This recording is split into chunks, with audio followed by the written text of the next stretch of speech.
Papa disait que s'il appartenait à un parti, ce serait le parti de ceux qui ne sont pas sûrs d'avoir raison. Aceptar que las cosas son más frágiles y más absurdas de lo que a veces parece que deberían ser. Creo que aceptando eso veo que hay cosas que florecen, o significados que aparecen, o encuentros que son más transformadores. Le plus grave, c'est l'appauvrissement de nos capacités à la symbolisation, c'est-à-dire à produire du sang. Solo desde la cultura podremos aportar esos espacios de construcción de otros imaginarios.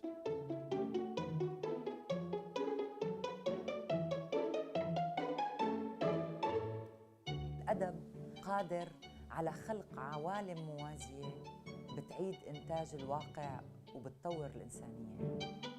Y los artistas del mundo estamos buscando maneras poéticas de expresarnos.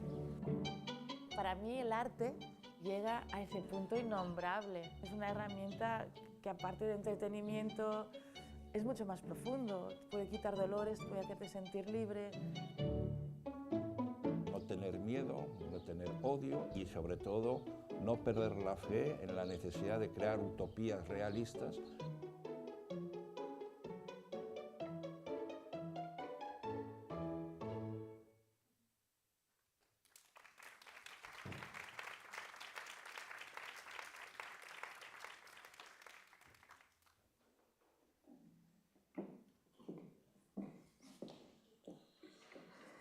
Buenos días.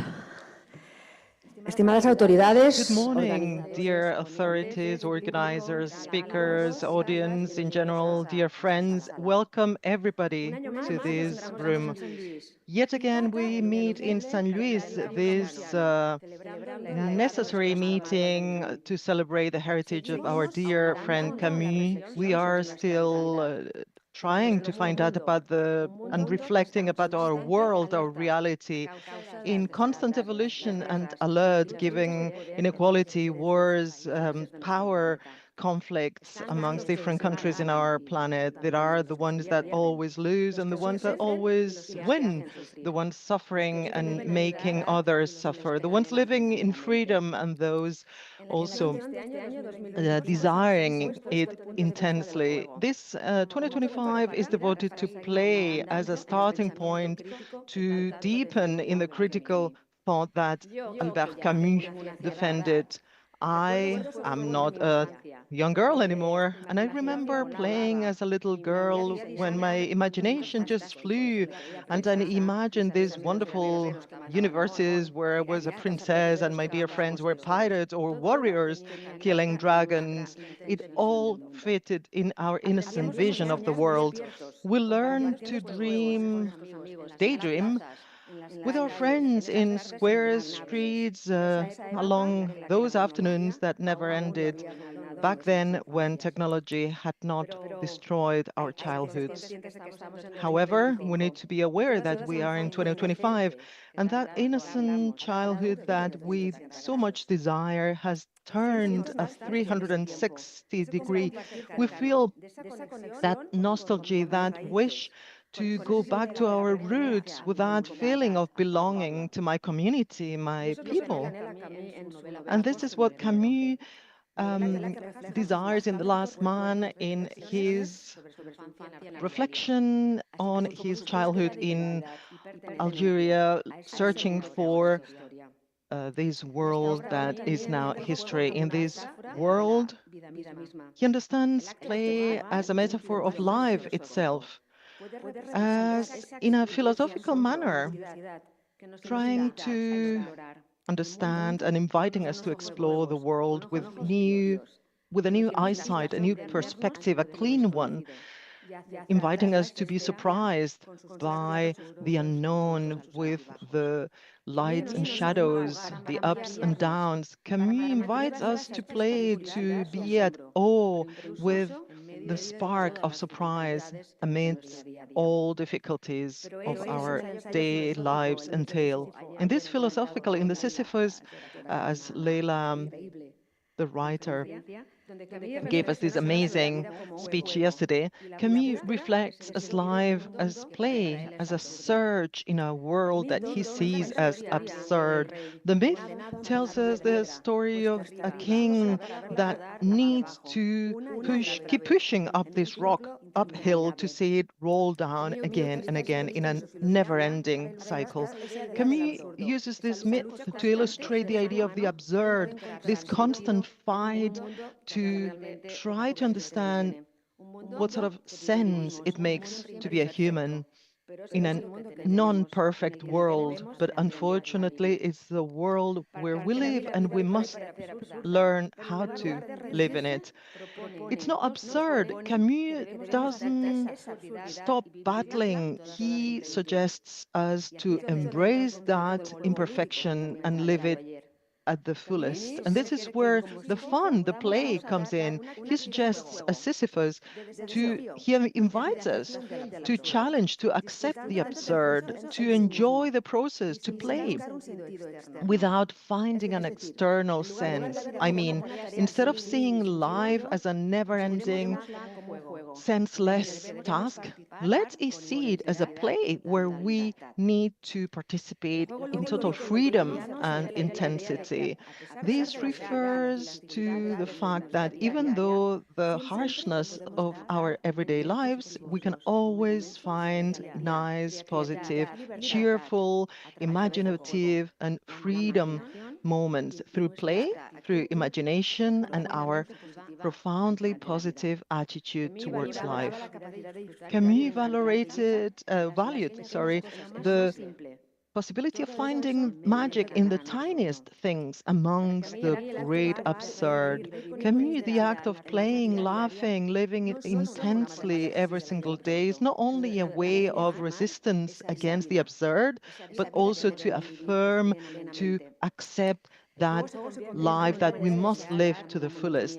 Thus, play becomes a way to keep hope alive, to find sense in our existence, even though this one may not have a definite sense. Camus defines childhood as a period that is fundamental through learning processes, imagination, always through play, but not only a way to enjoy yourself, but just a way to explore the world, share our emotions, etc. He suggests that the innocence and creativity of childhood are really valuable, and play can be a way to understand this hard reality and our own complex experiences. In short, Camus and the Sisyphus metaphor is the way we could accept life, accepting the absurd, but living with passion, like a play where value lies in the experience itself, not in the final goal. I believe this is a very inspiring and vision full of energy, accepting us to accept the absurd of life, enjoying every single moment, making our own sense through this playful attitude. By reading the introduction that Sandra prepared, she talks about invincible summer, and quickly I thought about the linking this idea to the world of this free childhood, these wonderful summer holidays by, eating in the square, exploring in the beach, playing around. And I found this quote that, according to what I've researched, I don't know whether it's true, it may be Camus. It's a quote that takes me back to my childhood, but positions me at the present moment. It doesn't have a due date. It's still alive. Amidst hatred, I found there was an invincible love inside. Amongst tears, I found inside of me there was an invincible smile. Amongst chaos, I thought it was a calm that was invincible. So I realized that even though the winter inside of me, there was an invincible summer, and it made me glad. It doesn't matter how hard the world will push against me. Inside of me, there is something better pushing back. This last sentence links with the Sisyphus myth. Even though every single hardship in the world, we find inside ourselves this strength, this hope that encourages us to keep going, something that could be interpreted as a way to find meaning or motivation in our difficult everyday lives, even in the hardest of tasks. This is a beautiful way to express resilience and the capacity of keeping hope alive always, even when the world seems to be turning against us, when all the situation seems to be really adverse. Let's laugh, let's go back to the innocence of our childhood so that we can understand, we can change our world from the innocence regard of children. Let's be at awe with the beauty we can find right in front of us. If it's not like that, we can think it, we can imagine it, and maybe one day it will become a reality. Let's begin the adventure, the reflection, the art, the play in all its forms so that we can live here with the impetus, the momentum and energy that we need to fight against the absurdity of this time that we're living. Thank you very much. I wish you a very fruitful, beautiful session this year. Thank you.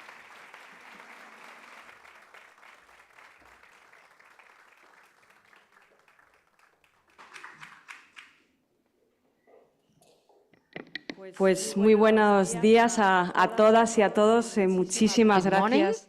Welcome to you all and thanks for being here this morning, here in this Albert Camus conference room that has become our home for the last 9 years. Thank you very much, Lady Mayor, for your words, for your address, and for all of you that make possible this project every year, especially the sponsors, the tourist department at Menorca, and all our collaborators. First of all, I would like to thank our interpreters that will be working for us and with us throughout the long day, and of course the acoustics, sound and image technicians. Without them, nothing of this would be possible.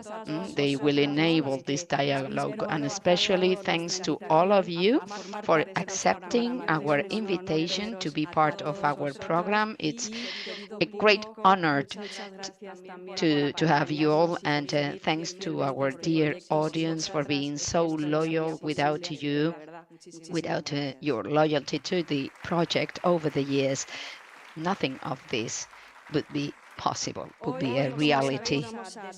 As you all know, we will unlock our program, our agenda. We started yesterday, last night.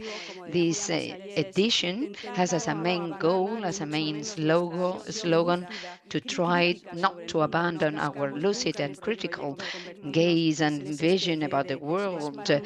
Of course, we don't intend to become a bubble detached from the world, least as Camus said, as artists, maybe we don't have the need to intervene in the matters of the world. He said artists, writers should support and contribute to this quest for truth. And more importantly, artists do not neglect anything but oblige themselves to understand rather than judge.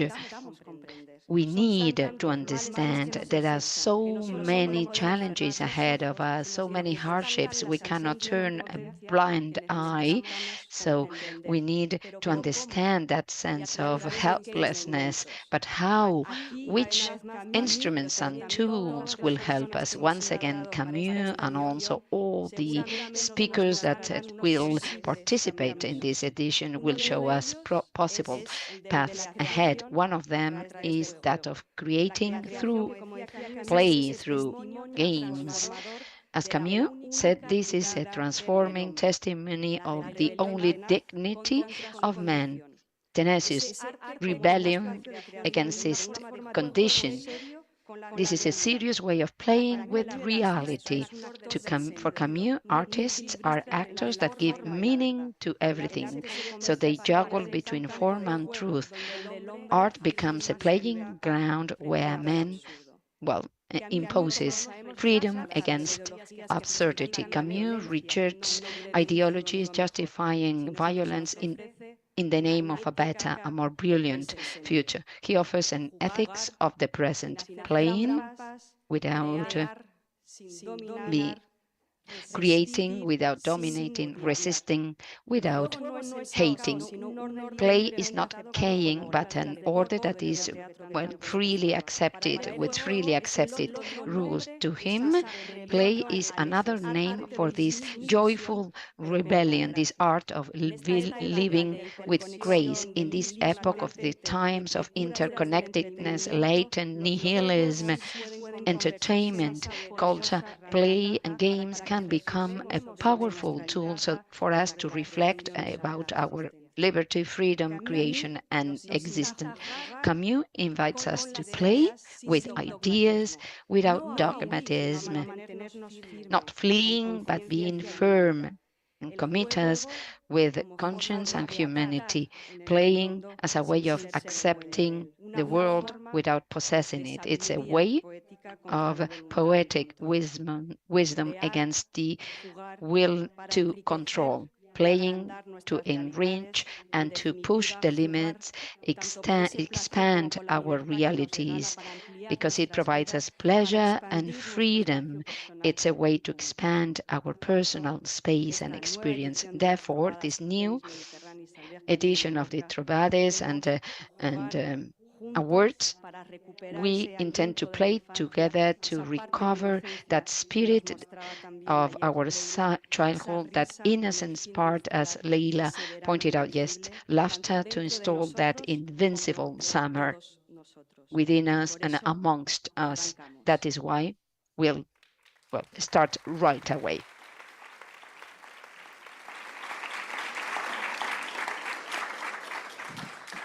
I'm going to unlock and to briefly describe what we will be having today. We will start with a conversation by Edwy Plenet and Patrick Japat about the idea of lucidity. Then Paula Ortiz, Mohamed Madi, and Salmat Nawati. We will finish the morning with Agnès Spiquila and Jorge Carrion. Both will try to explain how to activate culture, to marvel and to wonder. In the afternoon, with Maurizio Neumüller, Yinka Graves, and Lucia Sesma, we will play with images, bodies, images, to double ourselves, to duplicate ourselves, to infinite, and finally, with Lena Merger and Ben Okri, we will finish with a concert by Germán Díez and Benjamin Otero, so that the audience, you, our attendants, reconnect together with that playful and poetic vision of the world.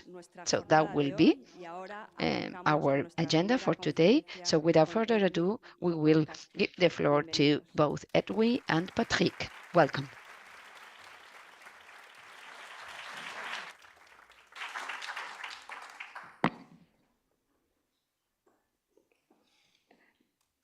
Hemos titulado esta primera conferencia La lucidez, esa idea también de Gonechard de la herida más próxima del sol, con Patrick Chapat, nuestro caricaturista, centrado en esa sátira política y una observación crítica de los conflictos humanos.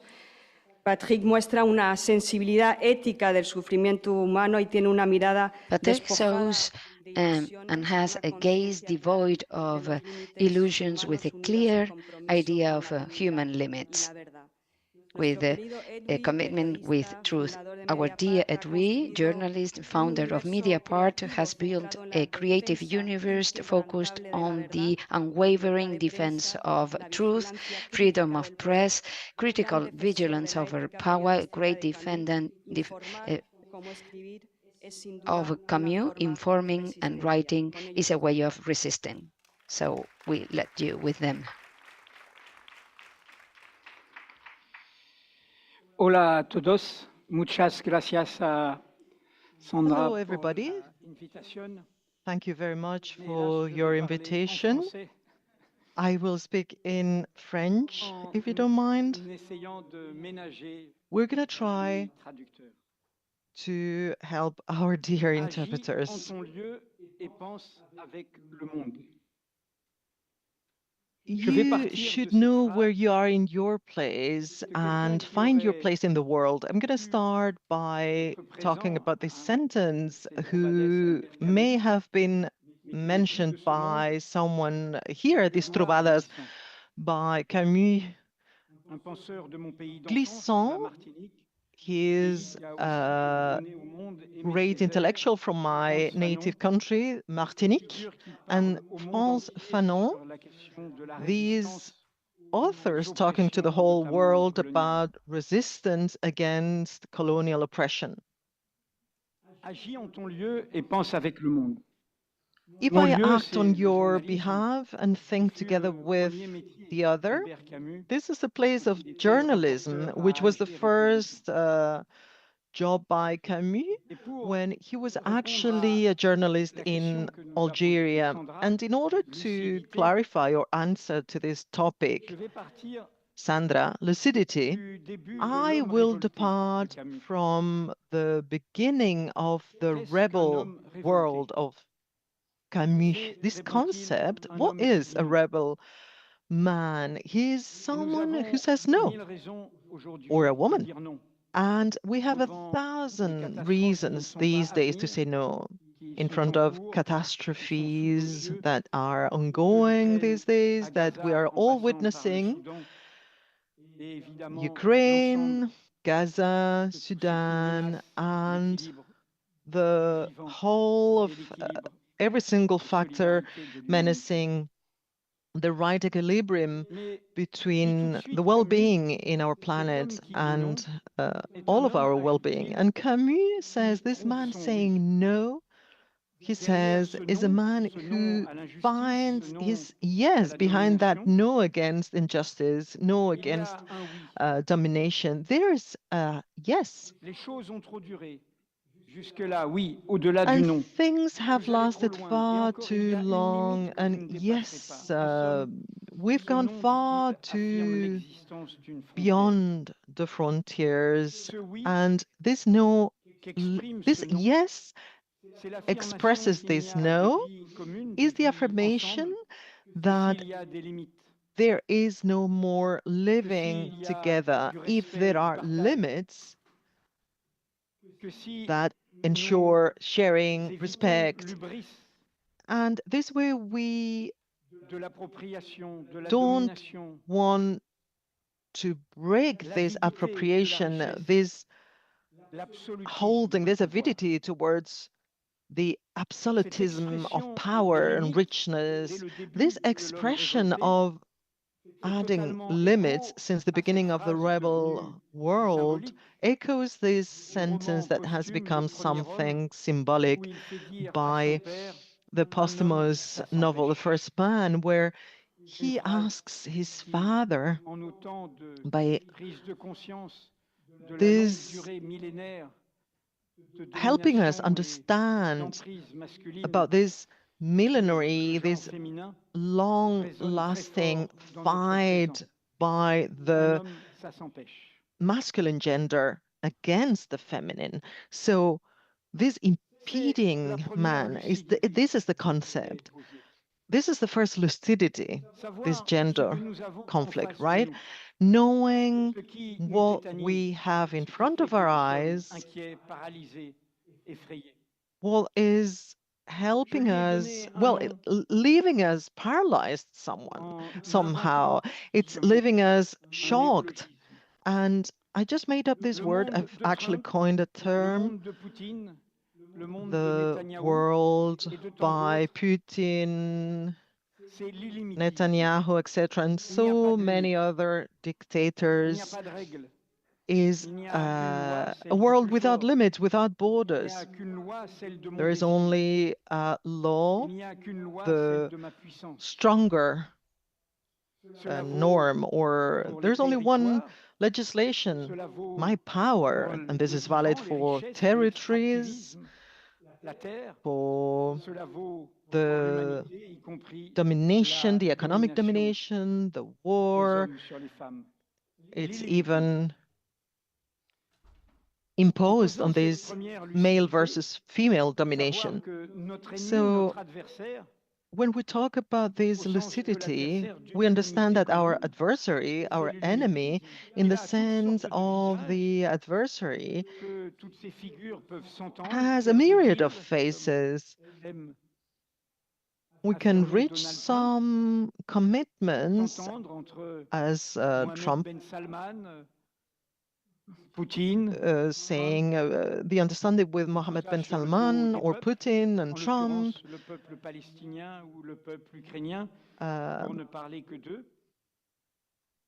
defining horrible consequences on the Ukraine or the Gazan people, just to mention a couple.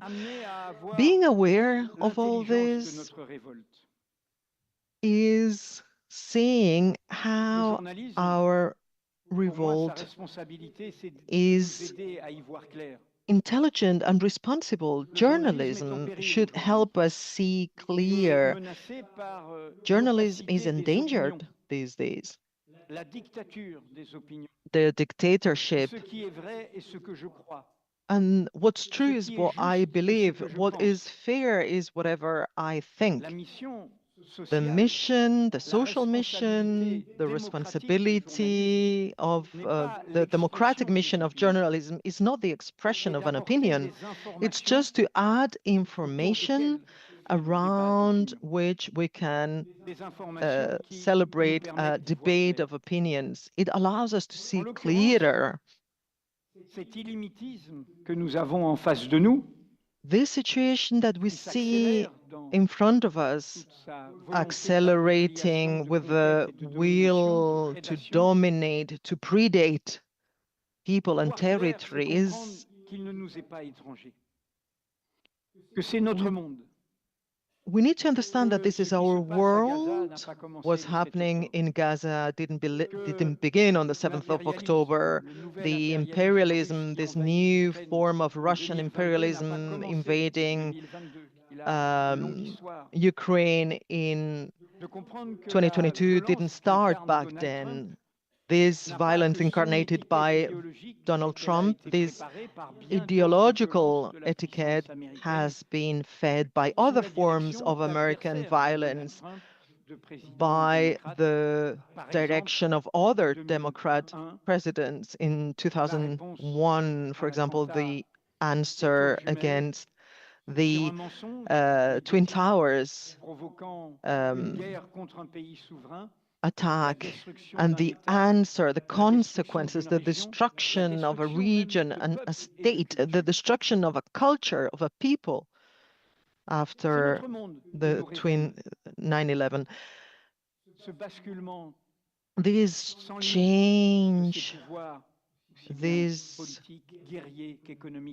war, economic and political powers that are so avid, so looking for becoming even richer, millionaires willing to become even richer. They are even more powerful than the state, and they get away. They want us to send people to Mars, not even us to escape from the catastrophe they created themselves. People who don't respect common legislation on fiscality, on tax policies, who are above the rest of us, or so they think. We have mainstreamed this sentence of the Italian anti-fascist Antonio Gramsci. The crisis is when a young man doesn't want to be condemned, and a new world promising alternatives is not arriving or managing to be imposed. In this timing, Antonio Gramsci, in the prison, talked about this varied, morbid phenomenon. I prefer the poetical translation, a condemned world, or a world that has not bloomed yet. So this area of shadows is where monsters arrive. These monsters have been created by our lack of implication, our irresponsibility. our ignorance. And at the same time, we can state that these monstrosities these days is a message of hope, the first lucidity, the first light of hope. And this world that is condemned will find its limits, of course. This world that wants to take it all from the actual core of our planet, our Mother Earth, that wants to invade territories, not only Israel, but even Canada or Greenland, not only Ukraine, but after tomorrow, Moldavia or the rest of us. That world is a condemned one. It's damned. We are witnessing it with these two ongoing wars in the one in Europe and the Palestinian territories, but also in Sudan. This monster, and it's a good term, it's something that expresses something bizarre, something that doesn't fit into norms, right? It's like a ghost that lies at the center of that sentence. And it's the sentence by Camus in his speech when he accepted the Nobel Prize in 1957. This is a prophetical sentence that really talks rather about our present than the past. It's about our responsibility. We have been too incomplete. We have not been fully conscious. We haven't finished our responsibilities, our tasks. We have put our world in danger with 2 world wars. And we have seen that our wish for power, our predatory willingness, these new geopolitical realities called the Western world, this projection that has made us rich after Christopher Columbus' discovery, let's say, of America, this has come back to us and it has created mountains of corpses. The Nazi experience was this horrendous experience of domination, all this abuse, all this excessive will, this thinking of superiority, thinking that our civilization, our religion, our culture are being superior to others.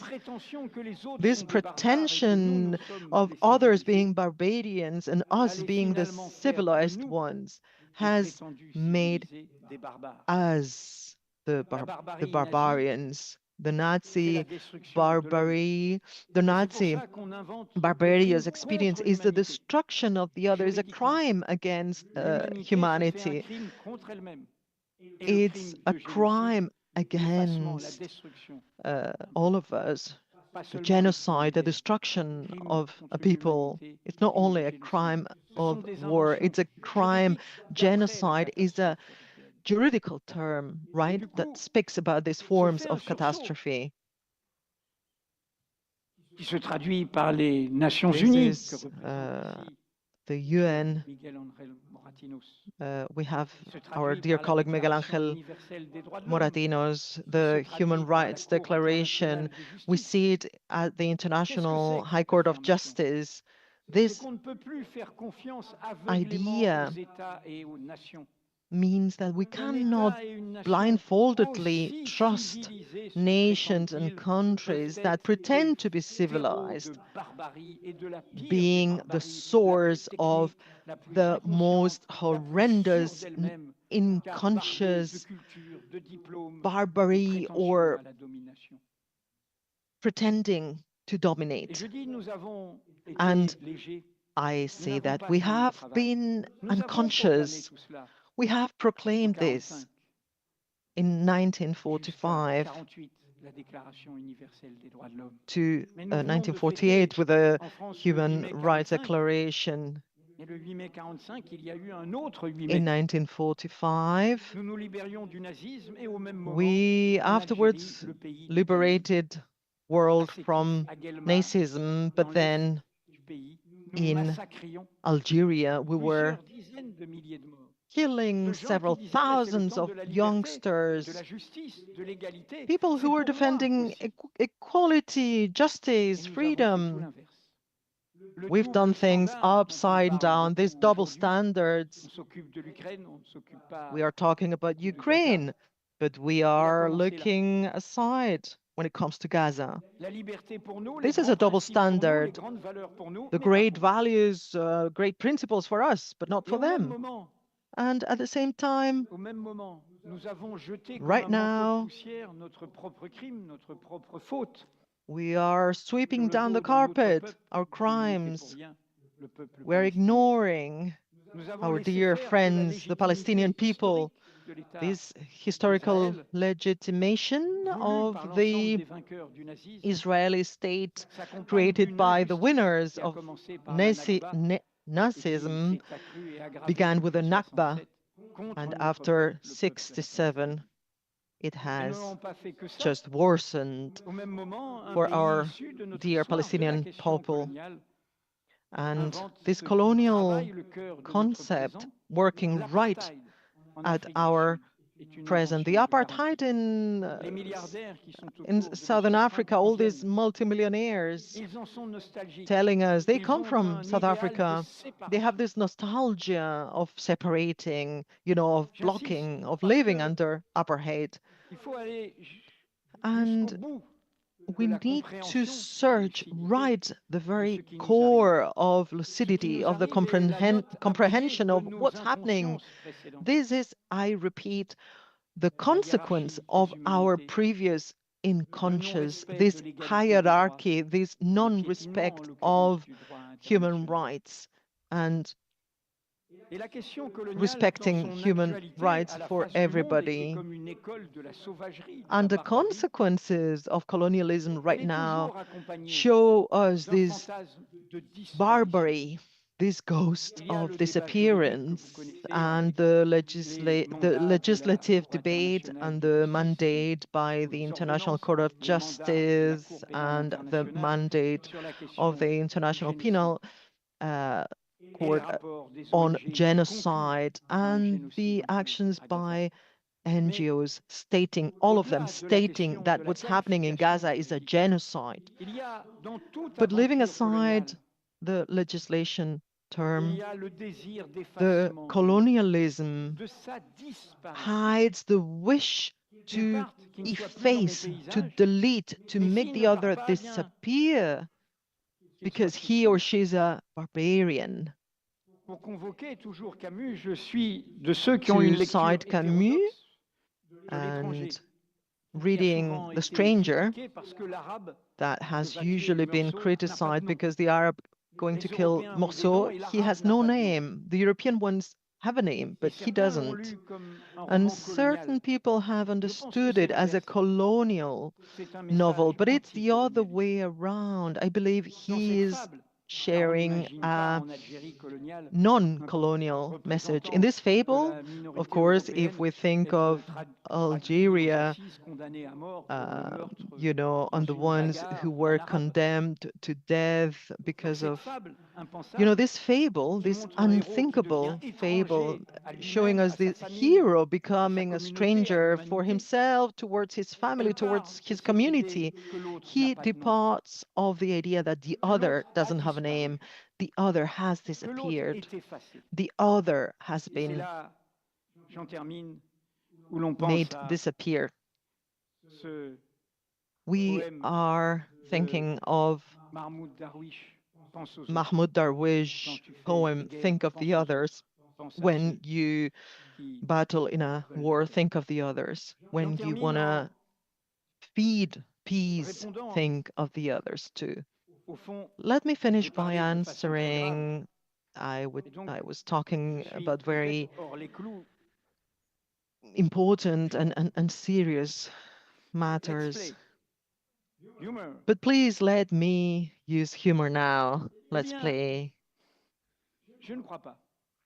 There's a video that recently was online where we can see surviving Gaza children playing music, using humor, being happy. And at the same time, they are the same ones saying, we're going to stop playing. We can't play. You know, the ones will continue playing at killing people and bombing them. But too many people confuse the tragedy and lack of hope. And Diet Florence, a novelist, said that tragedy should be like a big kicking done to the bad guys. The conscience of tragedy should not let us titanized or frozen or helpless against tyranny. It should help us free. We should not be poisoned by evil. And Camus said, I call unhappy that one who has chosen to become the ferocious beast, or the opposite. I would not like to be right in the middle. We have escaped. We need to assume tragedy. We need to look right straight into its eyes.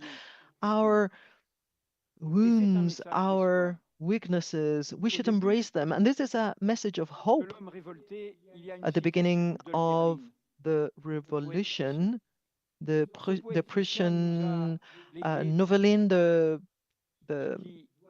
poet, said that our mantra today should be to face and resist and forget about tragedy. This is how we will build up hope.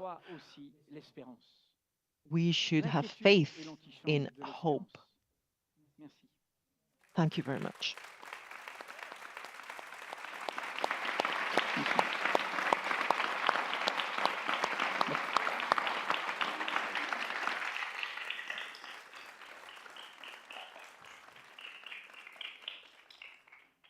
Moi, je pourrais encore écouter Vie Plenel une demi-heure. Thank you very much for your words. I could be hearing his words for half an hour. I had intended to speak in Spanish, but to honor the talent and the expectations put on this event, I don't think it would be a good idea. Je vais parler français aussi, c'est notre langue, c'est la langue de Camus. Donc bonjour, je suis dessinateur de presse, vous m'entendez bien? Je suis dessinateur de presse, c'est le plus vieux métier du monde. I'm an editorial cartoonist, the oldest profession in the world. And well, I've been told that this was the oldest in the world, but it was very hard at that time. There was no internet, no iPad, nothing at all. So life was complicated, it was hard at those times, prehistoric times. I said, I'm fed up with painting, with losing my life. And look at what he's trying to do. We are not dreamers. Our profession is to give sense, or our task is to make sense of everything. And we've seen several historic moments, like the choosing of the Pope. I had drawn it with a computer, and this is the result. C'est un garçon, en général. Ça a marché. Comptez, ça fait 4 boy. It worked out. 4 papes, donc je peux bien réutiliser ce dessin, je crois. So I can reuse I could reuse this drawing. It is true that for Camus, the world, we need to press up, we need to speed up because the world is crumbling, is shaking on the other side of the Atlantic. Look at what is happening there. We have Mr. Trump brutally trying to destroy everything.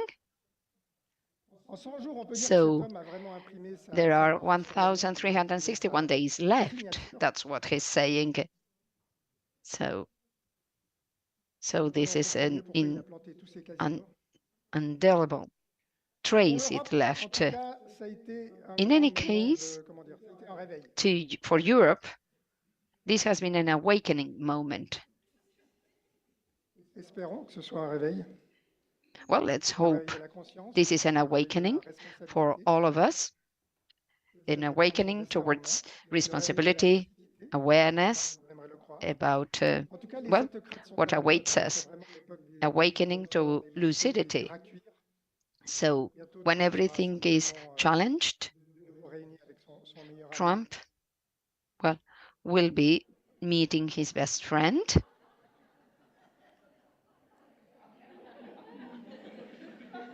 Oui, quelle sorte de gel. Il faut dire que you see the type of people we are facing. This dynasty of North Korea. Look at his haircut, his hairstyle. So he's the third one in a row, quite similar to his father that died some time ago. It was a very dangerous moment, as you can see. Et ça, vous l'avez très bien décrit, Edwy, le drame de cette guerre à l'est de l'Europe qui poursuit son chemin. This has been, well, we clearly describe the drama of war, and I just want to use a single image to describe the barbarity, the savagery of war. Putin, I mean, is scary. We find him. Do you remember?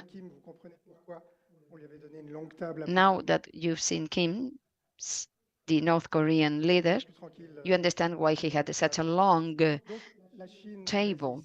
So, well, we were quiet and calmer. China, Canada is resisting. Resistance is, well, rebellion is organizing.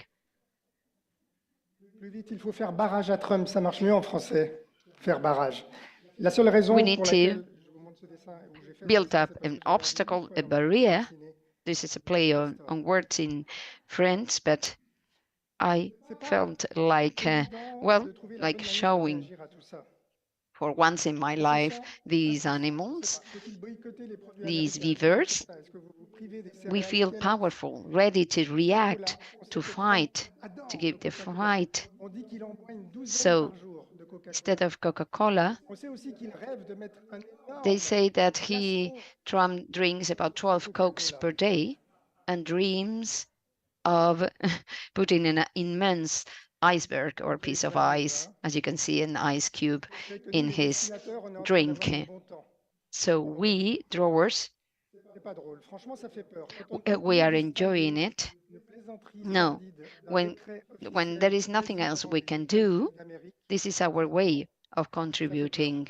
So, of course, this is really worrying, and we are afraid. And it's a way of giving an example. Or, well, there was a 20-minute art program, and I had made that drawing, that cartoon, and 7 days after that, Gaza said, I mean, I don't know whether you watched that video, when Trump and when he spoke about Gaza like a new Riviera, and he prepared a video. So Everybody was astonished. It was a satire. It was a nightmare. So when nobody can make a difference and everybody sits down, I mean, those leaders sit down in power, they lead to dystopia, to the worst nightmares. The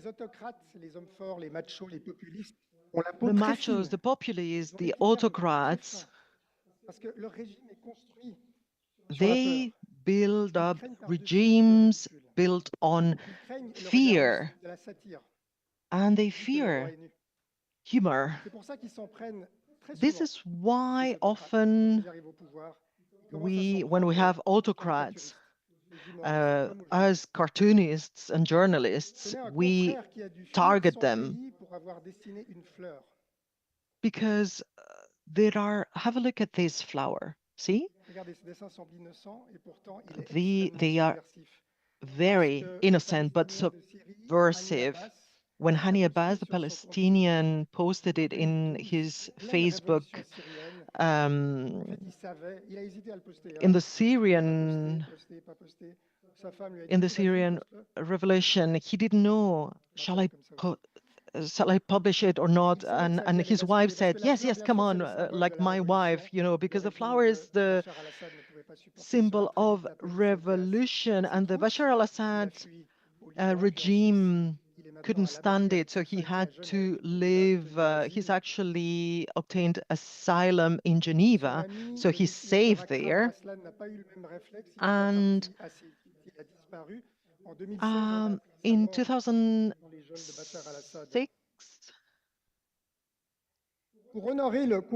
after Bashar al-Assad's father's death, now we see that Shani Abbas, in order to help him, we created Freedom Cartoonists, a foundation that we created. Since 2012, we award the International Award Prize. Here you can see Ani Abbas receiving his award by our Honorable President Kofi Annan. It's the Kofi Annan Courage in Cartoon. He was the General Secretary at the UN, obviously, you know him. Maybe you know Morgan Freeman's. This is an anecdote, joke. He met someone actually asking him for to sign him, someone in the street confused Kofi Annan with Morgan Freeman. This is the joke, right? Now, in face of propaganda and misinformation, we celebrate the lucidity of journalists and cartoonists, the freedom of press and freedom of opinion, and the satire. You see our ceremony in 2022. In the middle, we see the awarded colleagues from left to right. Maybe you can see them. Our heroes, Dmitry Muratov, fighting against Putin, and Maria Reza, fighting absolutism in the Philippines. The first person, Nyavor Papai from Hungary, said that what we are trying to suffer in Hungary, you will witness if populists, Orban and Marine Le Pen and Trump's model. Gabor Papai said that right at the heart of the European Union in Hungary, we are still surviving, being the only media press. We were treated as cockroaches by members of the government in public television. So imagine our level of resistance. Today in the US, under the Trump administration, you can see this cartoon here.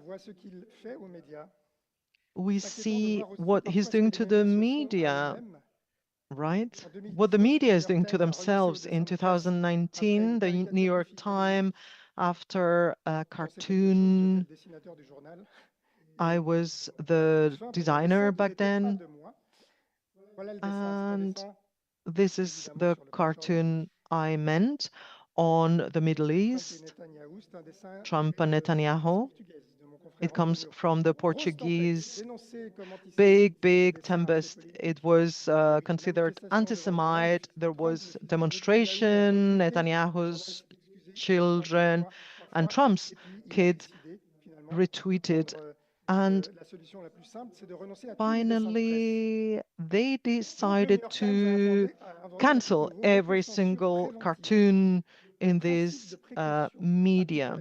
So the precaution principle is important. Traditional media is affected and influenced by social media, but it's a non-equal game when we put things into perspective, when we verify sources.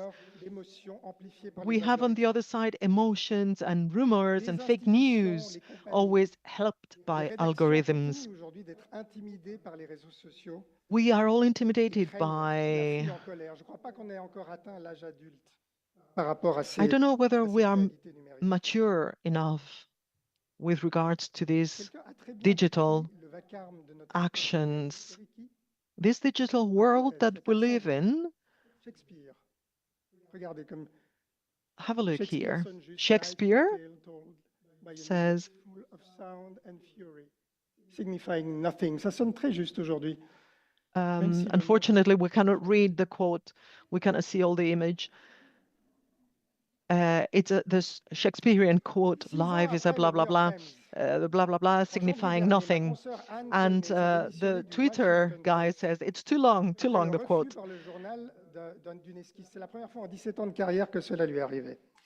In 17 years of career, have a look here. It is showing us, in this case, the big guys, the big IT guys, Zuckerberg and Jeff Bezos. Not only they are multimillionaires, but he also owns the Washington Post. This is why he didn't allow this cartoon to be published. So the press had not doubted to publish this one, whether Bezos wants it or not. But today we know that the US is not a functional state anymore.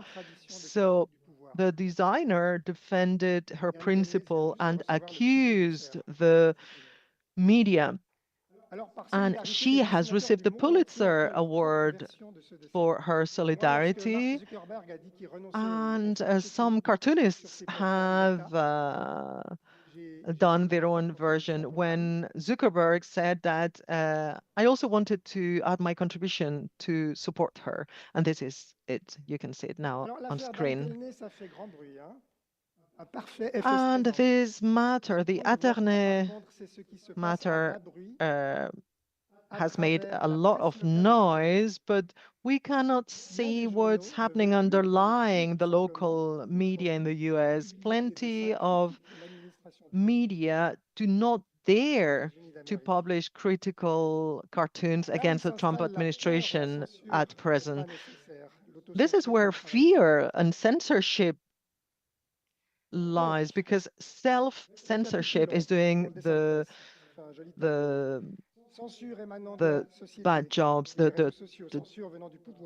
So this censorship in social media, this censorship of, I have not even talked about the most extreme form of censorship, the killing by many that were victims of hatred, like the Charlie Hebdo friends some years ago. Remember?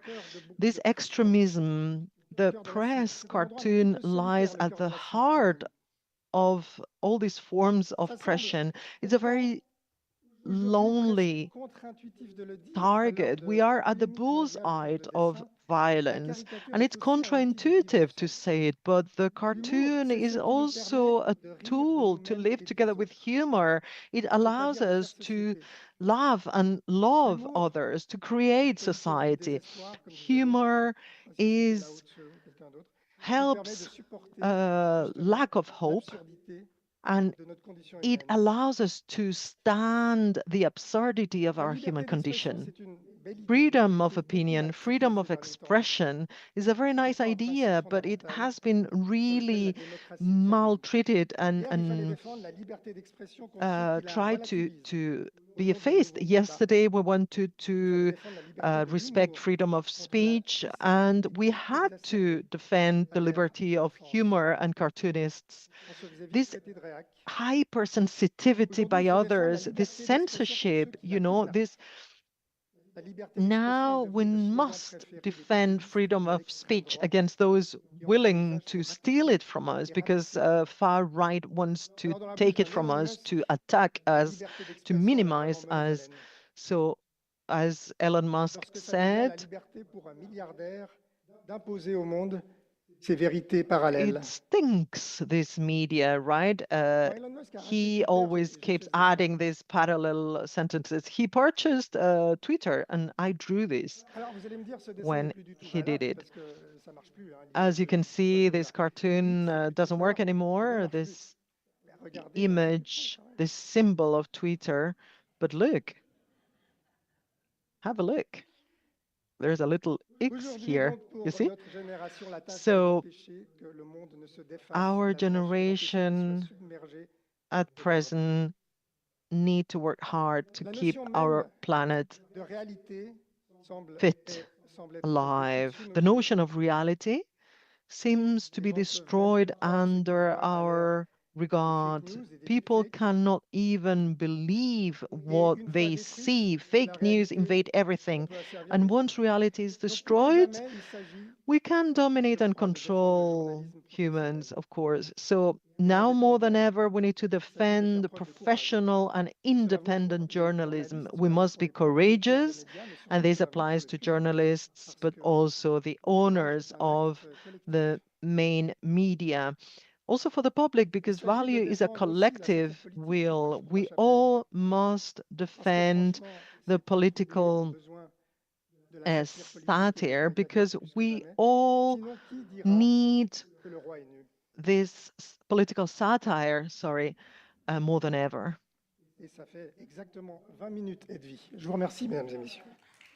20 years ago, I was talking. Sorry, we cannot see the faces in this cartoon.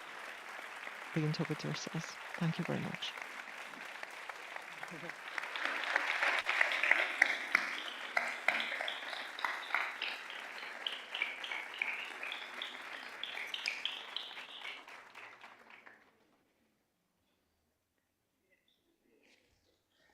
Alors, de quoi on parle maintenant? What should we talk about now? I would like to say, if you allow me, to what extent this work by Chapat is so elegant and meaningful in the way he draws, following the clear line tradition in his cartoons, because there's something that is at stake in these times, that is style. To me, lucidity is a way of showing a way of elitist ethics, because drawing, cartooning, well, look at the expressions of the extreme right in the US.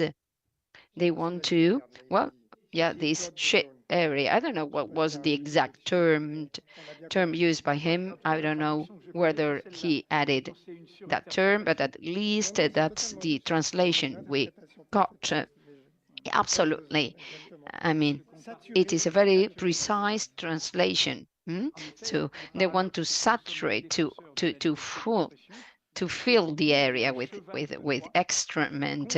So the paradox is that we should be keeping, that defense of freedom of expression. This is what is at stake, the freedom to say even the worst, the abject, the everything that has no sense. Hamlet's passage, Shakespeare's quotation. It's a great pleasure to be with you.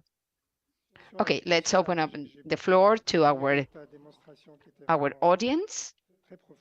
So I admired this statement you made and how you showed everything regarding lucidity. This is our topic, our subject. So you gave a response to the question we've asked here. So in the face of lucidity, should we maybe, please don't take me wrong, should we be out of reality, detach ourselves, disconnect ourselves from reality, and rather start playing outside in the square instead of staying indoors? And maybe this forces us to give up. But you, on the other hand, conversely, you made a call towards action. You are encouraging us to act. There is a distance between reality and lucidity. Nowadays, there are no certainties about what's real. So you are convinced about this need to act, this imperious need to act, to be active. Yeah, we need to feel overwhelmed and not turn a blind eye, not to be blind to the realities in front of us.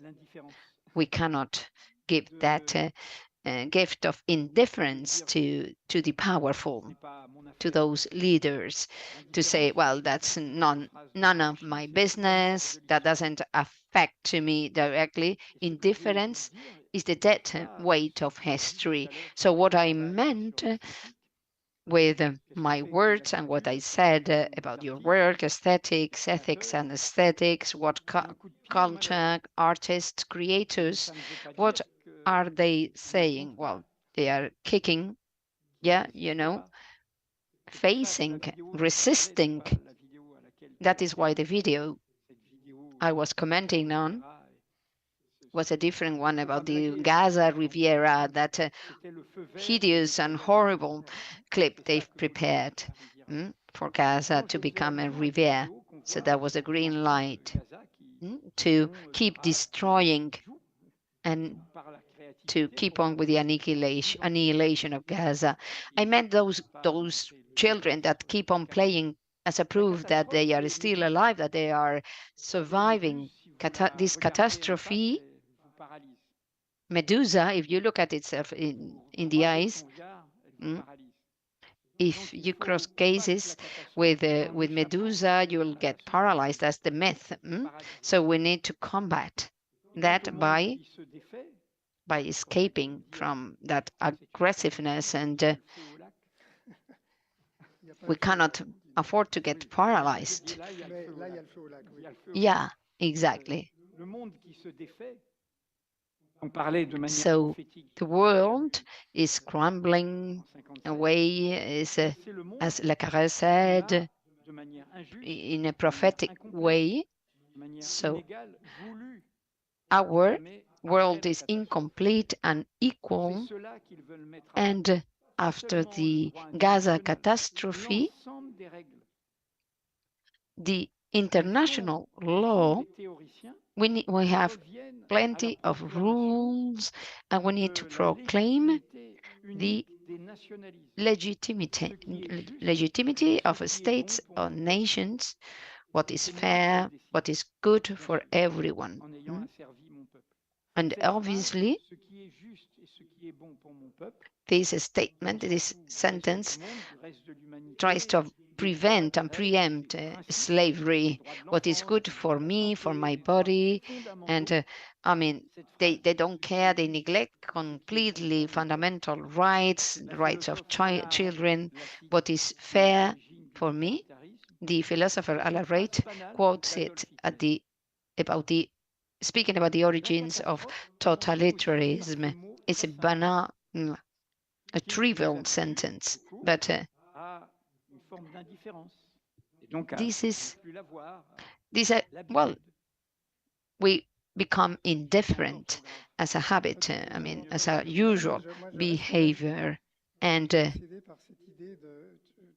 yeah, but I retain that obsession, that idea of indifference, of neglect, or maybe exhaustion would be the right idea, or being completely covered by ice cream, by shit. So we've seen the picture in that ceremony of 2022. Maria Ressa was one of the important voices at that time. She's a journalist, and yeah, there was in trying to fight a plutocracy. So 100 years of jail were at stake for her. She was risking a lot. But this toxic dialogue that is pervasive in social media, they were speaking about this collusion between autocracy and autocrats, and how they are controlling algorithms in the internet, so this is like a contribution to neglect, to indifference. We are drowning there. So culture and art are a way to remobilize, to raise the awareness of people. And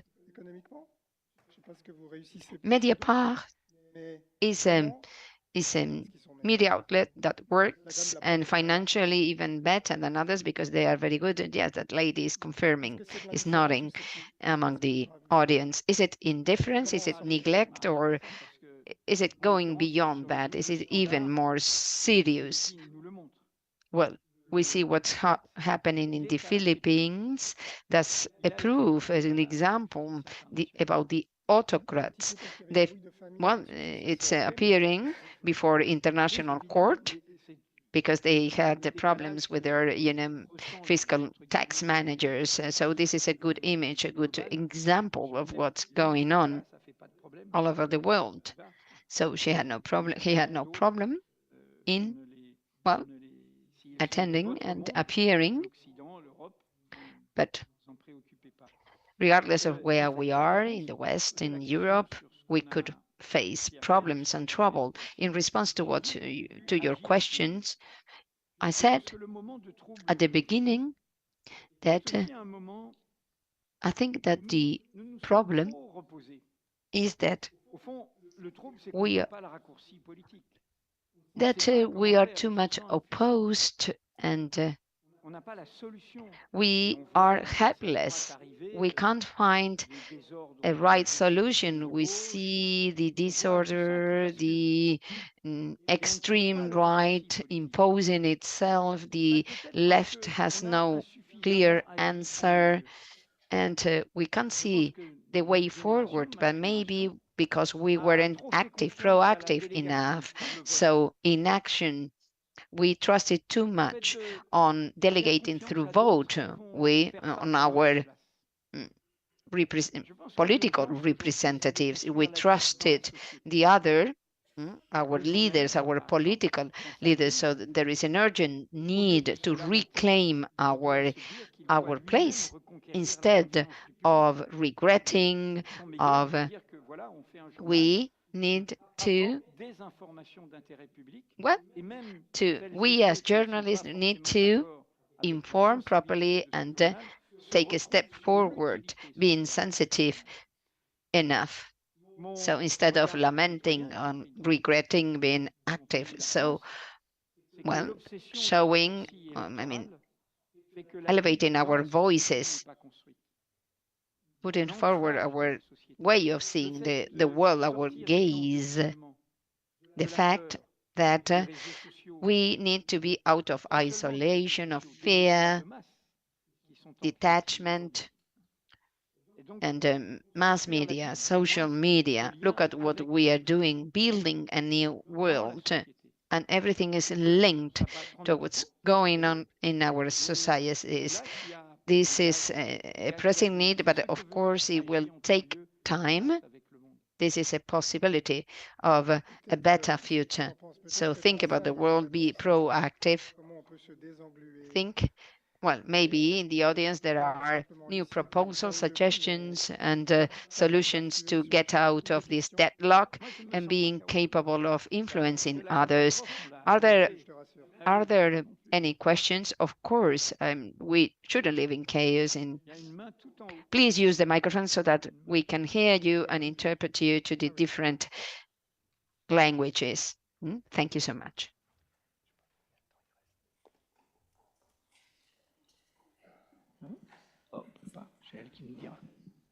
Merci beaucoup pour ces deux interventions. Moi, je voulais Thank you so much for those two interventions, for your words.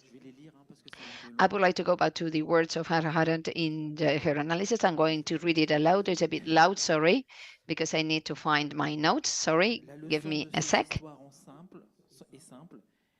We are together. We are aware of the situation politically. Most of the people. So, of course, we do not obey, not all of us. So this could would have happened in many of the cases.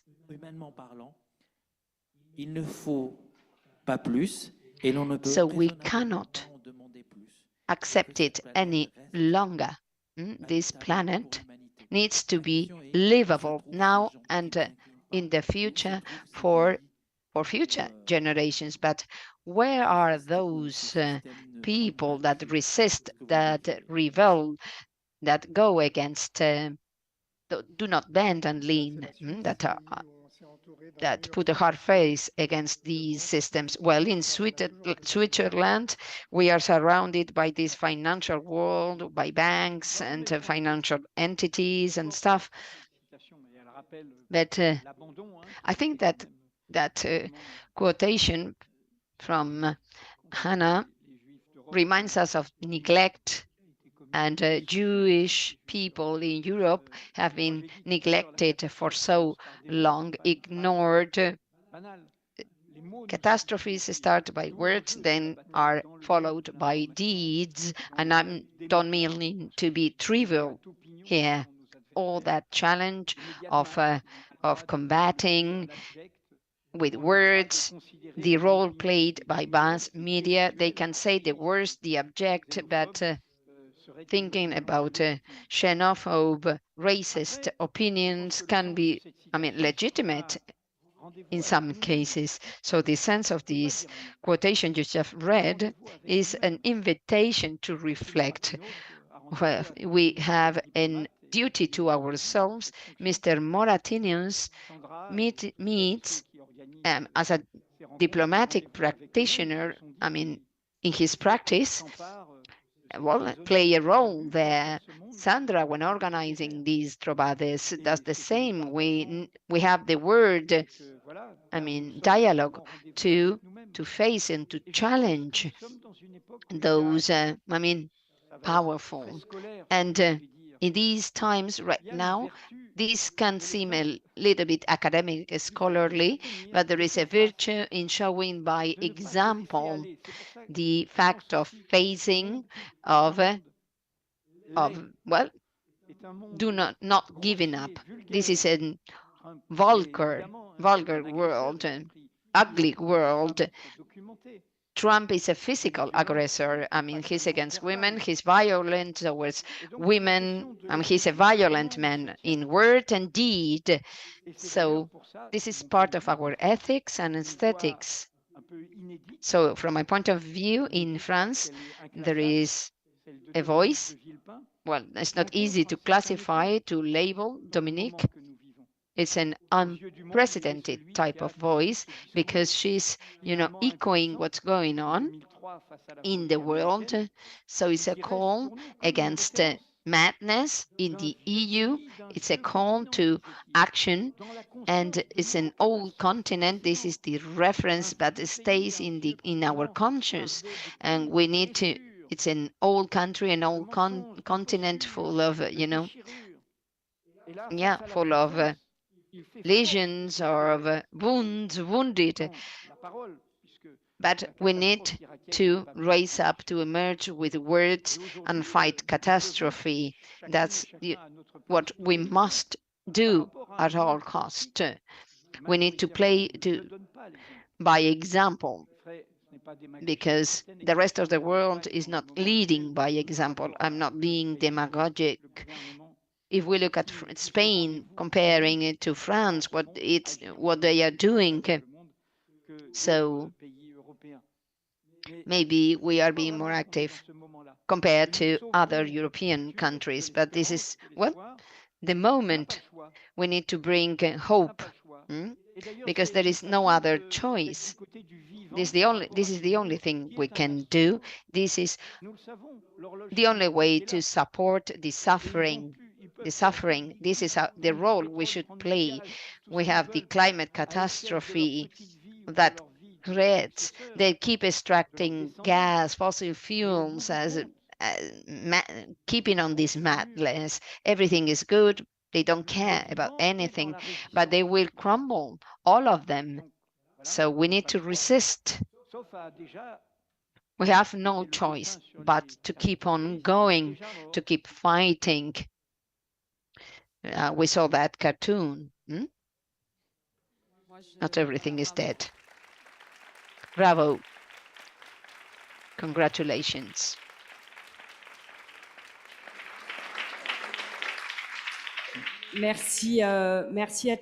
Thank you so much to both of you.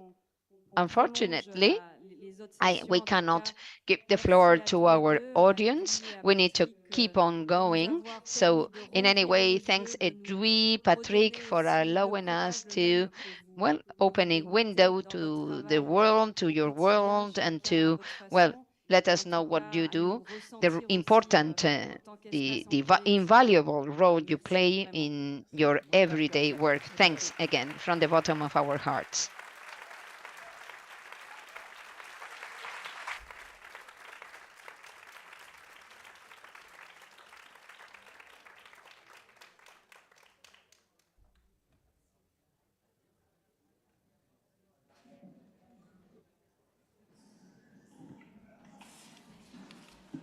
Bueno, pues vamos a seguir ahora. Let's now continue.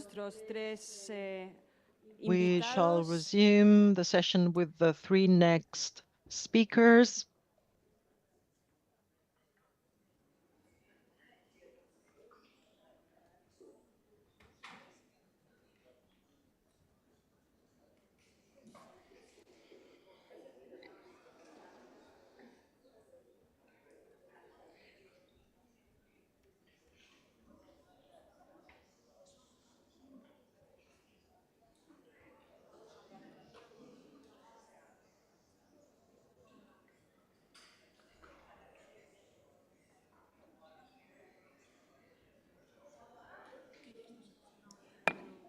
Que vayan subiendo los que están ya microfonados, por favor. Je te le donne.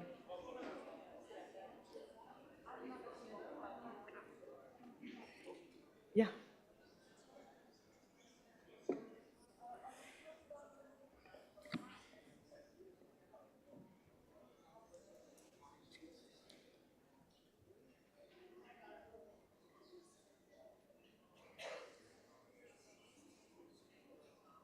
Dale.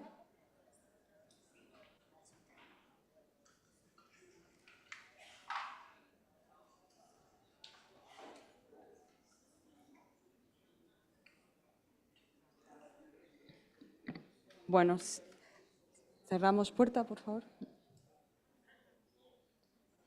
Va llegando Salman, pero para no ir perdiendo más tiempo. See that Salman will be here in a minute. So let me please introduce you to our three guest speakers for this roundtable. Three wonderful colleagues. Paula Ortiz, with this profound poetic sensitivity exploring human conflicts from visual aesthetics full of symbolism, a form of cinema where she never loses sense of reality and beauty, and where she does not make up pain but reveals it with dignity. For me, an act of resistance against the absurd. Second guest speaker is Mohamed Mahdi, who articulates his intimate vision of the collective memory, the desperation of menaced forms by hatred or abandonment, with an amazing delicacy towards the silenced beings, always in search of dignity of the subjects he portrays with a very honest regard. And thirdly, our Palestinian artist Salman Nawati, founder of an association developing a cultural resistance in this collective imagination with his project that surely Saha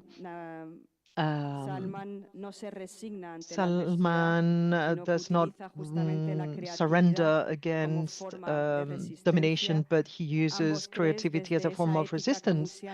So these three dear colleagues, with their lucidity against injustice, dear guests, you have the floor. Bueno, creo que empiezo yo.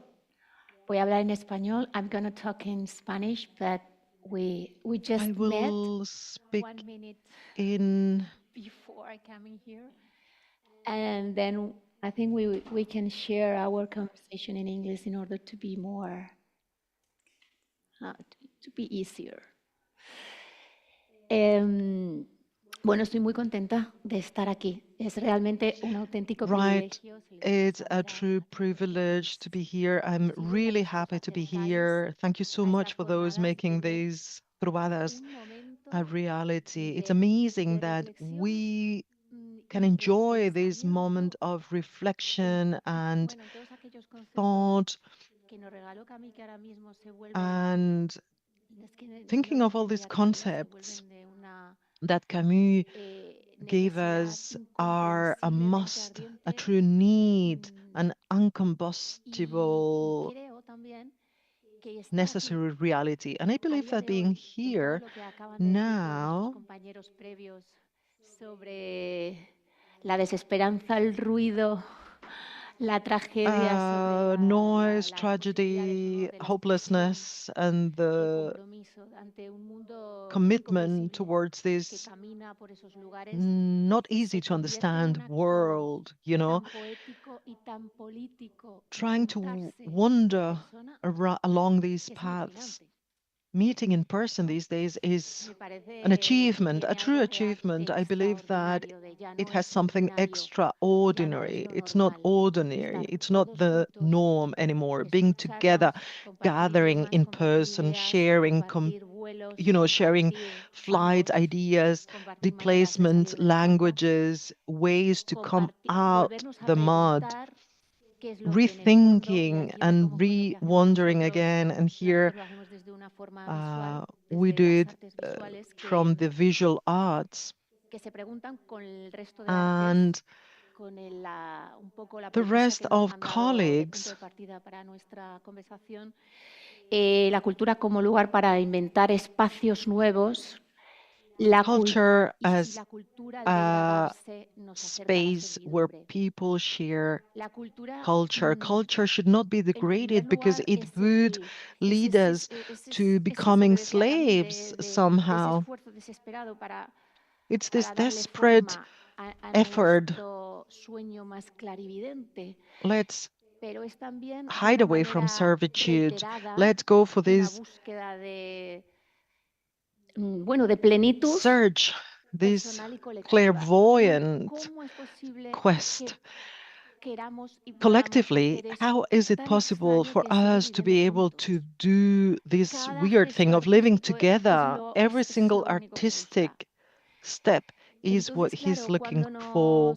So when nos planteaban este pensamiento de we were partida de thinking of que this departing todo lo que degrada point a la of cultura acorta los everything caminos the que conducen a la grading servidumbre, culture shortens the es paths cierto. towards Decía servitude, Montaigne it's que true. Montaigne paradójicamente said that es en los paradoxically, momentos de derrumbe cuando más necesario se hace el arte. Y sin embargo, es en los this is momentos de derrumbe o when, es en los momentos de in these confusión, o es en moments los of momentos de aceleración, confusion, de ensordecimiento of como el que this tenemos ahora, acceleration of cuando collapse, la cultura quizá se of la desprestigia, se la deafening, banaliza, se becoming la deaf, degrada, culture se is being la deja degraded, en is ese rincón, en ese banalized, lugar is que no es abandoned in necesario, that porque space realmente no es where it's necesaria. not Ayer lo decía necessary Leila, because people hacemos believe culture algo, is not lo decía necessary. García Leila said Márquez it también, yesterday. Garcia y si Marquez enseguida also said, dejamos nuestra vida por el camino, hey, let's no live our sirve para life nada. along the way, and it's Yo hoy useless, quería, pointless. no voy a So hablar de mis today, películas, quiero hablar I de una will sola not talk about película my al films, but final only de mi one intervención, single one after my que es de Wim Wenders. intervention. It's Y from Wim Wenders Wim se Wenders, preguntaba con esta and su última he película si el wondered arte with es this transformador, si el arte latest es transformador. film, he was Y él asked decía que whether no, art que is no lo es transformative, and he said no, per Lo se. que pasa que ofrece un viaje, However, it el offers que a sea, no journey, sirve para nada, un whatever, juego, which is pointless. It's a una game, posibilidad que no the existe en tu vida, possibility that does not que exist hace in your que tú life, te which transformes. makes El viaje después you de being cualquier acto transformed. artístico, de So cualquier the historia, de journey cualquier after canción, each story, te transforma. song, film Cualquier transforms imagen you. Any realmente image really significativa, ávida de important, significado, te transforma. Cualquier eager palabra ávida de significado of te transforma. Y si te transforma a ti, eres tú entonces quien tienes la capacidad if de transformar el mundo. Quizá no el arte per you se.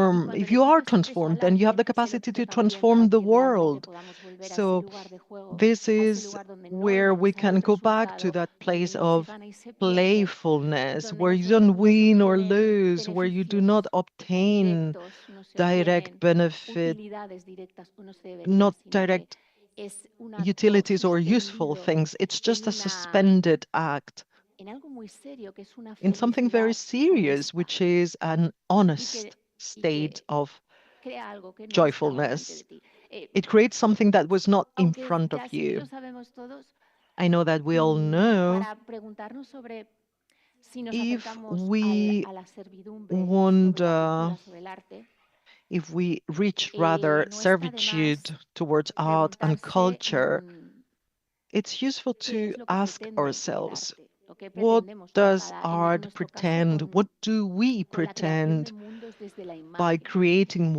Yo worlds creo que from algo que es algo que hacen los images? dos y que yo I intento believe this is hacer de something otras my colleagues maneras, do, and I also try to es do hay somehow un imperativo differently. que es There mirar is donde no se quiere an mirar. imperative. Está el periodismo, This está la is historia, está la looking política que somewhere where people don't want necesitan to look hablar de at. lo que We have se journalism, quiere we have mirar y todos queremos stories mirar y discutir.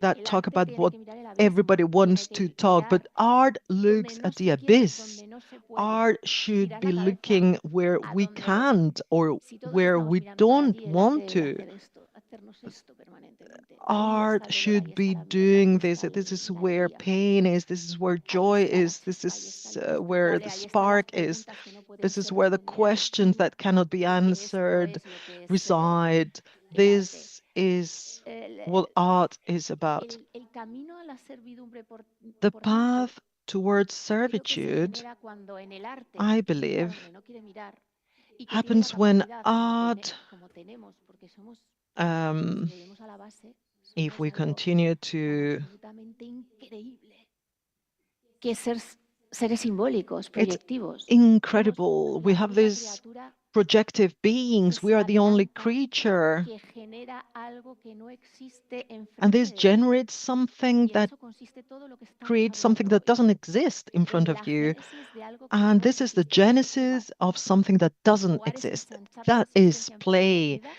generando It's un mundo making your y tiny unas life and lógicas generating que no these logics, existen, this new que no world that estaban ahí. don't exist, that Y didn't eso es alucinante. that weren't there before. It's really amazing.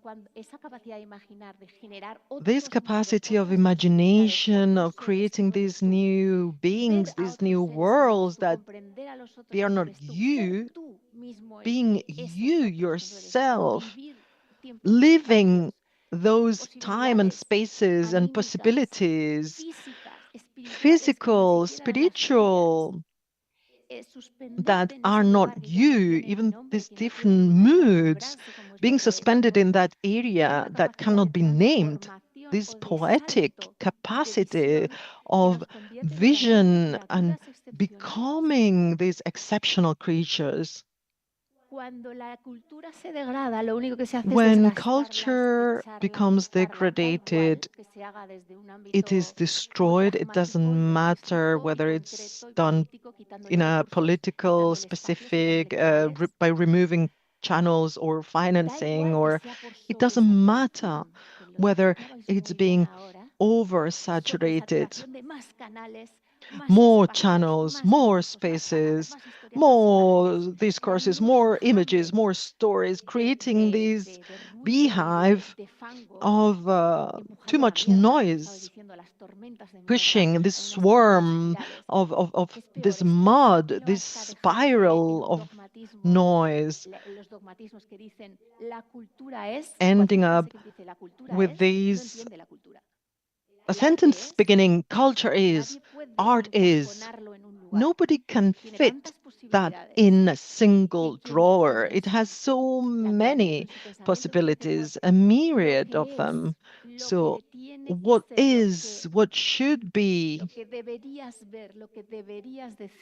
what you should say, what you should be, it goes against play, imagination, and culture per se. This is where it narrows. So obviously, dogmatisms, all these paths towards seeing reality without the chromatism, these thousands of hues, possibilities, tones, only black or white, only this band or this other, this rigid, this becomes us all poor. It forces us towards servitude. It narrows our thoughts. We can't see anymore. We can't wonder anymore, because imagining forces you to wonder, to ask yourself some invisible questions. You're not even aware that you are asking yourself these questions.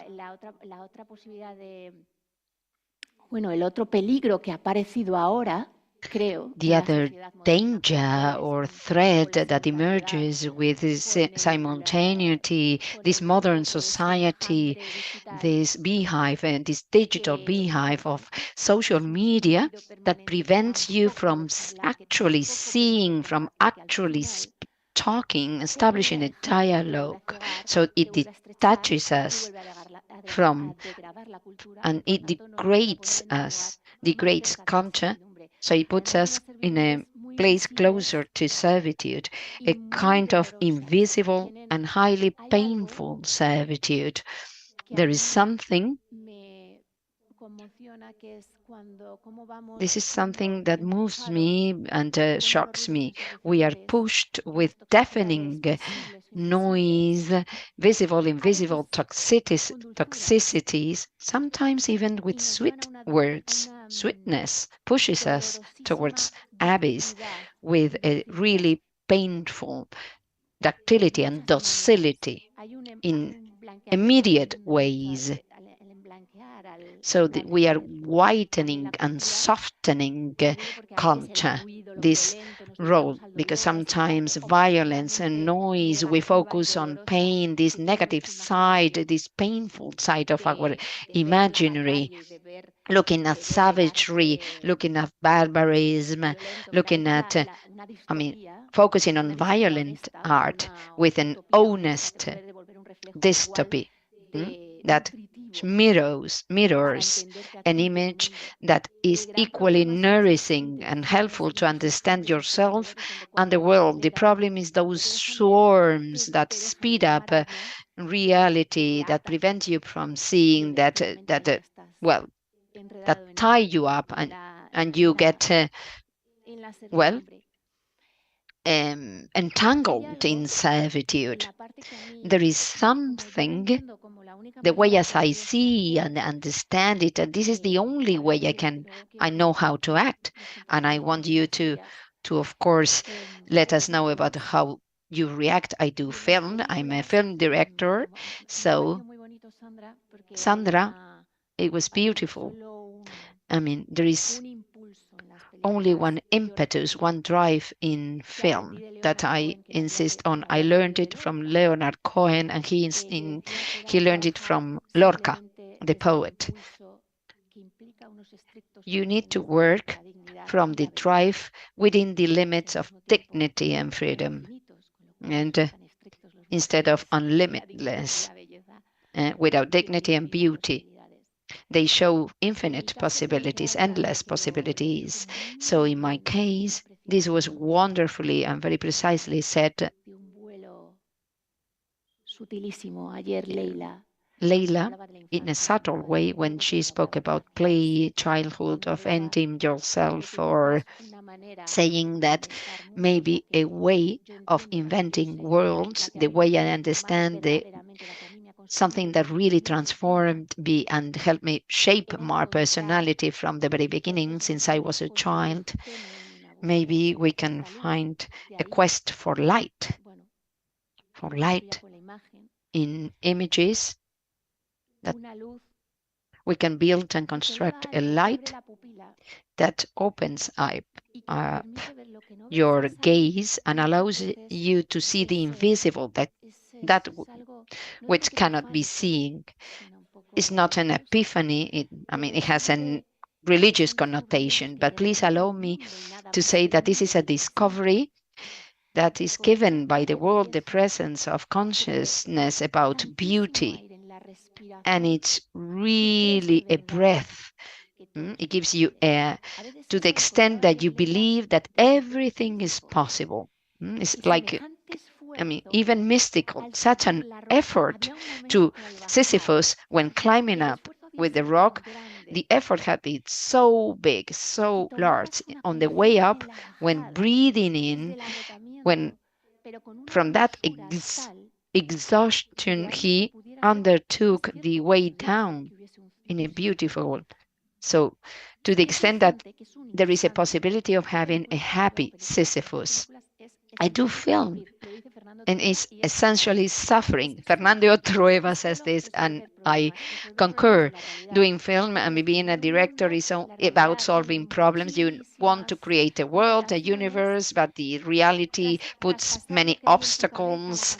You need to surmount so many limits. You need to go beyond the minds and gazes of a team, and you need to create an image, a livable world, livable experiences and emotions, being able to create them. It's, even though it sounds marvelous, it's an utter nightmare, a sacrifice, because it's raining. You cannot, shoot. There was a blackout. The actor, has a problem, has a stomach ache, and he cannot play.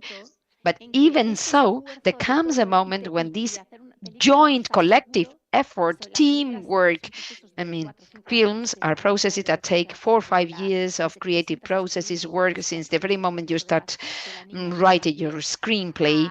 You need to empty yourself out to the moment you make your last copy in Berlin in a computer so that you can submit it to whoever. So all those years of logistics, of fighting, of struggling, incredible efforts of men and women fighting the utter limits of reality, because camera can only show what it has in front of it, reality, the present, the actuality of we have in front of us.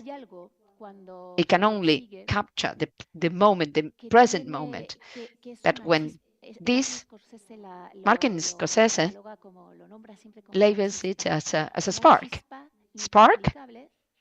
unexplainable spark that creates a type of happiness that is sufficient, indispensable for everything to continue working. It has to do with that invincible summer, that spark that is as big as a drop of water, and you can find it anywhere. Like yesterday, the sea speaks to you, a place where you can come back to whenever you wish, with an honest type of happiness that gives sense to everything, that makes sense. And it's full of meaning. So that obsession for reconstructing, from reliving that moment in cinema, this is a collective act, and it's absolutely beautiful. Everybody working in, I mean, supporting each other. They get up at 4 a.m. to do absurdity, to do absurd things that can, well, end up in something tangible or not. But it's about the search for light, elevating yourself in a flight that allows to see beyond, beyond your tiny existence, an existence that is small, tiny, because of life, because of reality. That's my obsession. That's how I relate to the world. So you can create worlds where there are dragons, where people fly. And when an invisible detail, your pupil, your eye, your gaze, that's the goal of my work, expands, the pupil expands to absorb the awareness of the universe. Yesterday I arranged this with Sandra. There is a film by Wim Wenders. I don't know whether you watched it or not, but it really symbolizes and depicts an idea that connects enchantment, awe, play, wonder, creating worlds from it's called Perfect Days. It creates a new reality from a toilet. It's absolutely Camusian. This is one of the most fascinating films. It shows such a degree of wisdom, of knowledge of a person that has gone through a lot to be able to tell you. So it's a man that gets up every day to do something so humble, so tiny, so undramatic, so unfascinating as cleaning up toilets, public toilets. That's what he does on an everyday basis. But he devotes every gesture of attention, of care, for perfection, for beauty, generating beauty in that very act of cleaning toilets. So at night, he listens to music, to different. And of course, he works on a place that smells of cleaning products. So he puts on his overalls and a small, I mean, he's so elegant with his towel around him. It's even more elegant with that white towel. I mean, it was absolutely beautiful, even that gesture. A man that day by day, day after day, when that pupil is expanded, to look at how the light changes. I mean, there is a chiaroscuro on the tree leaves. It's always a unique moment, a poetic and creative act, a massive act of creating beauty. He's generating a new world at looking at how the wind turns the tree leaves. That's the way the film finishes. That's the end. He's coming back to his task. Those leaves, that instant of beauty is unique. It's there, it's present, and will be recurrent, will repeat itself. That's the very matter of dreams. That's where I work. I'm obsessed with looking at those instances of light. the essence, constructing worlds, poetic worlds with images. By poetic, I mean when this drive forward of the historical axis, narrative time, dramatic time, something stops, this random movement, so that kairos is not chronos, but kairos, that nourishes you. It's a gift. In this, and this cannot be understood, but it's there. Esmeralda, she's a great poet, the mother of an actress I worked with, Greta Fernandez. So I worked with her to create a character, Teresa. In our version, she was, well, she had a lot of doubts, and she desperately looked for light, for a yes, for an affirmative statement.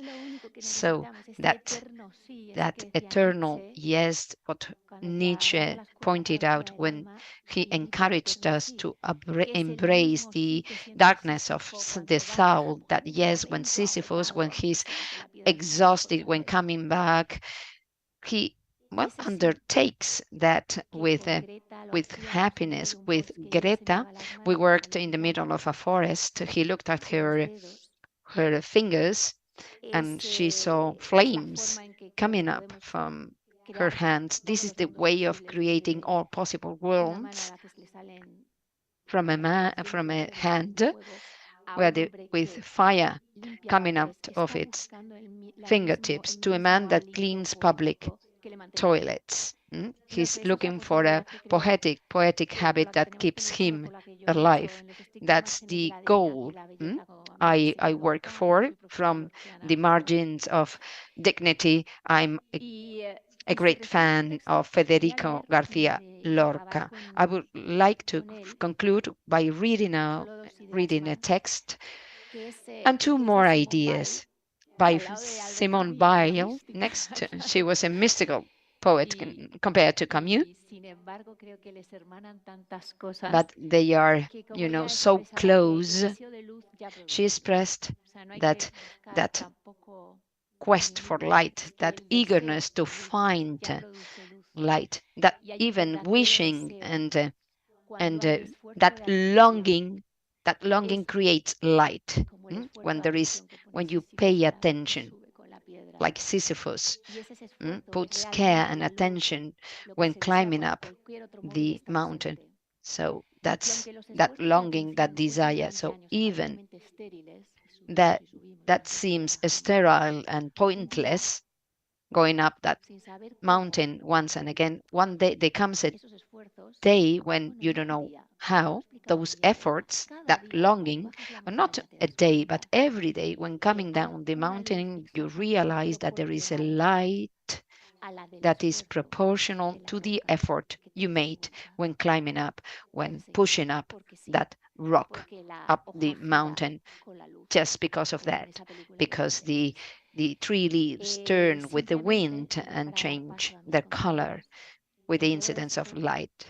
So of course, this might sound a bit abstract because I focused on light, because that's what I do. Cinema is about light and movement. There is nothing. That's the very matter of cinema.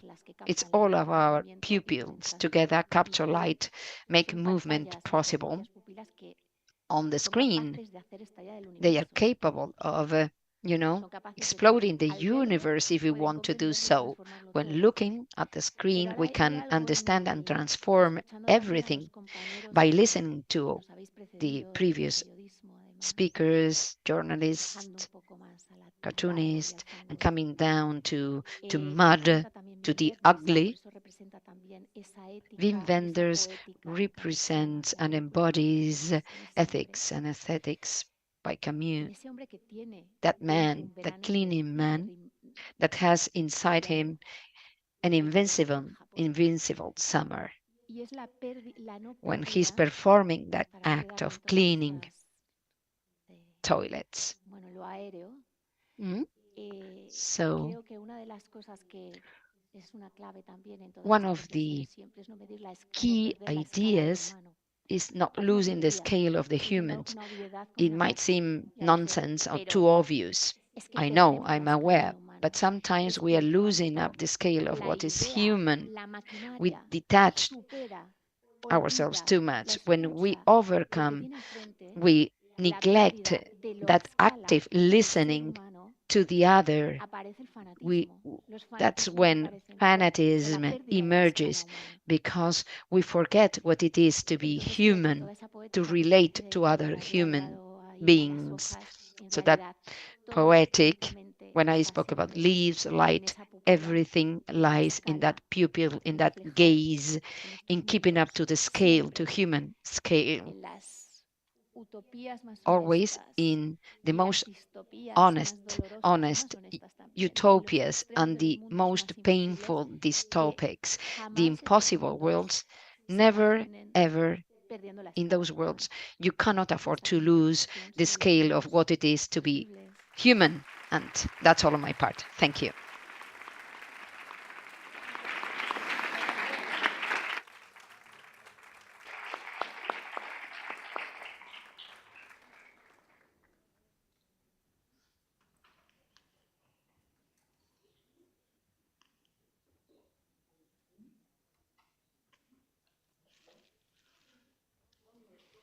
Okay, so good evening, everyone. So first of all, I'm very grateful to be here again for a second year. And I'm grateful more because, as I can see, like we are all coming from very segregated environments, but yet under one roof, sharing life together, which is always beautiful. So good evening. My name is Mohammed Mahdi. I'm a visual storyteller from Alexandria, Egypt.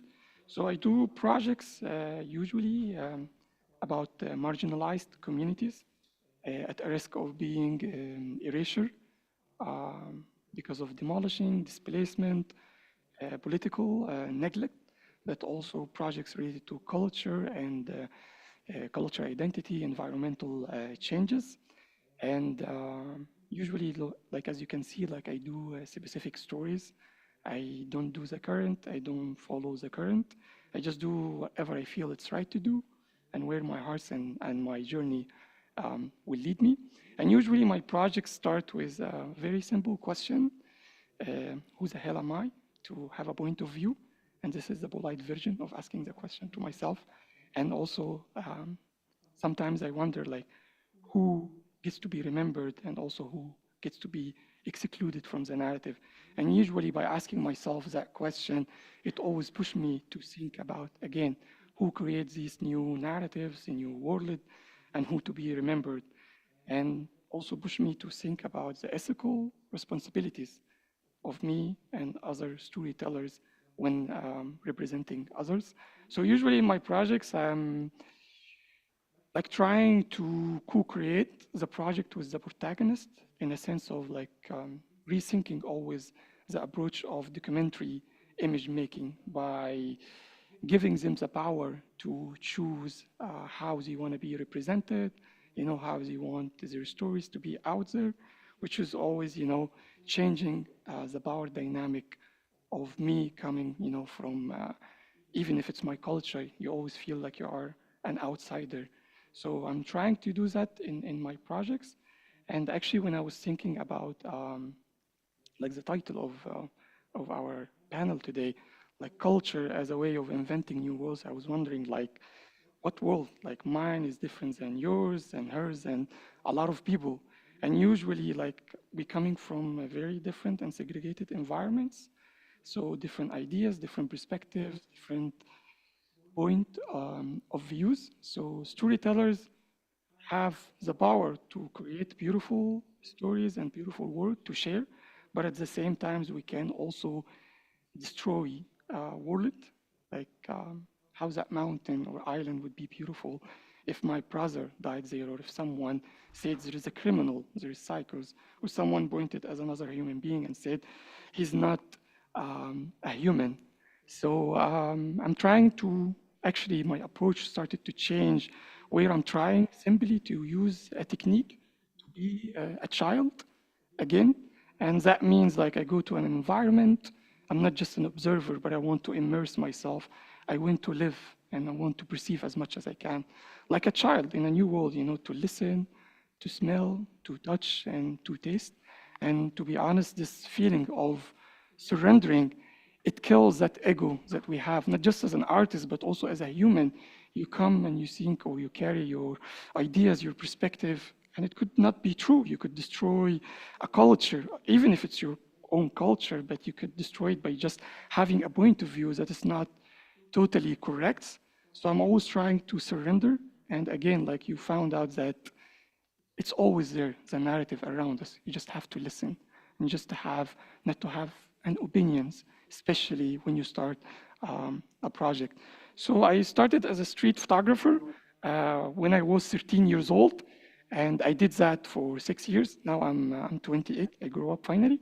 So as a street photographer, I think I have learned a lot because again, like being at a young age and exploring my culture and these new worlds and new narratives to me was magnificent. Again, it taught me a lot of lessons, like I don't know anything, but at the same time, it showed me that photography is not just a tool we use, but also it's a way where we can build bridges, but also a way for understanding, and also could be a testimony, like a powerful thing, but also images, sometimes it's a reminder, you know, and we can save moments and times that we can share it with others and new generations.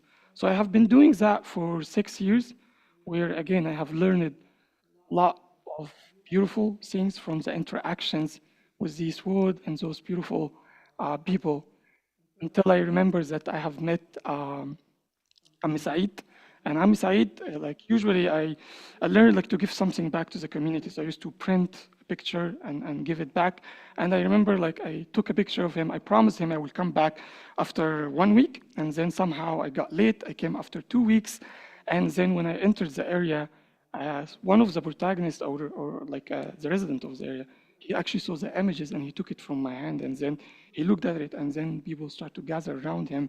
He started to say, "Oh no." And he said, like, this man has passed away like 2 days ago. I was 16 years old back then, or 17. I felt guilt, like I promised him and I didn't come. So what happened is I sat on the ground. I wrote a personal like note to his family, like, "I'm sorry, I got late. He was so nice. He allowed me to take a picture." And I asked one of the residents to please give his portrait to his wife. And then I came after 2 weeks. Of course, I left with a kind of guilt, but after 1 week, I came back. One of the residents saw me, and then he said, "Aren't you the photographer who took the images of Ami Said?" I was like, "Yeah." And he said, like, his wife was asking about you, if you can come and maybe you meet her. I was like, "Yeah, why not?" And then he asked her if I can come up.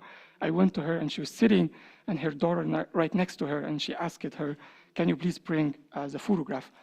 And she went and brought it, and then she held it, and I noticed that the paper was wet, like it feels someone was crying over it. And then she looked to me in my eyes, and this is the magic of life, that sometimes people look in the eyes, and then you never become the same person again. And she said, "I don't know, how did you take that picture? He hates photography, and we don't have a picture of him. And this is the only thing we have of him now." And that feeling of guilt has immediately changed, because I felt for the first time that photography and storytelling, it couldn't be just about me. Usually you think like it's my image, it's my picture, but at the end, you know, it's also they are part of that narrative. And I felt like I need to do a narrative that not just I enjoy it, but also it means something to someone, you know, like this photographs. So I started with a small projects. I live close to the sea in Alexandria. And I remember that day I was coming, you know, and you can see the sea at the end of that big street. And then I found like a horse running. And then behind it, I found a horse running, but there is a monkey who riding that. And then a bird flying behind them, and then a dog. And I was wondering like how this happened. Like I just had a normal breakfast. So I ran, I remember that day, I ran quickly, and I found the monkey. It was the one who was riding. And I was like by asking them what's happening. And I figure out that a family spending their summer with their animals, just like that, you know. So they love to enjoy it and bring all the animals with them from Cairo to Alexandria. So they have monkeys, they have birds, they have everything. And also they have these Palestinian horses where they trade it through Rafah tunnel in Egypt by giving oil and sugar and rice and stuff like that. So it was very beautiful just to encounter this world. And other small stories where I was discovering and growing over my career, like this one, I saw this beautiful young man, and I asked them like, why you are wearing the same clothes? And he said like, we are showing our love and our friendship by wearing the same clothes in our celebration, like especially after Ramadan.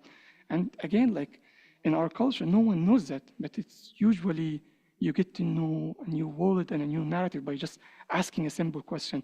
So I was just looking for them everywhere, yeah, just trying to find them on the coronation of Alexandria and both them. And even they were describing beautiful stories like we went to the same shop together, everyone in a different direction, and we got the same outfit at the end.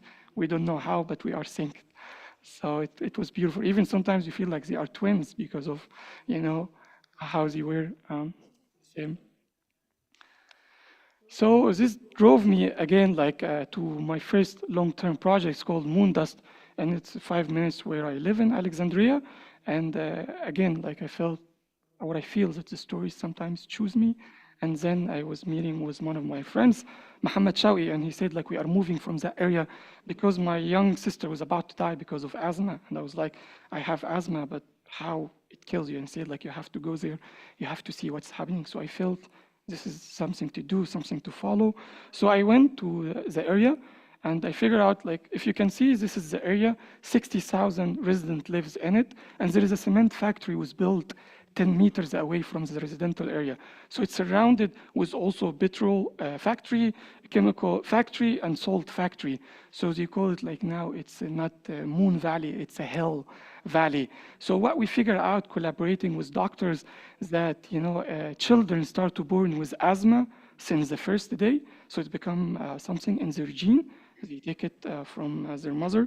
And what I was thinking about is to document their stories and, you know, to see how the emissions affecting them. It's not just producing cement, but it's work with coal and garbage and burns them. And then instead of finding ethical ways of containing the damage, it spread it to the air, which increase the pollution. So I was trying to prove that the people were here first before the cement factory, and we found a lot of evidence, like renting paper. It was like a Jewish woman living in Alexandria called Deva Konena, and it was in 1927, and the factory was built in 1948. So we proved that because they had a lot of conflict in the court, in the Egyptian court, like who came first. So after we proved that, I started to document and immerse myself for like almost 3 years, a documentary project where actually Jessica Morai, one of the audience, was involving in that project and helped me a lot.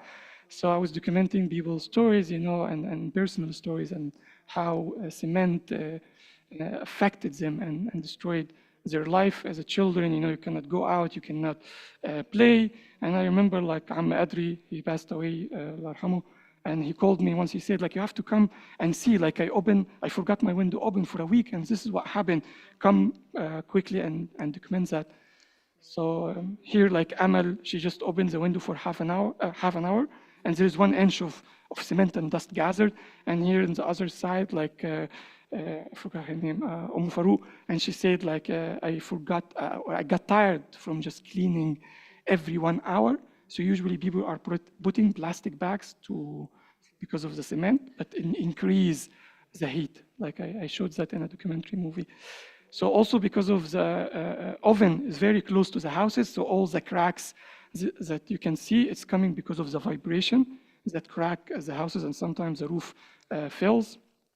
And all of these personal stories about how fathers and families feel when one of their children have an asthma, but they can't do anything. And Abdurrahman, when I met him, he said like, you know, the doctor told him you're gonna die soon because of that. And again, it was finding a ways of doing a surgery to him. So I did that project, but again, I was always thinking like how to create, you know, a world for everyone where they can witness what's happening, not just myself. Even here, it was a beautiful story. Like Amal, she said, I want to see my house beautiful as everyone. So with each new crack, I put a new sticker. So she was hiding all the cracks with stickers. So what happened is I decided like to create an exhibition because I wanted to invite the protagonist. I want to invite actors, journalists, almost everyone in Egypt, so they can witness what's happening. I remember I went to a company called Smaili, and they have a cement garage in the downtown. I told them like, I need that garage because it was filled with cement, like it wasn't decorated or anything, and they gave it to me for free. I remember Bertan, he was a friend from Prince Claus. I asked him, I just need 500 euro, and I'm gonna do a change with it. And 500 euro was a good money converting to Egyptian currency. So I did the printing, I did a small publication with the research, with doctors. We brought the people with buses to attend the exhibition. And actually it became alive. So we offered all the work to be on sale and all the profit to go and support the family 100%. And actually we sold 13 photographs in the first day. So what happened is, again, a lot of people under one roof, everyone having a different authority, a different power, and then this idea of oneness, that when we collaborate with a good intention, with a good purpose, magic happens. So after that exhibition, I got a call from New York Times and Amnesty where it increased the exposure of what's happening. And again, this case has been opened in Egypt, and after 3 months, the factory started to install filters to the chimneys. And this was a huge step. It's temporary, but it was good. And actually, the exhibition started to travel to many places like France Biennale and Institut du Monde Arabe, got Photo Plus, Photovel, and Geopolis. And then actually, before I come here, like months, the last months, like the court started to judge 2 people, and they started to take compensation for the damages that happens to them. So finally, it started to happen after almost 10 years. But again, this project was showing me that, again, like when we collaborate, when we have a purpose, changes happen, and narrative and storytelling and it's about, again, my neighborhood called Al-Max, and it's a fishing community, one of the oldest in the whole Middle East. They call it Little Venice because it has the same vibe and beauty of the Italian Venice. And again, I was documenting the people's story because they got a notification from the government they will be demolished and their culture will fade away without any explanation. And this has not happened, like they don't explain to you. So I was documenting that for years, but again, how to surrender to the environment and how to do something not just about my point of view. And I was here documenting that feeling of waiting because they have been waiting and they don't know when they will come.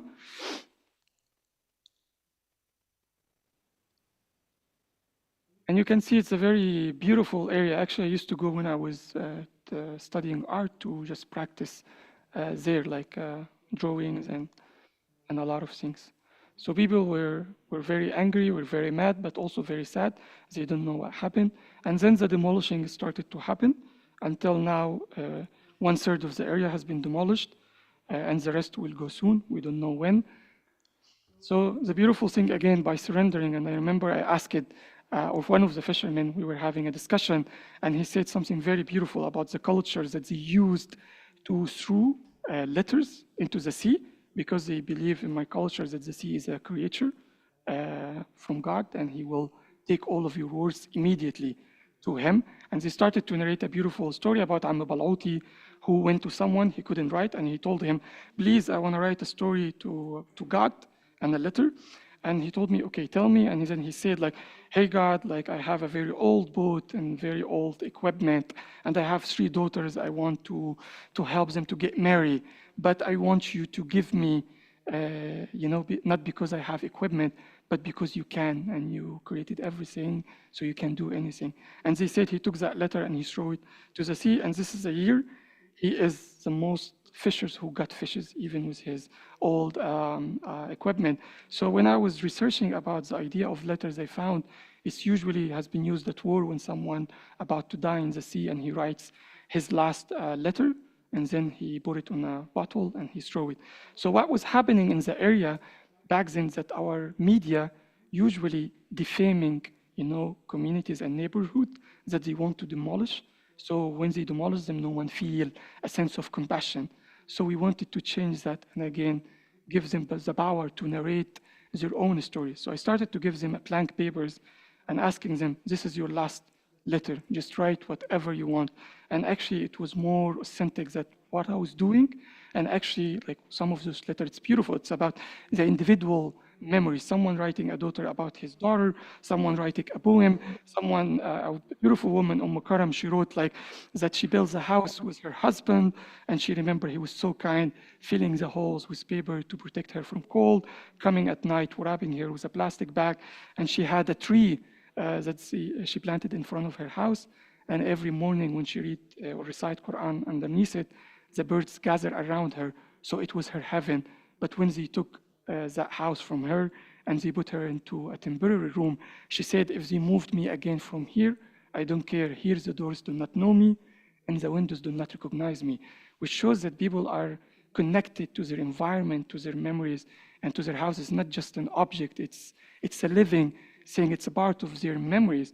And these individual actually memories and identities, it's what creates the collective identity. And by breaking that, you are breaking the history of what's happening today. So actually collecting those letters and asking them, how do you want to be represented? How do you want others to see you? It changed again, the whole project, by surrendering to them. You choose your way of being represented. It brought a lot of new narratives and a lot of new pictures, but also I was collecting pinball evidence. I was collecting drawings from locals who drew it on the houses and boats, all the maps of the area. And also what we found out that when the protagonists started to give me their archives, I have like over 800 archival images. We decided to create an interactive website where again, like how to make an impact, how to change the situation. And here it was different because they needed exposure and to challenge what's happening in the media. So in that interactive, I recommend you to go and check it because the time it would be too much. But the idea was like to hover and you see the letter, but also the protagonist read it with his voice, but also where I created a profile where also you can send them a letter.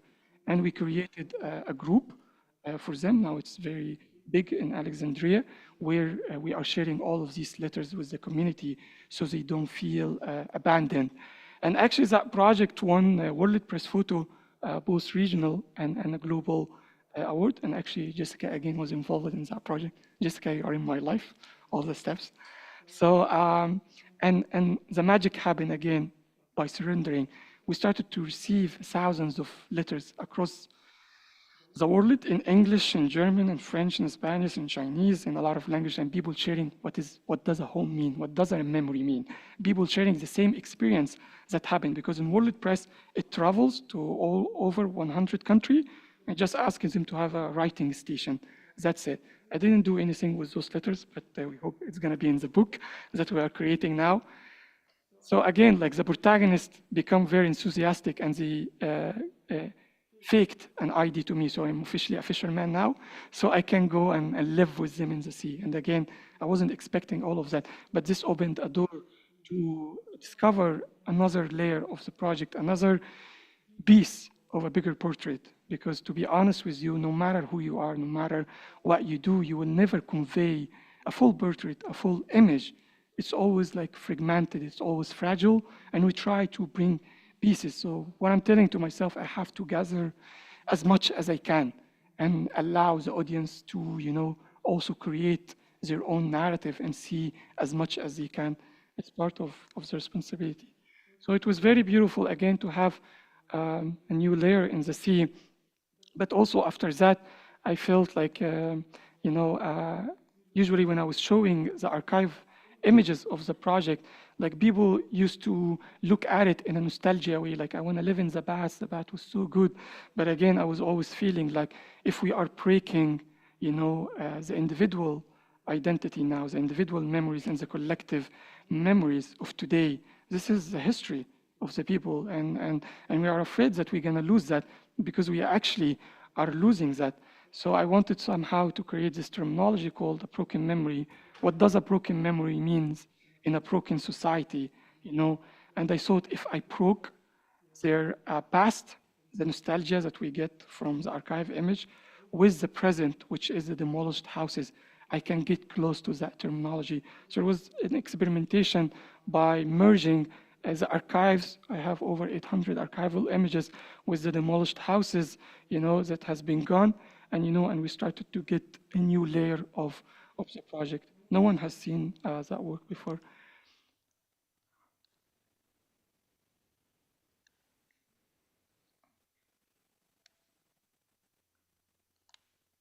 So you can see the textures of history with their own walls.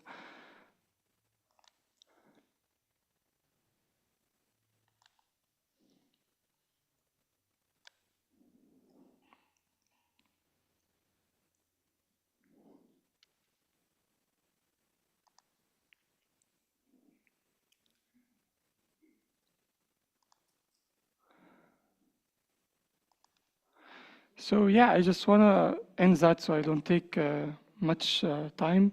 And like I would like to say in a word that forgets too quickly. And I recall a phrase from Naguib Mahfouz, an Egyptian writer, who said, like, the disease of our neighborhood, that they are forgetfulness, which we forget too quickly. And I was thinking that, you know, like through culture and through art and storytelling, we remember, and through it also we rebuild. It's always a reminder, but again, it will be always a reminder unless we do a step, a change, and I always see that happen by collaboration, no matter who you are, like a writer, photographer, you know, a filmmaker, a curator, you know, when we gather for a purpose with different authorities, we always do a change. That's it for today. Thank you.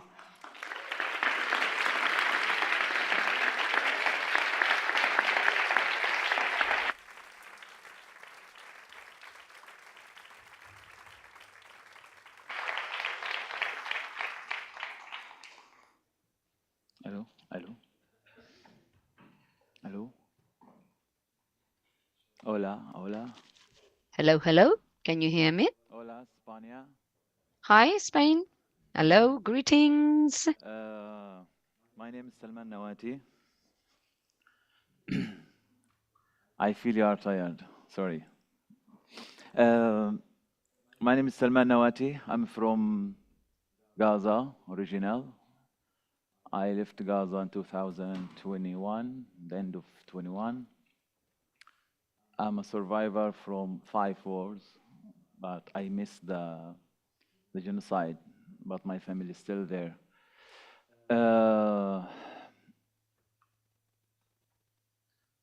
Thank you, Sandra, for inviting me to be here after all this year of culture of denial as a Palestinian in Gaza, especially. We grow up with this kind of culture of denial that no one care about your voice. The world did not know that much about the human and the creativity side and the education that we get and how excellent we are as a Palestinian. So about this question of culture as a space to invite new words, I thought about the title and try to link it with my project as an artist. First of all, what does inventing a new word mean in our time? And is it an urgent need or necessary?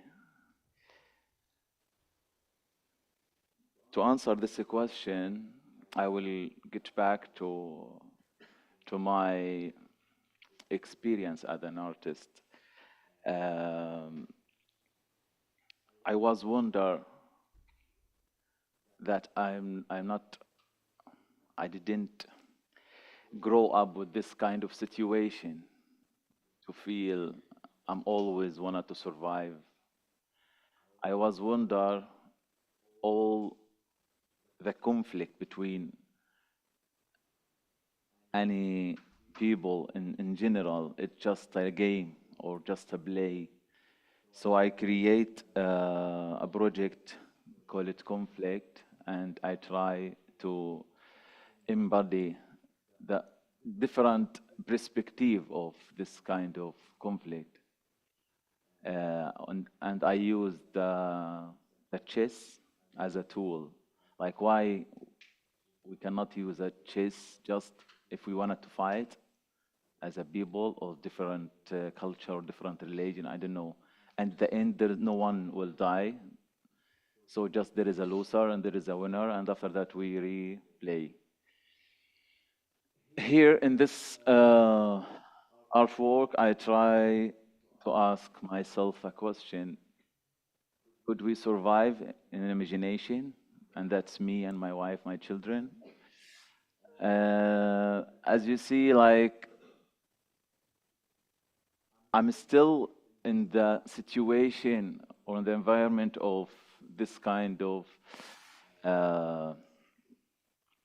conflict, but it's not a conflict, it's occupation and colonization that I didn't choose it. I grew up, like I born in 1987, the first intifada, and I smelled the Israeli gas when I was 7 days. So from there, I start my relation with this kind of occupation. But I'm always try to keep the little child inside me alive with imagination. So it was a question and it's success. I'm here now and my children, my wife also here, but I don't have the enough imagination of power imagination to take all my family to survive. So as a culture, the question of culture, I always think about culture as a tool, as a tool of resist. And here, in this painting, I sit in the culture and I try to play piano just to resist the power of all the things that against us, the occupation, the religion, the capitalism, all the people, they have the power just to redesign us or to control us. And I embody them as an elephant. And I believe that culture and art you can face this people, but you need to be a little bit smart how and when. So in this context, I asked a question, but I didn't find the answer. We will discuss about it. The new word to be invented about creating a new culture, or is it the new culture that created? We will see. But what should looks like? I always remind myself of my grandmother house.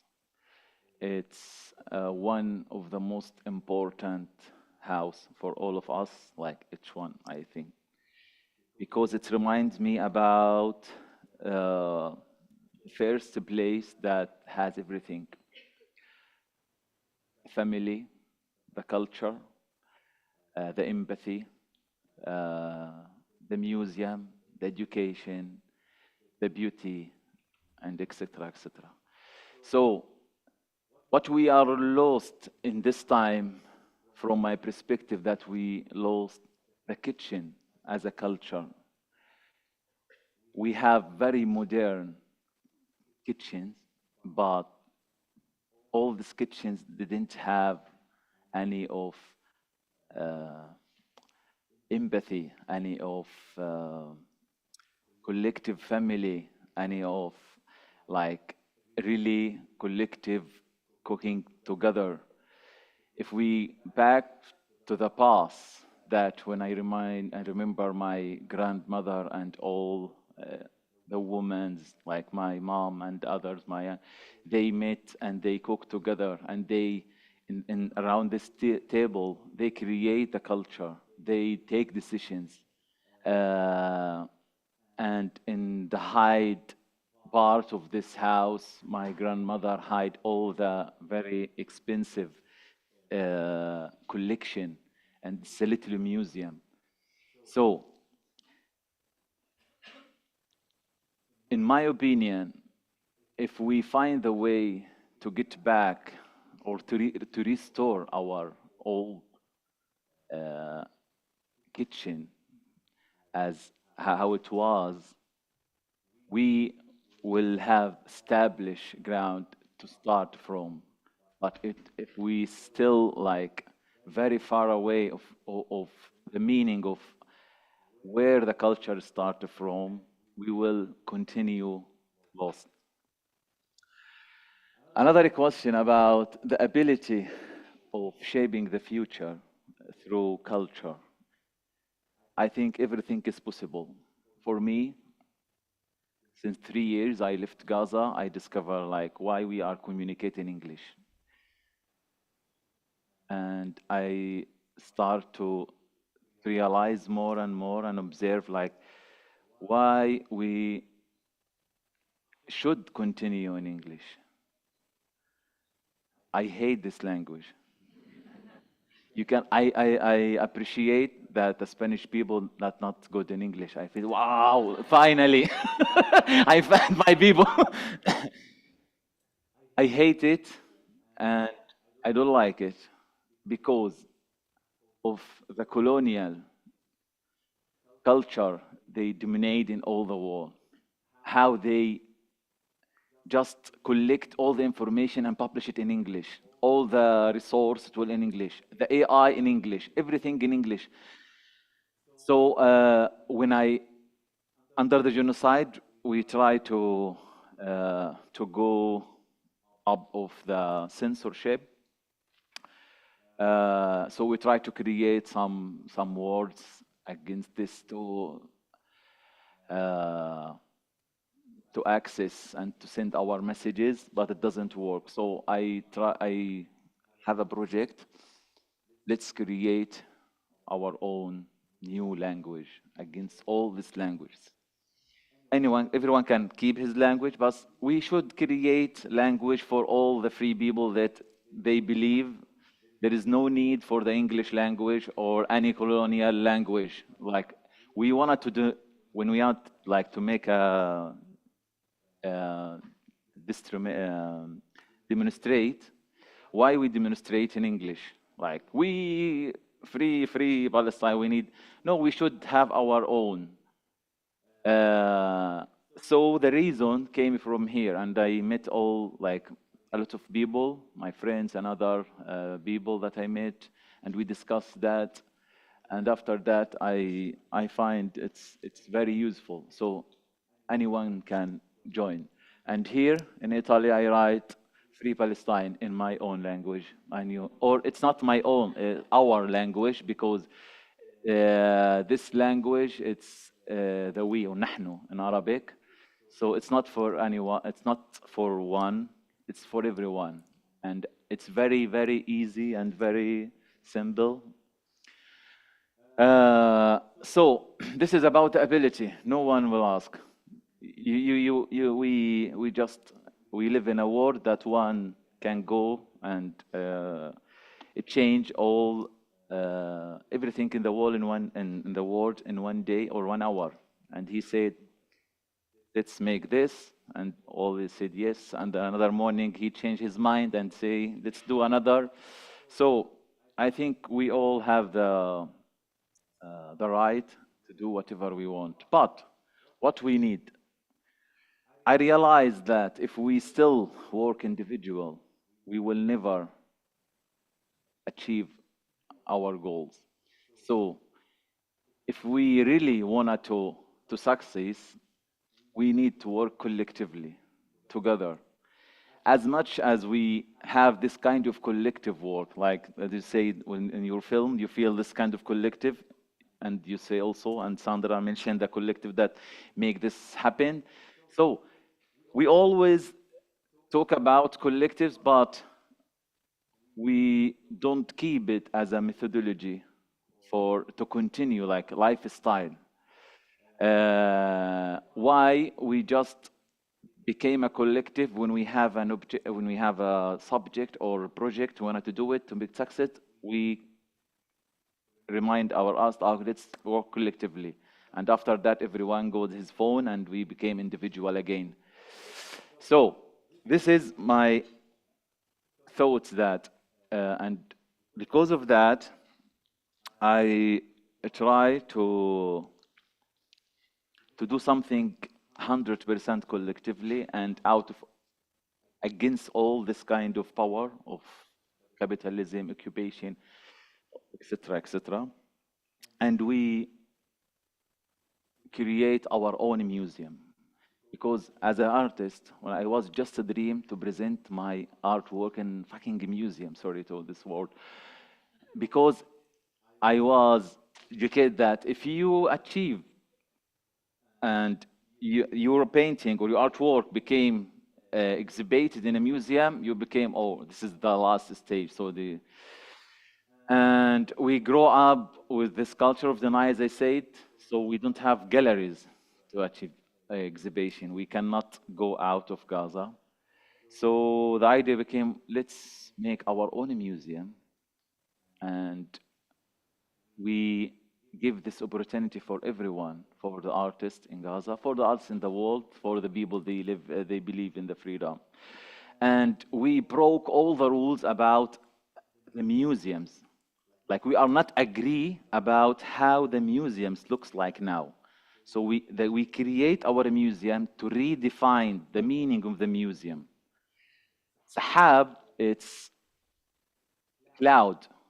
And the cloud, it's a place that we apply and our archive there. So we try to redefine the meaning of a cloud in English to be an Arabic way in Sahab. It's a cloud.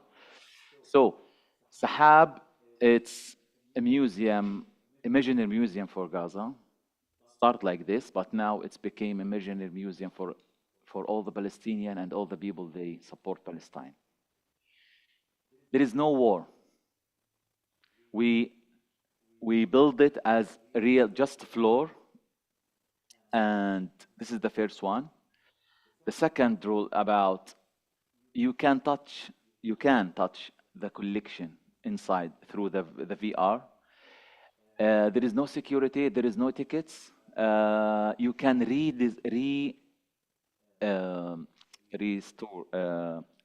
resize the collection. If you want to, if you choose one painting, for example, you choose how big it will be or how small. You can draw this and make your creation. So everyone attend this place as a virtual space. He has the right to exhibit this as he wish or as they wish. And the museum became more than collective. It was a necessary, but now it's became emergency. Because we try to make workshops with the artists, with the people, they have stories. We try to archive as much as possible from our narrative, from our heritage, because the destruction, it's unbelievable and you cannot measure it. What you see in the media, it's 10% from the reality. We lost our our structure, infrastructure, and our city. But we don't lost our narrative, our archive. So as a community or as a collective, we realize that only our community, they can decide how they wanted to archive and how they wanted to present them heritage and archive and the collection. This is like everything. I think, and it's not enough, but regarding our capacity, we are like very little people against 90% of the war. I know there is a lot of people, they are support Palestine and they stand with Palestine, but indeed, they are very weak. Like the system that the human being built it's really very heavy and they cannot redesign it. Like what's happening now for everyone, like I observe, I was taught and believe in this kind of freedom and the democracy in Europe and America and everywhere in the West and the East. But for me, I discovered that all the people, all the world live under colonial, but in another, like, we have the occupation direct and we know it, but the other, they thought that they are free, but sorry, I live here now and I don't feel this kind of freedom. I don't feel like even the people they are create this system, they cannot improve it. And then they still try to protect it, but I think we need to redefine the meaning of freedom, the meaning of democracy, the meaning of like what we are as a human. But it's not hopeless. There is always hope, because I believe if we keep the little child in ourselves alive and we get back to play and to active this child, we will restore the space of empathy, the space of collectively, the space of love, to redesign our future in the way that we all agree about. Thank you. Sorry.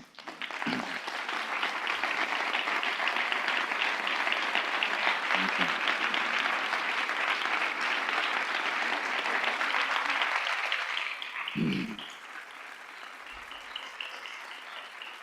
Thank you. Thank you.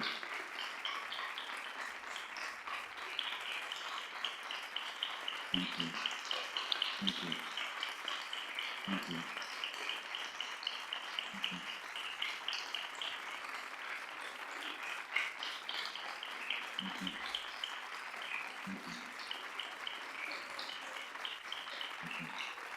Thank you. Thank you. Thank you.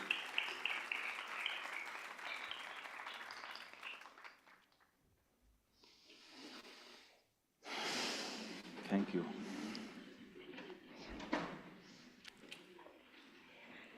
Maybe you can give the word. You can give the word to the audience. Yeah. If anyone wanna to have a question or A question back there. Is there a mic? Yeah. Yes, yes.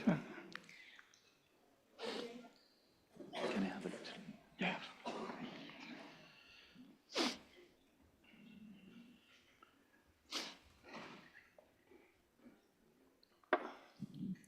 Hola, me ha gustado mucho. Hello.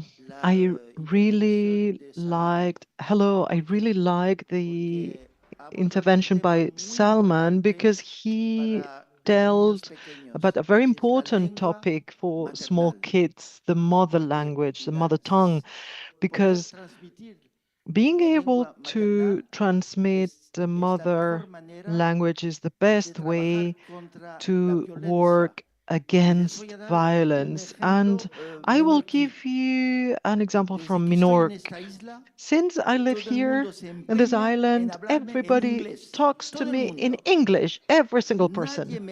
No one talks to me in Spanish, even less so in Menorcan, in Catalan. They don't know that I am Catalan. I come from Barcelona. And I grew up in Barcelona back then during the Franco days. And with my family, we spoke Catalan. It was the language of resistance. And I say this because both Salman and Leila talked about their grandmothers. Imagine the problem in France right now when there are children who cannot talk with their grandpas and grandmas because they don't know their language. And this is the first form of violence. And as a specialist of the early years of children, I can tell you that when a child cannot transmit with his or her family, it's impossible to live in a world of tolerant and open humanities.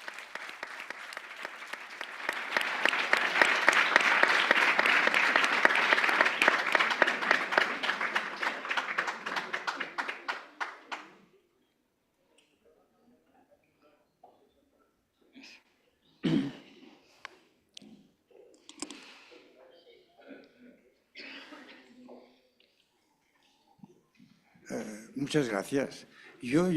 Thank you very much.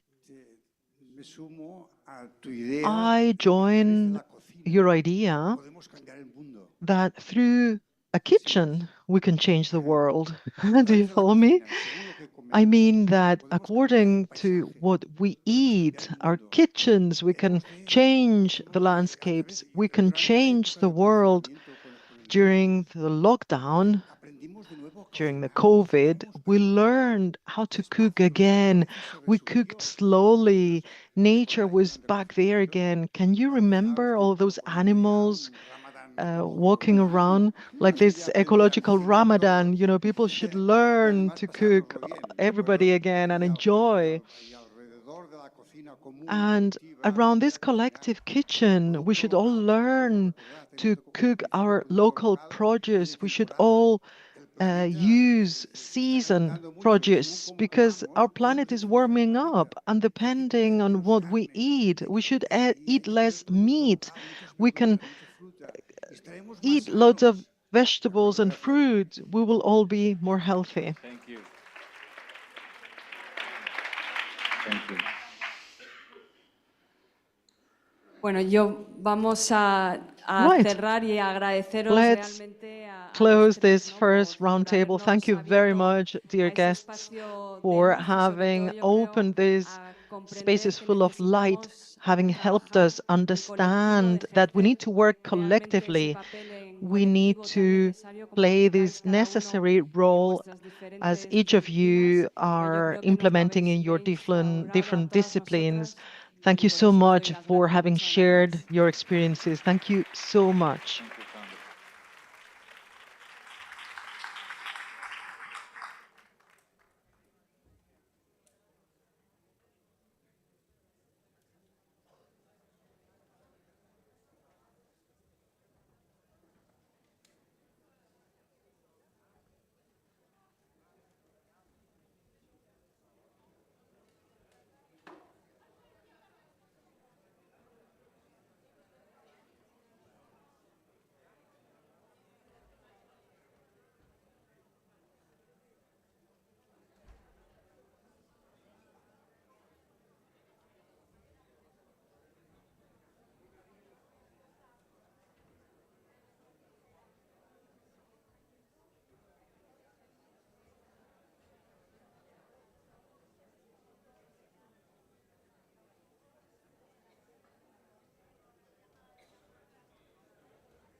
Bueno, pues vamos a seguir.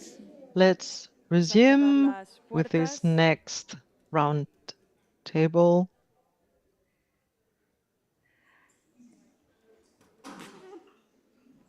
Bueno, pues bienvenidas, Right, Agnès, welcome Agnès and Jorge, who have been invited so that they can switch on our capacity to feel at awe, to feel re-enchanted. Agnès Spiegel, my dearest sister, who gives me the wonderful possibility of working with her during these last editions. Thanks to your help, I can build up this wonderful program. Thank you so much for your help, your support towards this, creating these wonderful editions. Thanks to your great expertise on the Camusian work. Thank you, Agnès. Merci, vraiment. Y Jorge, and Jorge, whose universe is built in this crossroads of literature, memory, technology, cultural commentary, who wants to talk about the digital world, the loss of sense, this mercantilization of this digital world, not falling on the trap of nihilism, rather defending the critical thought that we so much defend in our Trobades, defending art as a form of liberty and knowledge. You have the floor, dear friends. Merci, Sandra. Thank you. Thank you very much, Sandra, for your words. Thank you for this invitation, coming over and over again, revisiting this amazing space and seeing. Oops, sorry, give me a sec. Okay. I don't like machines. I was talking about enchantment. After these words we've heard this morning, it's true that when we talk about re-enchantment again, maybe it has something. If there is enchantment and disenchantment and re-enchantment, okay? Enchantment, of course, it has a marvelous dimension, but in everyday conversation, it can have a weakened meaning when it's a passive form. Je suis enchantée de vous voir, we say in French. I'm very happy. It's much stronger in the pronominal and active forms. We would say that it's the child is enchanted by the images we say, or the presence of the loved one enchants the world. It's a question of saying in active, right? I perceive the marvelous in reality. I'm enchanted by the world. So the world, the real is wonderful. It's the place where the marvelous can emerge, right? Now, disenchantment, this is a disillusioned lucidity, this view of the world that has become impossible.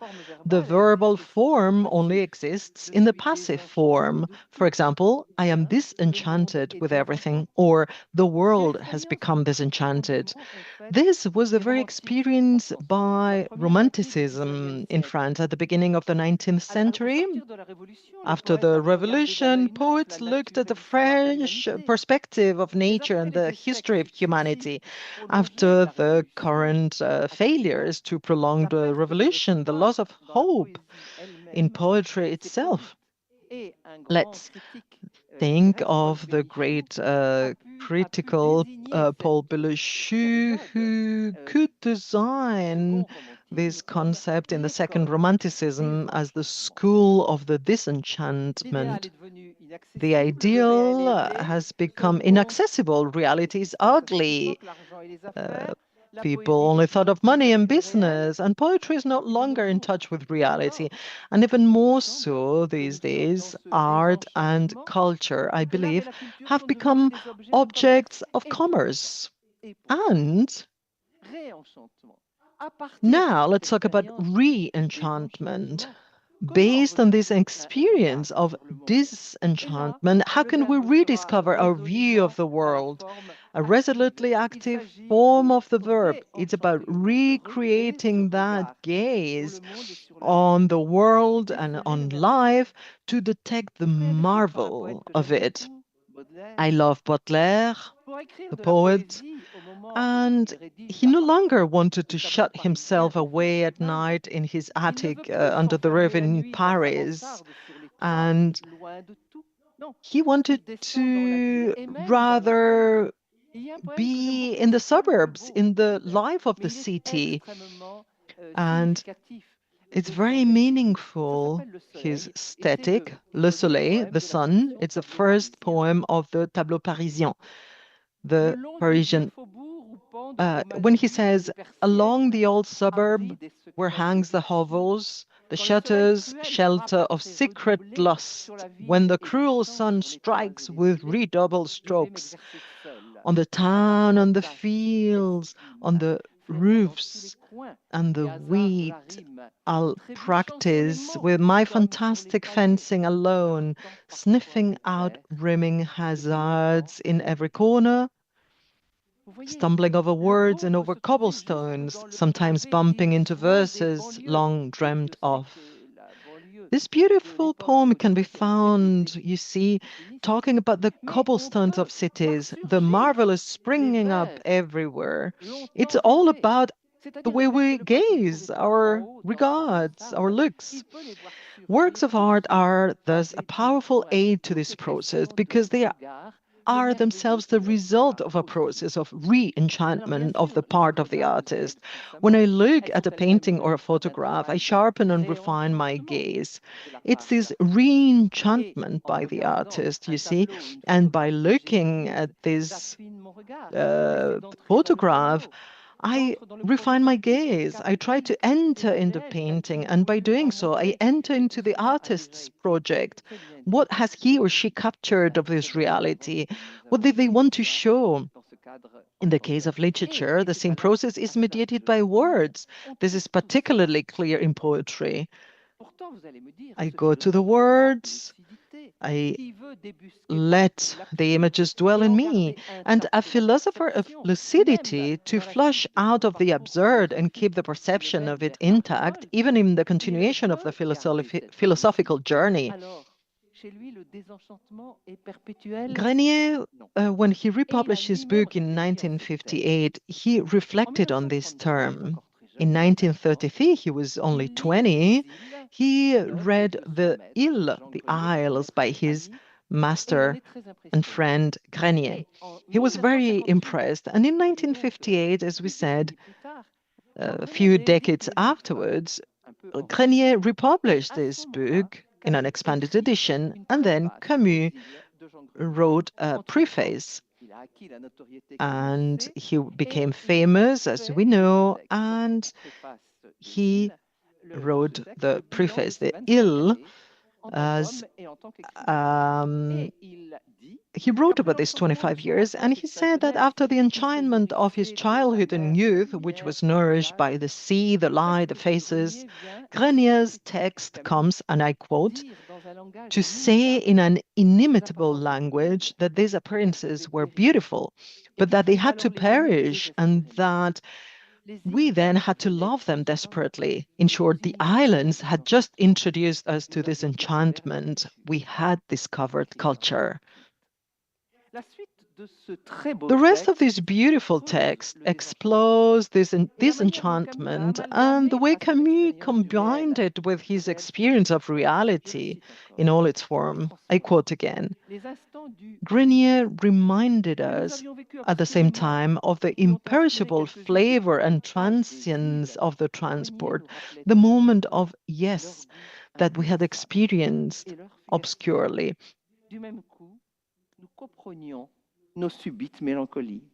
We understood our sudden melancholy at the same time. This enchantment, linked to the feeling of precariousness, so strong in Camus because of his illness, is present in his first texts. And the title of the central essay in L'envers à l'endroit, between the yes and no, suggests it. He doesn't oscillate between enchantment and disenchantment, but he experiences both intensely at the same time, as close, as inseparable as the back and front of a page.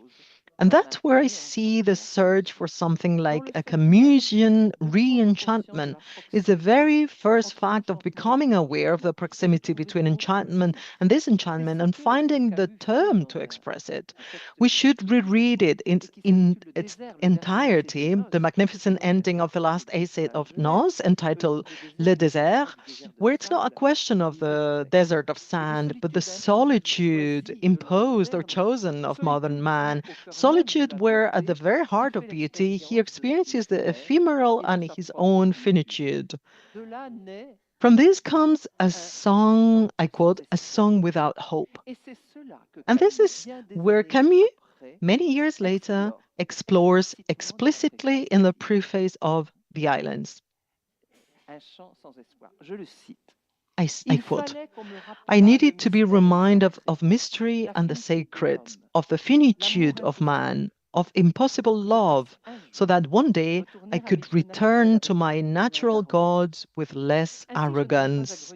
So I don't owe Granier any certainties that he couldn't or wouldn't give. On the contrary, I owe him a doubt that I will never end and that has prevented me, for example, from being a humanist in the sense that we understand it today.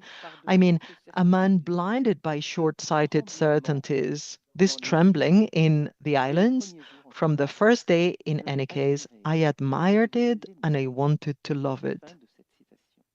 End of quote.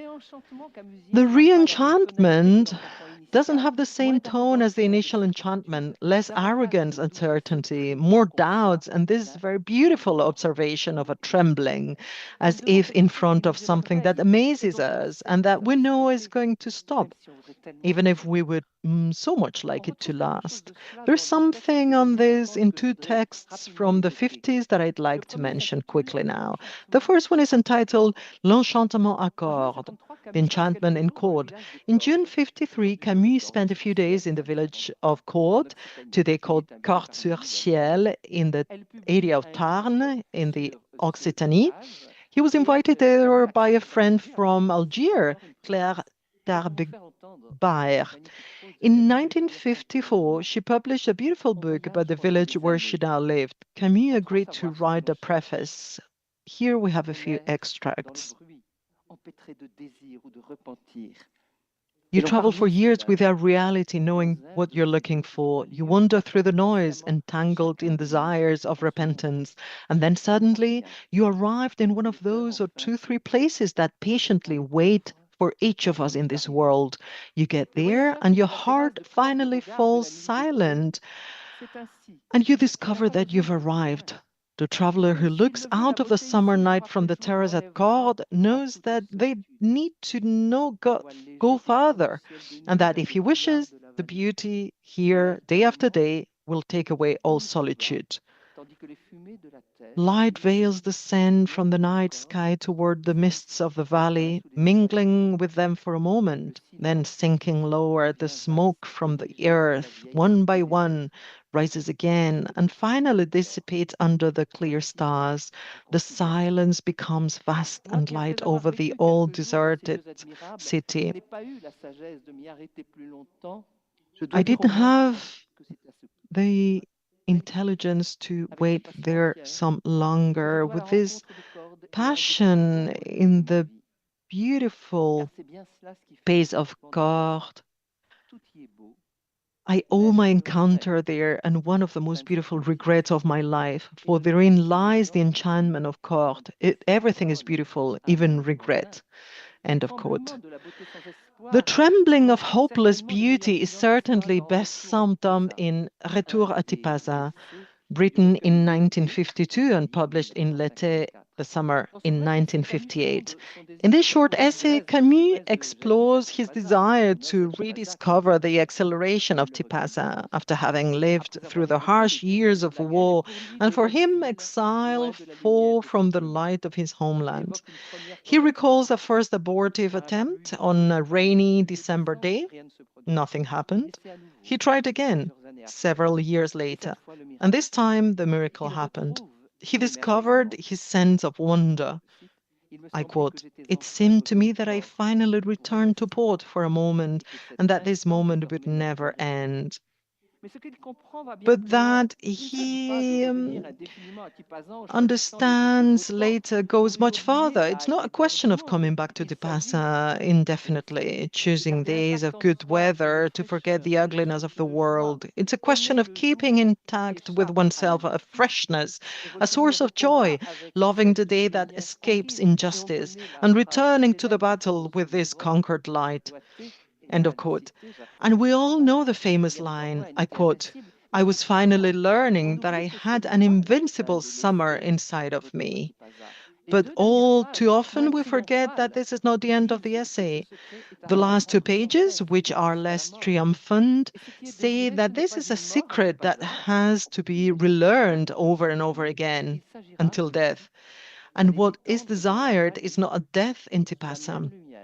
It will be, I quote, "to go and lie down in the valley under the same light and learn one last time what I know." End of quote. It is this text that, in my opinion, best expresses Camus' re-enchantment. So, to conclude, re-enchantment is knowing how to detect beauty, even in places where it is least expected, and above all, to know how to greet it. Rimbaud concluded the essential section of these illuminations with these words, I quote, "It happened. Today I know how to salute beauty." End of quote. No doubt you can only become a true artist if you have the secret of re-enchantment. But artists, each with their own material, offer us the possibility of transforming our way of seeing, and therefore the world, as well as our inner world. So I fully agree with them. Thank you very much.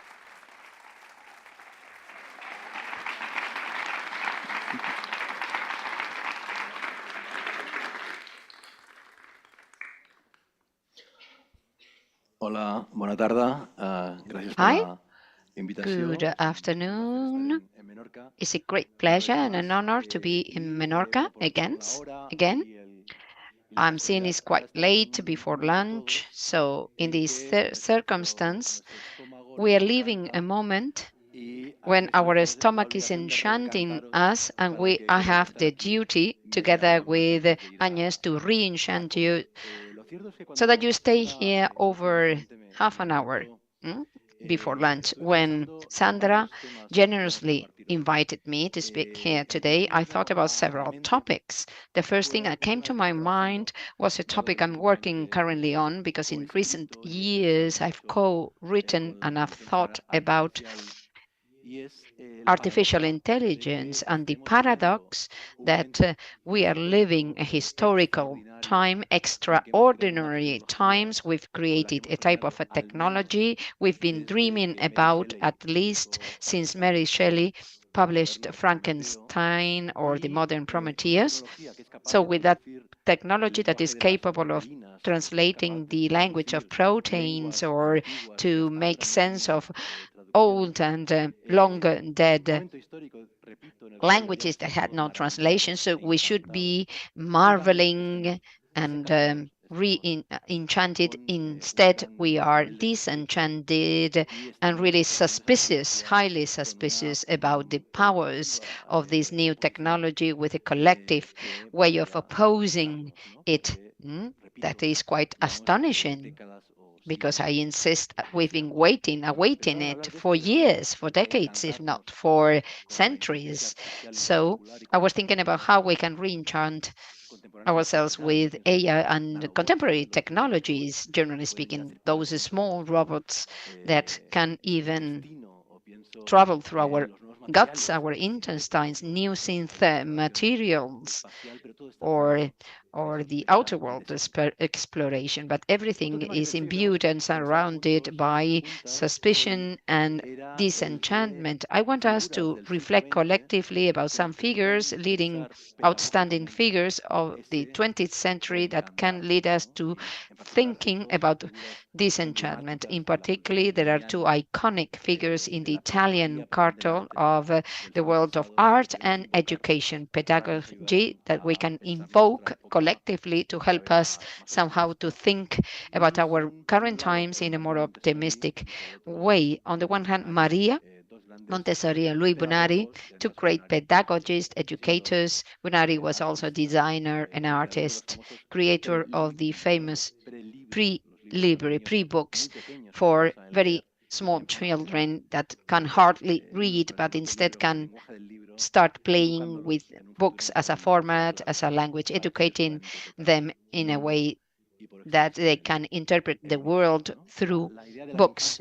So the idea of childhood as a laboratory, as a way of playing a game, enabling us to imagine, to think. So books and labs as an interface with the world since childhood.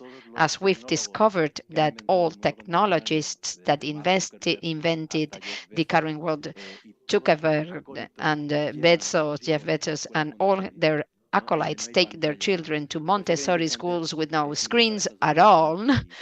It was important to invoke those figures and to rethink together. Another possible topic for today was the project the European artist is working on, but Francis Alice. He comes from Mexico. You might know this artist from conceptual art performances, the fact of moving a dune, a mountain with hundreds of volunteers. So for some years, as we saw in the Vienna Biennale, the artist is playing with children's games. He's documented all over the world child games in the playground, on the street, to make a topography, a global mapping of play worldwide. First of all, he records everything. He documents and creates some animations, beautiful videos and clips, and thanks to the magic of contemporary art, they enable to reconnect ourselves to our former selves when we were children. These are like substructures of the Jungian unconscious and collective unconscious, because we all used to play in a similar way when we were children, when we were little. And this leads us once and again back to childhood. And I suspected, and I've seen I wasn't wrong, that childhood would be invoked during these Trobades, and I would be speaking after several and people that might have mentioned it. So I propose a new way of thinking about it, not through childhood, but through re-enchantment, because even though we regret it, nobody can go back to childhood times. This is paradise lost by excellence, and there is no way to recover it. Even science taught us why, apparently, during our adolescence times, the biochemical mechanisms, those deep mechanisms that take place inside our body, are quite similar, even the same as what separates a worm from a butterfly. So when we were little, that child, we can, well, establish a similarity with a worm. So this is something that is never there. So adolescence is a place we, in fact, can come back to. So adolescence starts when we are 12, 13 years old, and it concluded when between 18 and 20. Nowadays it takes longer, but this is quite a prolonged period of time. Is a bridge, a transition, a mutation, a transformation between childhood and adulthood. Maybe, perhaps, in adolescence we can find some traces that lead us to re-enchantment, to reconnection, to recover, reclaim elements of that marvel that has been so frequently invoked today, that is so characteristic of children. It has to do with imagination, play, playfulness, creating other possible worlds, more utopic, less dystopic, and possibilities and worlds. So if you allow me, I will briefly tackle my own adolescence, my own youth. For years, I insisted on this topic in my articles, in my books, in my lectures. I wanted to be a private detective.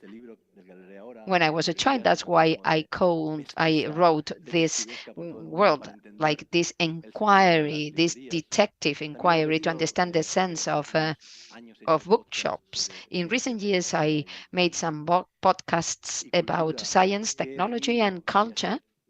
When I was a child, I always wanted to become a scientist. There was a game called Mineralova. It was well, you played with minerals and Kimionova, chemistry. You could do chemistry at home. I mean, humbly, moderately. But I never spoke about about the games I played at when I was young, in my adolescence. And this is even more important. It has defined and shaped the person I am compared to those science games or my frustrated vocation of becoming a private detective. When I was young, during the adolescence, there are mainly three healthy, playful options. One is sports, with its advantages and disadvantages. Secondly, video games. You can play video games also with advantages and disadvantages. In fact, it's really interesting to observe how adolescents during the COVID pandemic, many of them could survive by playing online games. This allowed them to keep in contact with friends. Many of them have even a positive memory and of the pandemic times, thanks to that saved them.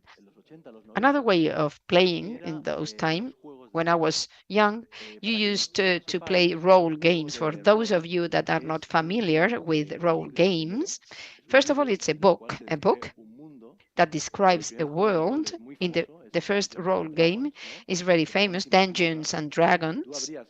So when you opened that book, that game, a world was described to you with topography, dragons, different types of characters, and a series of rules. You had to learn them, and together with a sheet, with some instructions, you created a certain character following a logic, and each of the players had a character and had to act, to behave as if he or she was that character. It was followed by Lord of the Rings, Star Wars, and when I was young, there were many dozens of games, and I started, visited a center, a community center in my neighborhood to play those role games, first as a player, assuming those roles, taken on those fantastic roles, science fiction, there was espionage, police inquiries, different types of worlds. And with the passing of time, I became a great fan, so that I became a master. A master means a person that reads the world, understands the world, invents a new project, an adventure, and shares it with the rest of the players. That master is physically detached from players with a screen. So they have the dices and the notes. So you throw the dices and decide what happens based on what you get from the dice, the result. So you decide whether it will be sunny or rainy. So you have enemies, friends, and foes. There are physical or even verbal struggles. You can, use tools such as persuasion. So they use seduction through the dicing, and you do the same, and love can emerge after that. round that game. So I was behind the screen managing those worlds, and together with some friends in my hometown in Mataró in Catalonia, I remember beautiful evenings playing long games of role games. Some of them took years to finish. I mean, every Friday evening we would play from 9 p.m. to 2, 3 in the morning, playing role games for 3 consecutive years. That means I had less healthy, habits. And of course, on Saturday night, there I was at a disco having my gin tonics and my, my drinks. But there was a space for imagination, for exercising imaginations. And well, I started writing when I was very young, so I published some short stories about science fiction, but also published some role games. I wrote 10 pages with schemes, with drawings. I sent it with a diskette. There was no internet. I printed it, and magically, after 3, 4 months, it was published, and I got it back. I used a floppy disk to send it to the publishing house, and then got it back. So after that time of my life, I finished my university studies. I got a degree in humanities at the University of Barcelona and started my PhD, my postdoctoral time.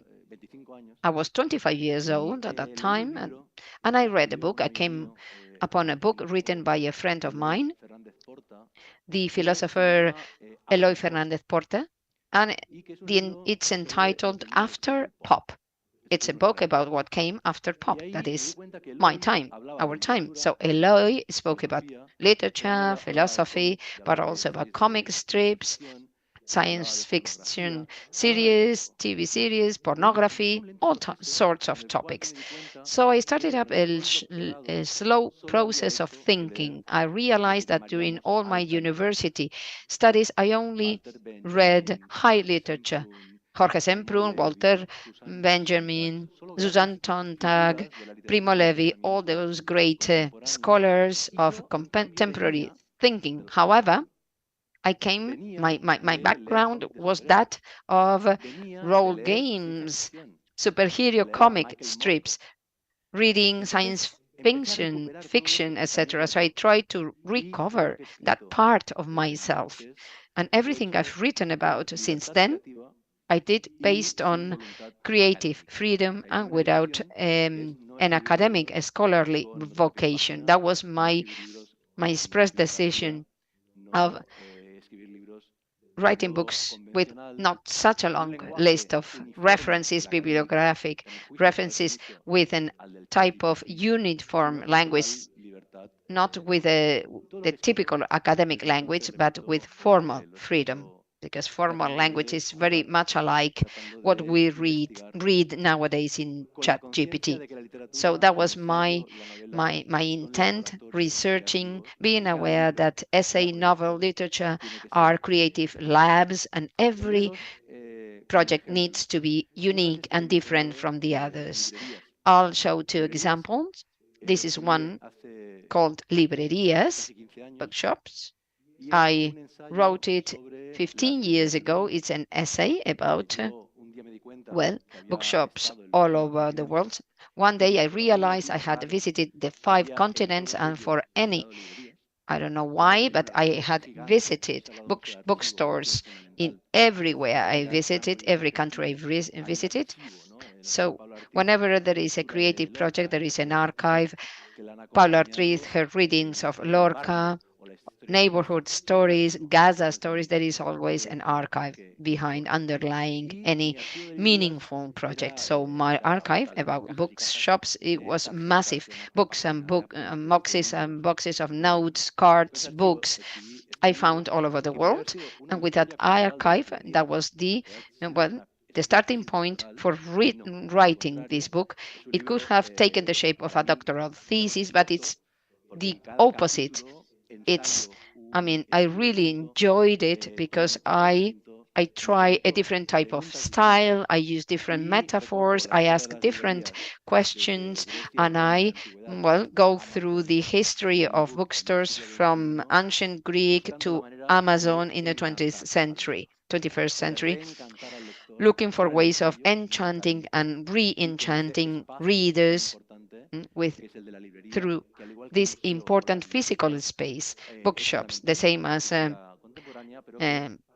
well, libraries and museums are fundamental. But to my surprise, there was no cultural history of bookstores.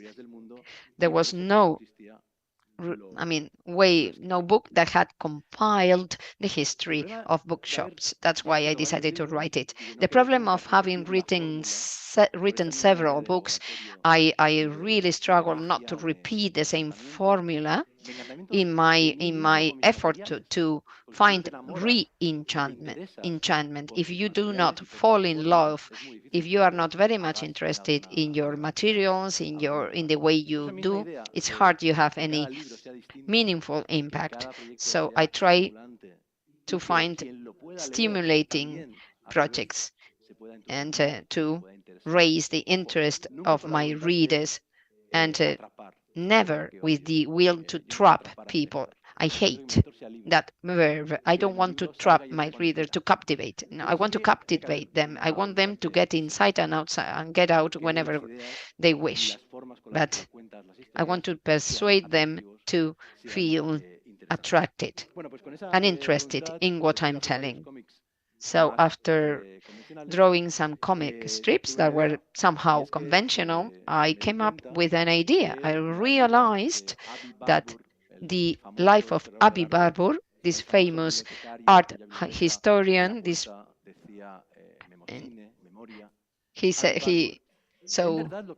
he worked at a library. So this is something he did in the 1920s. This is similar to what Sylvia Beach said. So it was interesting to tell the lives of both. They were parallel lives, so the only way of making sense and have a meaningful project was to use the accordion symbol. That's what we did with Salamandra Graphic. We told the life of Sylvia Beach on the one hand, on the one side, through this comic, this cartoon, this comic strip, using this language. From the very moment she's born, when she founds Shakespeare and Company, she meets James Joyce, then writes Ulysses until she dies. On the other side of this accordion, those stories can be read in parallel. I told the life of Abi Barbour, not with the same language, but through collage, as a technique, in a playful way, playing with the languages they used.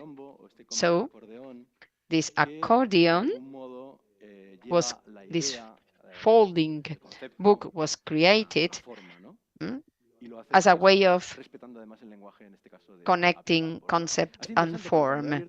Interestingly, when I opened the book, you said, wow, you were, well, astonished. That means that magic does exist, and you can achieve it just in paper, with paper and cardboard. You don't need AI, video games, and stuff.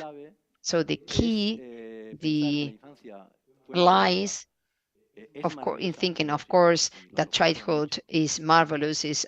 I observe my two kids, I enchant myself and re-enchant, but maybe everything revolves around adolescence, youth. It's the way, the bridge between childhood and adulthood. And we can come back to adolescence, to our youthful times.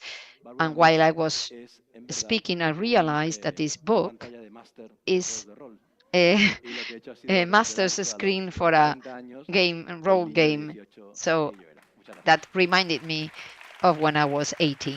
Thank you.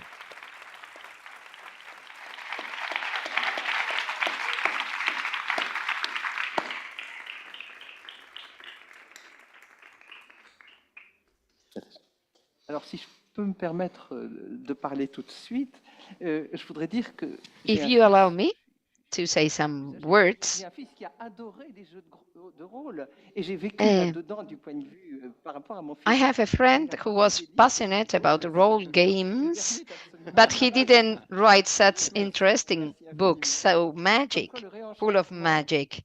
But thank you so much. Because, I mean, looking how different approaches we had to the topic. Thank you so much for your presentation. De hecho, escuchándote, In Agnès, fact, listening to you, Agnès, I'm a great admirer and reader of Baudelaire, and I was thinking exactly of that. If you look at modernity, modern times, and contemporary times, a different way of, I mean, they were ushered with a different way of looking at things, romanticism. And Baudelaire has poems about the city.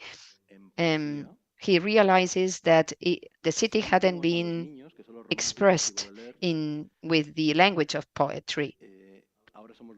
So nowadays we are adults. Maybe adolescents were Lunari or Maria Montessori, the moderns.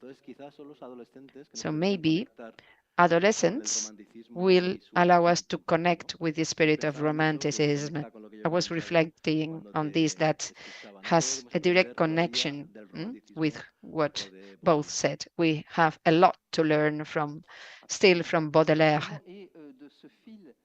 obviously, and from that guiding thread linking to Apollinaire and staying in poetry, I was really surprised to find these terms. Enchantment, disenchantment, re-enchantment. I couldn't believe that I could find references in all these authors, in the right and the wrong, these less known texts that tackle these topics. I mean, they are absolutely fascinating for me.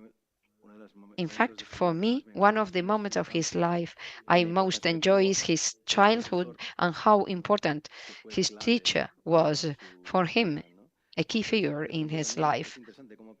So, interestingly, each micro life enables us to understand, to explain the topic we are speaking about, your life, my life, Camus's life, each of us. That's why I was interested in finding an interface, the bridge, this interdimensional portal we can use to try and understand how we can re-enchant ourselves in these times, full of disenchantment. Yes, because in other lives, I'm thinking about myself and I'm not going to elaborate on it, but of course, we can wonder and ask about our own lives by using this approach under this lens. It is true that when we ask ourselves what happened, when did re-enchantment appeared and took place in my life, yeah, I'll start asking questions to my adolescent self.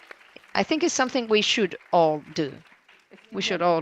We start doing. Are there any questions from the audience, please? You can raise your hand. And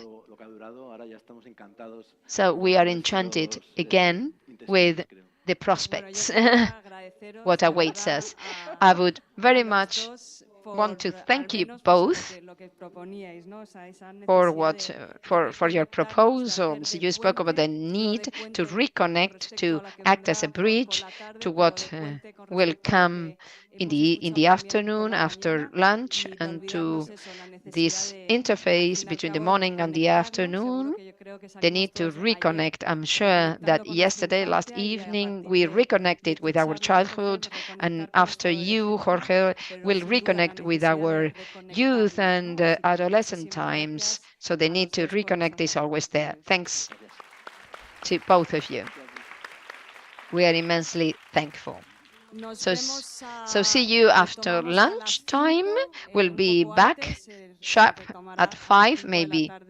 So please be back some minutes before 5 so that we can be punctually resuming our session at 5. Thank you and have a nice lunch.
Bueno, pues muy buenas tardes a todas.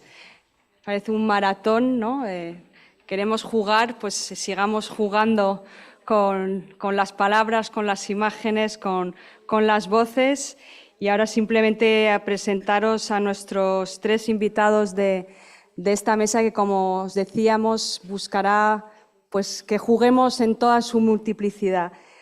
Por un lado arrancará Lucía Sesma, filóloga, lingüista y autora, que se centra en ese poder transformador del lenguaje como herramienta para comprender, para narrar y resignificar. Sorry for the technical glitch. It seems we are having some problems in the English booth. Lucia tackles language not only as a means of communication, but as a way of resisting and reaffirming human dignity against absurdity and injustice. Then She will be followed by Maurice Neumüller, curator, specialist in photography and new media. And I've assigned him this year to prepare a program, an agenda of photographic screenings. Those screenings would be a great corollary for this day. So I would like to officially thank him for all the efforts over the last years to compile 15 photographic projects around the idea of play. So Maurice, with his commitment with cultural accessibility and critical thinking, task and role played focused on art as an inclusive and conscious space. So Yinka Essie Graves, she's a dancer, choreographer, whose work is focused mainly on a lucid criticism to the structures of cultural invisibility. Through her body, through her performance and creation, she challenges dominant narratives. By celebrating the beauty of flamenco dance, and she also uses as a tool to unlock and confront historical and contemporary injustices. So I leave you with these three outstanding speakers. Bienvenidos, os doy la enhorabuena por estar en este. Welcome. I congratulate you because all for after being this here postprandial, it's not at easy. the time of siesta. So I very much hope you find it worthwhile. I would like to first express my gratitude to Sandra for inviting me. I used to work with them, to collaborate with them, and now I'm here as a speaker.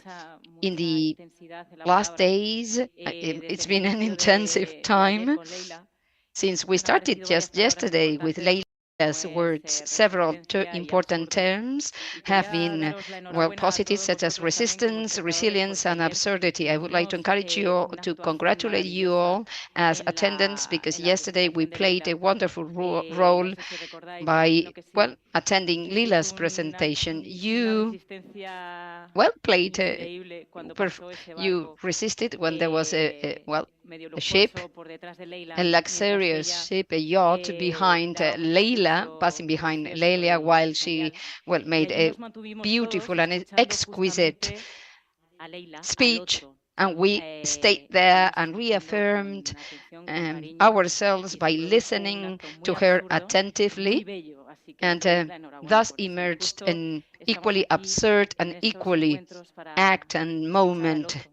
So we are here to listen to the other. That's why we are gathered here today. I would like to start with, with this reflection, with these words. Kapuscinski said in his book, in this encounter with the other human beings throughout history, since they left, the first tribes left Africa, when they met the others, the different ones, there were three alternatives in that encounter to approach it: war, building up walls, or isolation, and dialogue. So here we are with dialogue, which is the best choice, the best option. Fighting, fleeing, or speaking. And to me, language is essential. The power conveyed by language, by the use of word, it builds up our identity, both collective and individual. So we'll see that although Kapuscinski provided these three options, and we will definitely choose the third one, dialogue, language is not, sometimes can lead us to confrontation or isolation. Through words. Rousseau, curiously enough, Rousseau defended passions as the real and true origin of languages. And I quote, "It is neither hunger nor thirst, but love, hatred, grief, rage that plucked out the first voices. The fruits do not escape from our hands. One can eat without speaking, one pursues in silence the prey one wants to devour." End of quote. So This philosopher affirmed these words nearly 300 years ago. So science is confirming today what he said in our century. Neanderthals already had an articulate language. This has been proven by biology, both the phonic anatomy, and also our cognitive capacity, the space, thanks to their skulls, they were able to speak already 135,000 years ago. When 1,000 years ago migrations, 100,000 years ago migrations from Africa began, languages evolved because emotional impulses emerged. Our most distant ancestors already had art rituals that reflected a deep spirituality, such as the need to bury their dead and to make a sense of time beyond survival. Life in community outside the cave led us over time to generate a code that, in addition to transmitting information, made us human. Although the word human being has sometimes become a phrase that is closer to an oxymoron than an actual description, we continue with this tireless quest for being worthy of that name. Since we are born, we build up an identity through language. We learn it as children through game and transform it later when games become more and more complex, sometimes so much so that we have to use secret codes to survive.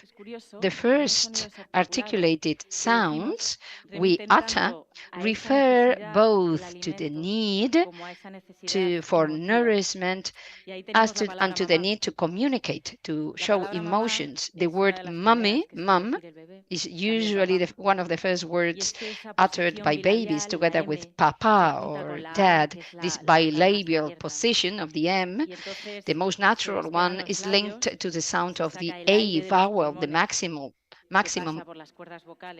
mouth opening. So you have to uncurl your lips, take air, and then pass it along the vocal cords until you pronounce the astonishing ma, this syllable. So from an early age, we double it as to incest, to build mama or mum. It shares something fascinating because it banishes all those linguistic theories that tell us that language is arbitrary, that is, there is no relationship between the form, the word, and the referent. So with certain variations, mom and dad are similar ways of saying the same thing in different language. Sumerian, Yoruba, Spanish, Dutch, English, Basque, Swahili, endless list of languages. Learning to speak is learning to play. Alphabets are just a list of letters that we have to fictionalize to make sense of them. The first steps to handling a language are narrative and lie going hand in hand with this. We need the strangeness. We need to wander in order to grow. C is a round donut like an O that someone bit, and the E is an F that put on clown shoes. Just as you have just visualized these letters transformed into others through a children's story or play, any word by name we name here and now will have this ability to create a reality in our minds, or at least the possibility of a reality. This is how thought and word interrelate. In Hitchcock's Torn Curtain, there is a scene in that film with two astrophysicists that are pursued by the Stasi, and they enter a ballet performance. They are cornered by the entire audience, but the character played by Paul Newman says a single word that allows him to fly, to escape. He says aloud, "Fire!" And although there is no real fire, the audience in that performance believes that statement, and in their minds, in all their minds, there is fire. So this causes chaos, a chaos that allows them to blend into the crowd and escape. Just a single word, the utterance of a single word. I could have used an example from Trump, President Trump, on all the consequences of any of his statements. This is a gift of myself to you. I'd rather use Paul Newman's words than Trump's ones. We tend to forget that words are action. There are rituals where this is most evident. A halt at a firing squad like the one that saved Dostoevsky from certain death, or a judge's saying, "I pronounce you man and wife." Even until 2019, in India, pronouncing 3 times talaq, the word for divorce, gave men the legal right to divorce unilaterally, of course. So that triple talaq is an extreme and quite despicable example of how we can perform things with words. But there are many more cases. Throughout history, there have been moments when just a few words precipitated crucial events. That mokutsatsu, meaning no comment, pronounced by Japanese Prime Minister Kantaro Sukuskis to the Allied peace proposal in July 1945, whose ambiguity in diplomatic language proved to be a good excuse or pretext for the Americans who dropped the atomic bomb on Hiroshima within days after that. Ambiguity also played a dirty trick on King Croesus of Lydia in the 6th century before Christ, when after inquiring to the Delphic oracle, he asked whether he would be winning the war against Cyrus, the king of Persia. The Sibyl replied, "A great empire will fall." How could Croesus think that this empire would be his? We never think that it will be us that fall. Now, at the end of the 20th century, we are on the night of the 9th of November 1989 in a press room in Berlin, where there was no room for one more international correspondent. Near at the end of this tense and tedious press conference, as they say, the member of the government committee called Günther Schabowski from the GDR, he produced a piece of paper announcing that East Germans would not need any passport or visa to travel to any country. In bewilderment, a journalist from the Italian news agency ANSA, Riccardo Ehrmann, he asked him, "Ab sofort?" That means immediately. Schabowski hesitated, puzzled, in puzzlement, unable to find any piece of paper, any document to confirm a possible answer. So he replied what Ehrmann had served him on a plate, "Ab sofort," he pronounced. So those statements were televised and broadcasted live. So not only did journalists rush out to announce it in their newsrooms, but thousands of Germans heard that at the same time, and they all rushed to the border crossing points at that night. The Berlin Wall fell. And I imagine you remember former U.S. Secretary of State Colin Powell, when on February the 5th, 2003, he alerted the UN Security Council that Iraq possessed weapons of mass destruction. Those words led the United States, Great Britain, and Spain to go to war. Words, as Edwy Plenel said, they didn't correspond to reality. They didn't match reality, as even Powell himself admitting it later on. But they had already shouted fire, as Paul Newman did, and large part of the international community believed there was fire out there without seeing the smoke. And we also are aware of the consequences, disastrous consequences. These games are much less tender and cozy than the little story I told you about the origin of the sea. On the road to adulthood in adolescence, we construct another identity through language. Those who have young people around us will know the centrifugal effect that occurs when they speak.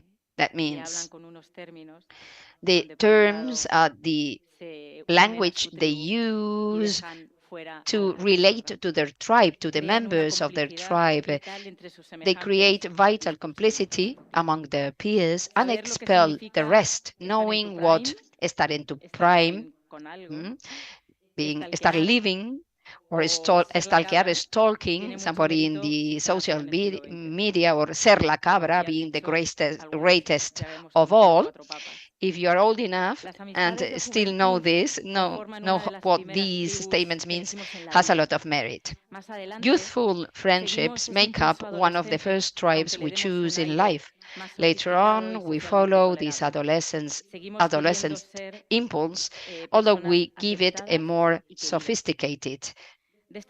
We still want to be accepted, loved by others. That is why we create professional jargons and, well, similar ways of speaking that unites us and expels the other. We even play with the way we ask ourselves, or we introduce ourselves, our own proper name, how we are called. By using the example of writers and their pseudonym, we see that we can be someone, although sometimes it's convenient or most suitable to be someone else, to pretend to be someone else.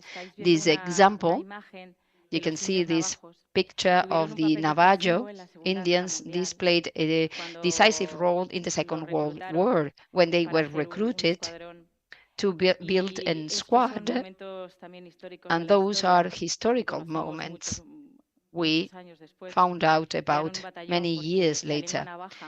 The Navajo language has not written language. They created a battalion and they took advantage of this to create the code to fight the Japanese, because they were really good at coding. You can see it here. Well, I was speaking about writers. One of my favorite ones. He was very much loved by all of us in these Trobades. Robert Galbraith published the novel The Cuckoo's Call in 2017. So with some irony, his publishing house printed 1,500 copies in April. But when somebody revealed that July that J.K. Rowling was the best-selling author of the Harry Potter saga, was behind the name, a famous sales platform declared that sales soared by 500,000%.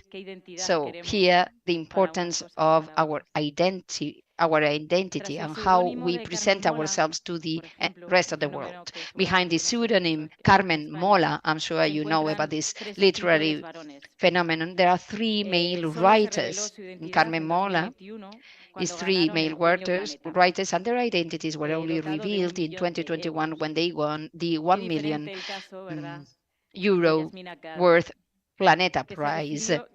How different is this case from that of Yasmina Khadra, who took refuge in her wife's two maiden names at her suggestion. Mohamed Mouleshoul, an ex-military man born in Algeria in 1955, had to be under the cover of that pseudonym to avoid censorship and to protect his own life, according to his own account. Esther López Barceló rescues in her book The Art of El Arte de Invocar la Memoria. I very much recommend it. She reminds us of the story of Manuela del Arco. She was a militant of the Communist Party of Spain and an activist during the Spanish Civil War. She was imprisoned during the Franco dictatorship for 19 years. In the prisons of Las Ventas in Madrid and Segovia, she earned money by suing, like her fellow prisoners. In a notebook, the one you are seeing on the image, it was called Primavera, Spring. They wrote down these instructions for sewing different embroideries. So these are conventions, combinations of letters, a code that is used by sewers. However, they use that combination of letters and numbers to create the so-called sewing notebook, which was a tool to clandestinely communicate with the outside.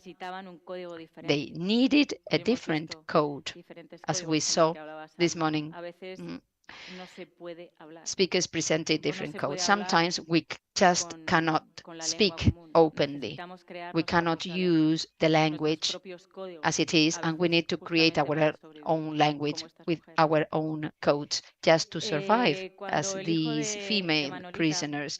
When Manolita's son, Miguel Ángel Martínez, turned this story into fiction, he tells us that he asked his mother to decode those signs, but she always refused and told him that if he ever needed to do so, he would make his own codes.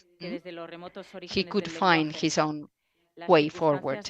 So we've seen how since the remote origins of language, vital social and cultural circumstances have marked our being. Word and identity have always been closely intertwined, so linked that we have almost forgotten that language has the power to betray, to condemn, or to redeem, but also to heal, and of course, to amaze. Thank you.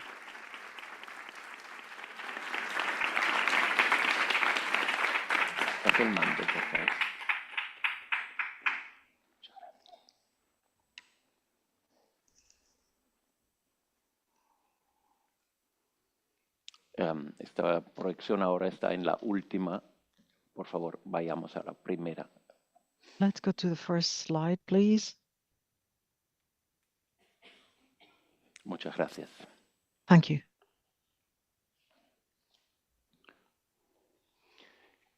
Quiero recoger un poco el hilo que I'd like to las palabras, las imágenes, los códigos, link these ideas of codes, words, ideas in front of the cameras here as a means or tool to document reality. Empezar con algunas contemplaciones, algunas reflexiones I'd like to begin del lenguaje del filósofo austriaco by remembering Wittgenstein's Austrian philosopher's words being fundamental when we talk about games, philosophy, words, images. These language games are not the same as playing with words that can be puns or difficult expressions to be translated. My children's, for example, being bi or trilingual, when they try to translate some expressions, and translating jokes is really, really hard. This would be the joke itself, you know, explaining a funny story would be a language game, a pun in the Wittgenstein's sense, you know, going shopping, explaining a joke, whatever. The way we use language rather than theory or the function of each word, it's different from St. Augustine or the Greek philosophers. I mean, the use of language, the use of words, as you've explained, it goes hand in hand, language and the meaning of it. And something similar could be said about images. I would like to quickly share with you an anecdote. A year and a half ago, I was in China in a festival, and as a good father, of course, I had to purchase a little present for my kids, and in a toy shop, I found this toy, the top toy, a Make Fun Happen, and not to use Sandra's words by Camus, but basically not to criticize, but rather try to understand better. I'd like to say that according to my education as a child, when I played, it was a taboo to play to war games, differently to what Leila said with the little soldiers. For us, it was so negative.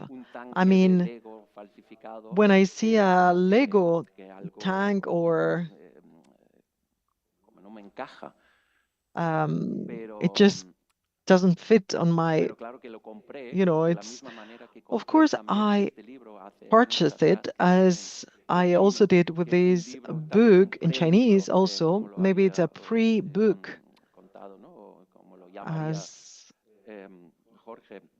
Jorge would name it. It's a children's storybook, and it was so striking that, as you can see on the top, it says baby for early readers.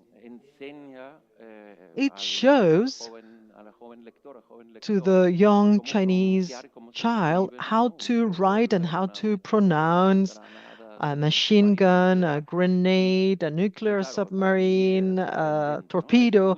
So it's so shocking. And of course, there are plenty of things that we don't understand when we approach the other, a different culture. But photography, art in general, is one of our tools that can help us.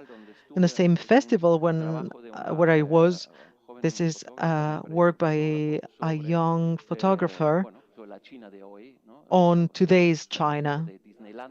It's a type of Disneyland inauguration ceremony, and you can see the ephemeral idea of this castle. It looks almost like cardboard boxes. They have not, it was planned this way. And also the fact that no one really is looking at those wonderful fireworks. They are just looking at their screens. This is something that is common to us, in concerts, etc.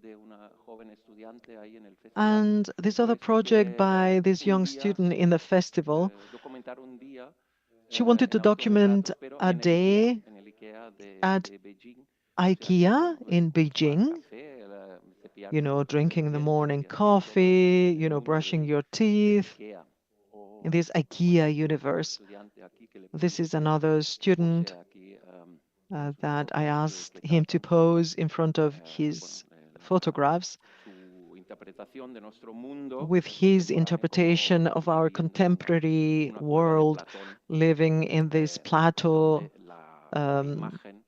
cave with the synthetic artificial image being the light or the shadows that we interpret.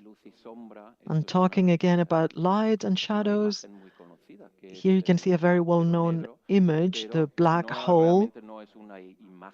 But it's not really an image per se, it's a construction, it's a myriad of data that have been collected and combined from different telescopes. It's rather sound than image, that here they are transformed into an image. I interviewed Peter Gallison, who is one of the persons deciding that the color of this formation should be these red, orange, and yellow hues, because one of the colleagues in the project said that the hottest part of the flame is blue, so it should be blue. And then he answered, no, nobody's going to understand, because people understand hot with red or yellow or oranges. So it was one of the images most seen during those days.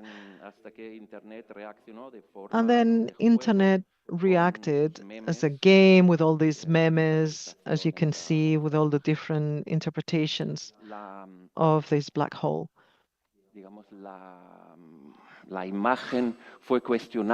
The image was actually questioned since the beginning. In the 70s, artists used the camera, Peter Bible, for example. Here you can see these two trees, more or less the same size as the artist, but then downstairs you can clearly see that the artist is as tall as the first, but the second is much smaller. So the image showing lies or fake ideas, you know, images can lie as words can lie.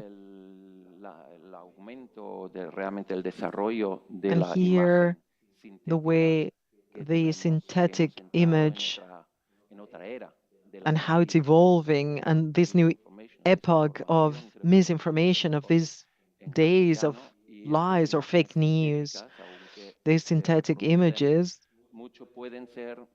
they can be reproduced, they can go viral, they could be true or false, but it seems that it doesn't matter really whether it's true or false. Let me quickly advance. These are some experiments that I did with AI. I used Kim Jong-un, that was mentioned before, and the karaoke. And this is the result.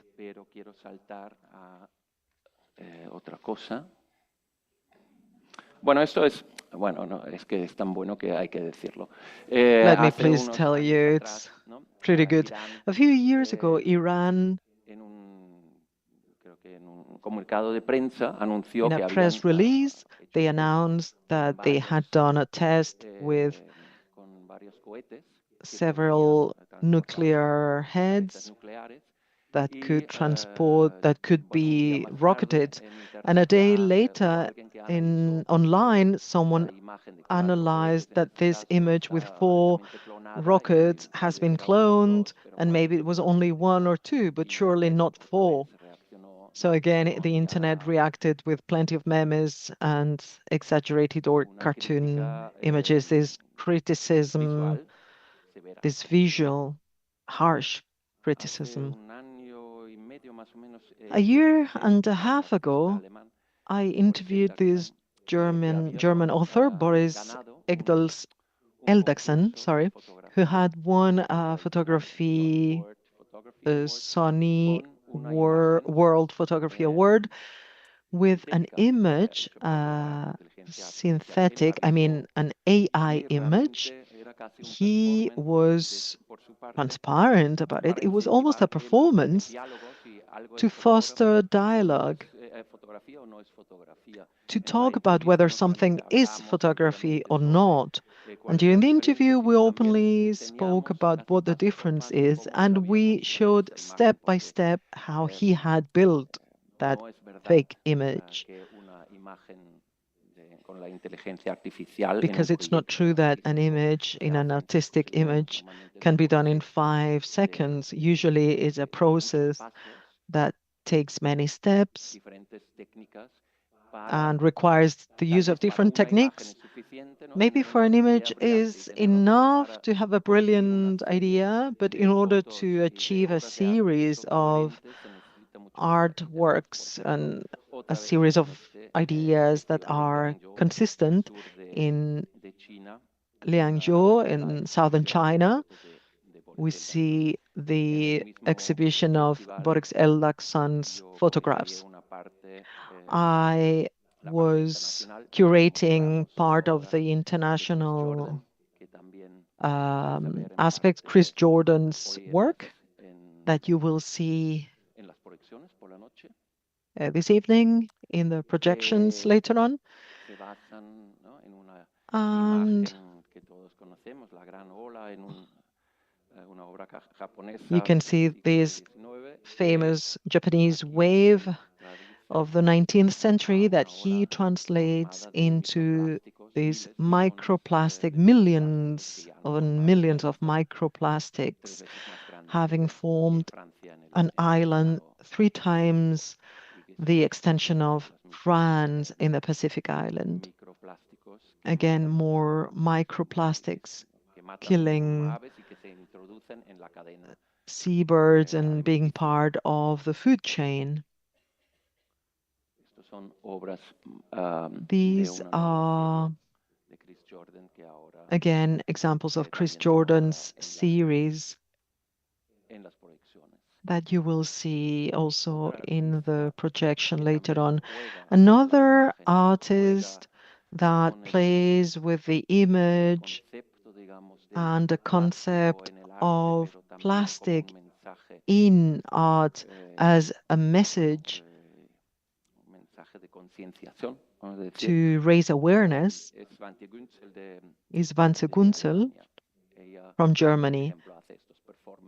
She does this sort of performances or performance events in museums. This is in Thessaloniki, where she collects plastics and then she throws it back to sea a few meters away, and people are, you know, pulling their hairs. It's scandalous, but this is what she wants to create. And in her recent work, she collaborates with some scientists using AI. As we've heard, AI has plenty of positive aspects. One of them, these scientists, for example, they use AI to analyze images, and they use drones to find waste in river banks and to analyze them depending on the nature of or the materials of this waste. Here you can see different regions, green and blue, meaning nature and water, of course, but all the gray areas or different colors means waste. They collect and transform and analyze these images, and he uses them to create art pieces. Sebastião Salgado is a world-known photographer. We all know his trajectory, and he has battled throughout his career, his life, to raise awareness towards the protection of nature. Recently, this exhibition was held here in Barcelona, the Amazonia, and the tactile Amazonia touch, as you can see here, this beautiful relieved reinterpretation of his photographs for blind people were amazing. Of course, if you compare this to different artistic disciplines like the use of the word or sculpture, photography is a non-accessible medium for people with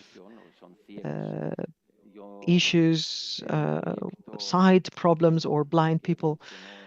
In a project that Sandra mentioned before, we also use photography, in this case stereoscopic. As you can see, two images of the 3D postcard effect.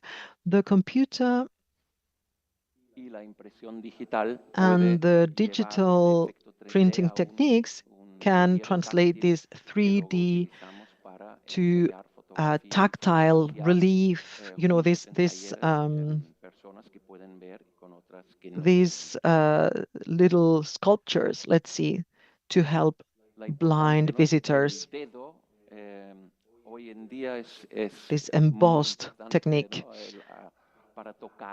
It's very important these days to be able to play, to touch, and here we've needed to learn a brand new alphabet of how to use our fingers the tip of our fingers when interacting with the screens. In some medieval manuscripts, you can see these little fingertips highlighting as a fluorescent crayon these days. You can see with his long finger in medieval up to 3 hands here highlighting a specific paragraph.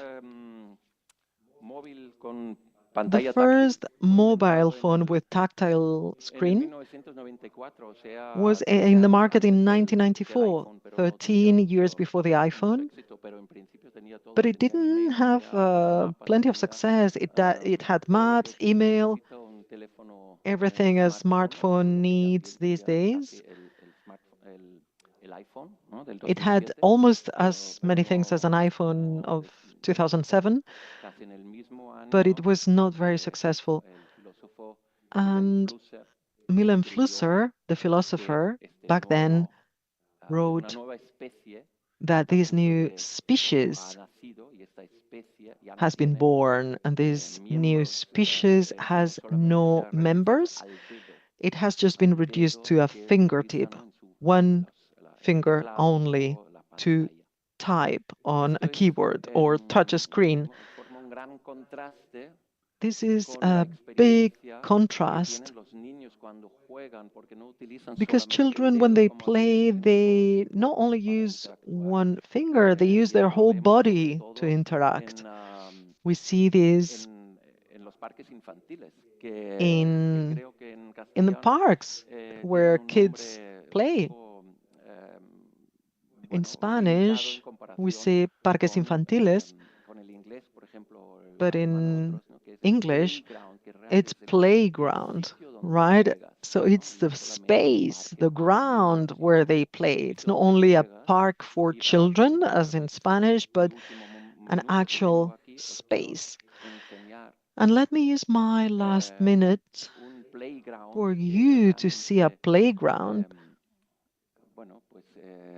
that has been called like this because it's a park for children that has been designed by architects, taking into consideration all these playful aspects, both conceptually of the play action itself. You can see this whale where you can get lost inside its body. In the guts, here you can see Caral, the architect, with a draft model, and Chema Salvan, his colleague photographer, a Barcelona photographer. And the one I like even better, this octopus, where you can play. You have this amazing area where you can slide down and feel like a child again. I have some more ideas, but I'll leave it here so that we have more time afterwards for a Q&A. Okay?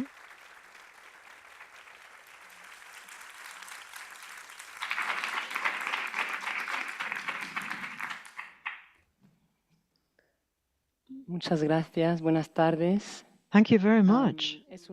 Good afternoon. It's an honor for me to be here. Thank you very much, Sandra, for your invitation and this wonderful opportunity and being in communion to be here with all of you. I speak pretty well English, but I decided to speak in English because today we were talking about language. And I would like to be able to express myself more accurately. Even though today I heard some interesting things, I answer from my body, but I have the desire to say, you know, I will speak, I will not dance.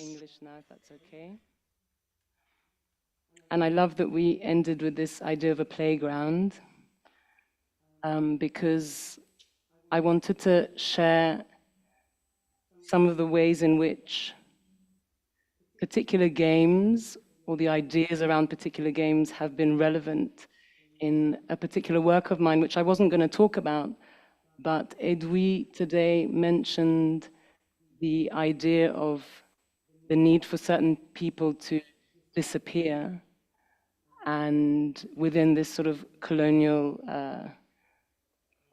necessity for the extraction of spaces and people, land, and so on, as we are so vividly seeing today. And so I wanted to speak about my piece, which is actually called The Disappearing Act. I felt that actually maybe that could be an interesting place to share this particular idea, which is hide and seek. Hide and seek, cache-cache, jugar al escondite. And as Lucia talked about earlier, the need to hide to survive. And this is a question that I found interesting looking at my own experience as a person of African descent living in Europe. I'm born in England, but I've lived in Spain for 17 years. And many different moments where you become aware of the ways in which, as a person of African descent, you're often obliged to go into this game that you, unbeknownst to you, are playing, which is kind of looking at the degree of your disappearance to really be able to be present in a space.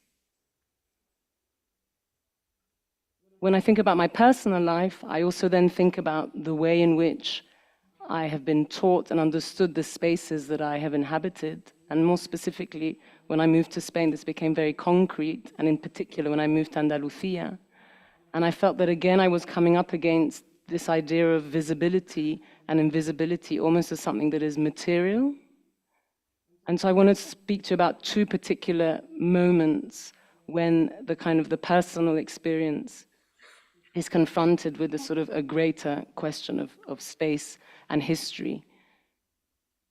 And the first one is El Puente de San Telmo, which I feel like I speak about so often. Anybody who knows Seville, this is a bridge that crosses from the center, so near where the Torre del Oro is, and goes over to Triana, this very famous area where we know was a Gitano community that was moved out in the 50s and 60s out to the sort of outer parts of the city, as often happens with real estate, the need to revalue it and so remove poorer communities from them.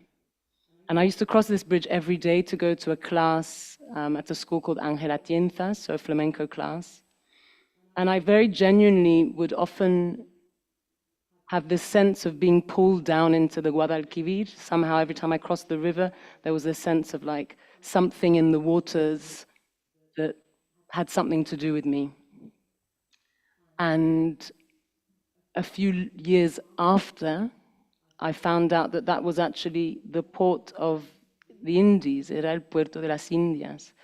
So this very space was actually a place where lots of ships coming in from the Americas, bringing in the gold, which not only enriched Spain and Portugal, but the rest of Europe, were sort of landing right there where this new bridge, this modern bridge is. So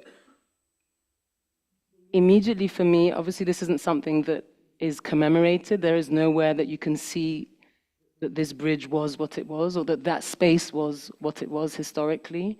I've recently found out as well that enslaved Africans would arrive at this very port, and there's a building right opposite it where they'd be washed and prepared to be then crossed over to the other side of the river and sold at the cathedral steps. So this is, I've lived in Seville for 12 years now, and this is history that is not spoken about, and there's no way of sort of, seeing it in the public space. But I feel and I understand that on a sensorial level, somehow my body was paying attention to, or actually sensing that there was somehow some sort of connection, something that remained in that space that I was able to perceive, no? The other example I want to share with you is this incredible piece of footage from 1900, which was filmed by the Lumière brothers in Paris.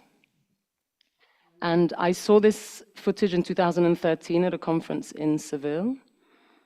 And I'll just show it to you. Let's just watch it. It's very short. So this is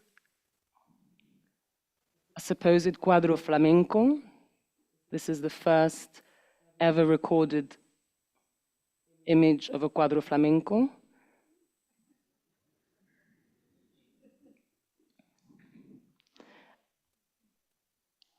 So, this is a really important historical document here.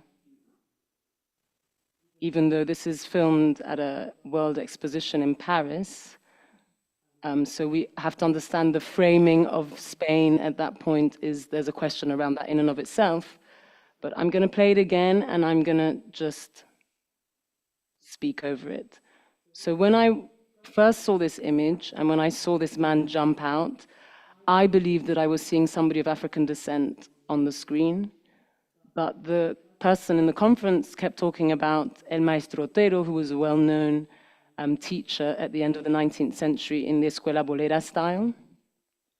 And I had this kind of visceral feeling because I thought, oh my goodness, at some point everybody's going to mention the fact that this is a black person. And the conference continued, and we were all happy, or everybody else was happy with the fact that it was Maestro Otero. That was 2013. In 2017, Kiko Mora, who's a researcher and a specialist in cinema and flamenco, actually researched this moment properly. And it turns out that the person there was Jacinto Badilla, effectively an African descendant who lived in Spain, who was a flamenco dancer. He did bullfighting, he played guitar, sobrevividor. He was, working it out.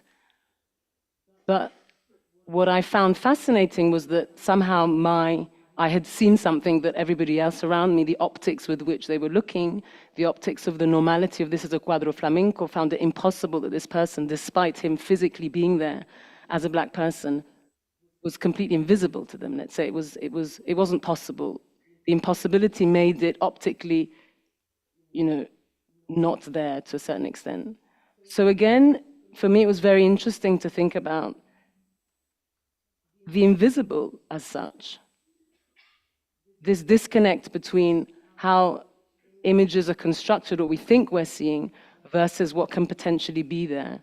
And so I started thinking about the invisible as a material in and of itself, and also the power of hiding. I think it's amazing, Jacinto Badilla, even though he jumps out of his seat, and now we have scholars like Meira Goldberg who are telling us about, if we look carefully, how his dance, you can think of Farruquito and this kind of acrobatic way of dancing flamenco, we can almost trace back to this man, Jacinto Badilla. And so, but there he is hiding in plain sight. I found that kind of an interesting thing to go into.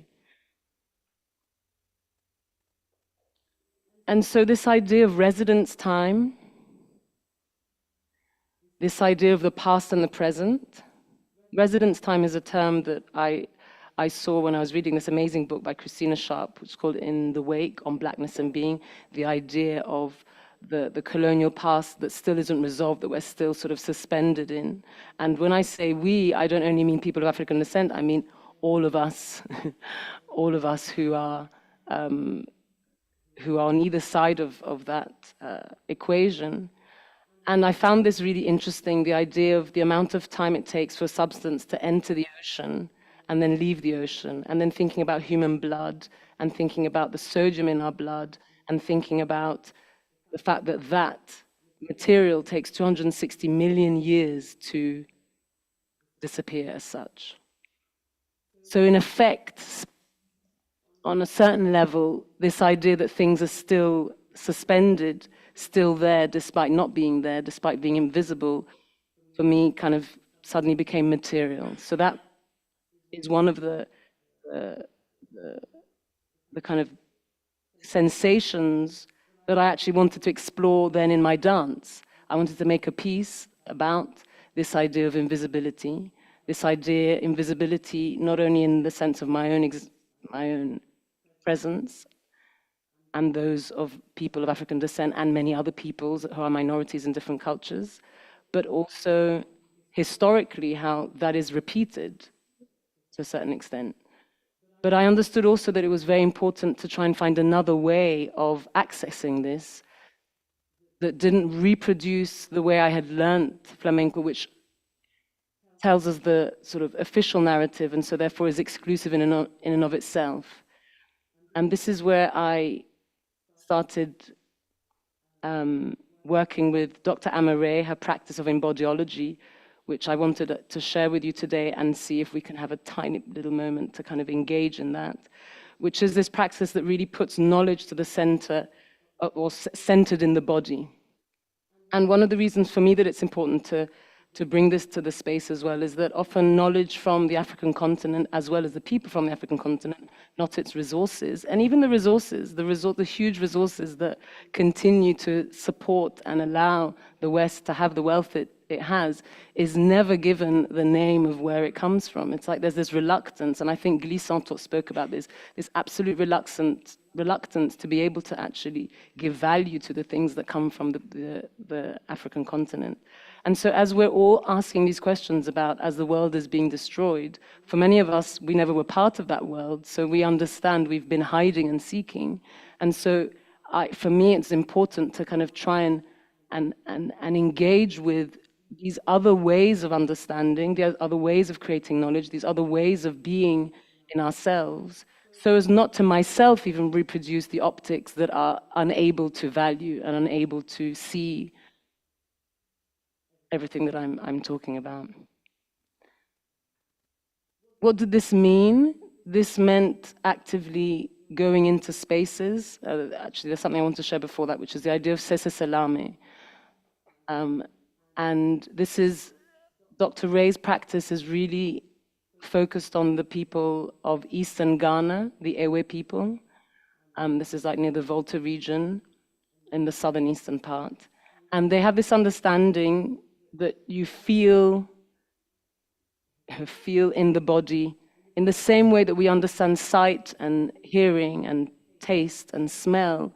It's almost like, can we believe and can we come to understand as they do that our skin also perceives, that there's a way of knowing that actually also happens in the body. I think that my experience on the bridge was one of those moments of actually perceiving, through this way that was not what I have learned, not to a certain extent, because nobody had ever explained to me what that space was. So very quickly, because I do want to do a little exercise together, I just want to share that I then had to play in spaces. Ultimately, this idea of embodiology is really a praxis of improvisation. It's about deep listening. It's about how we connect, as opposed to disconnect the idea of the body and the surrounding space, which can also be music in and of itself.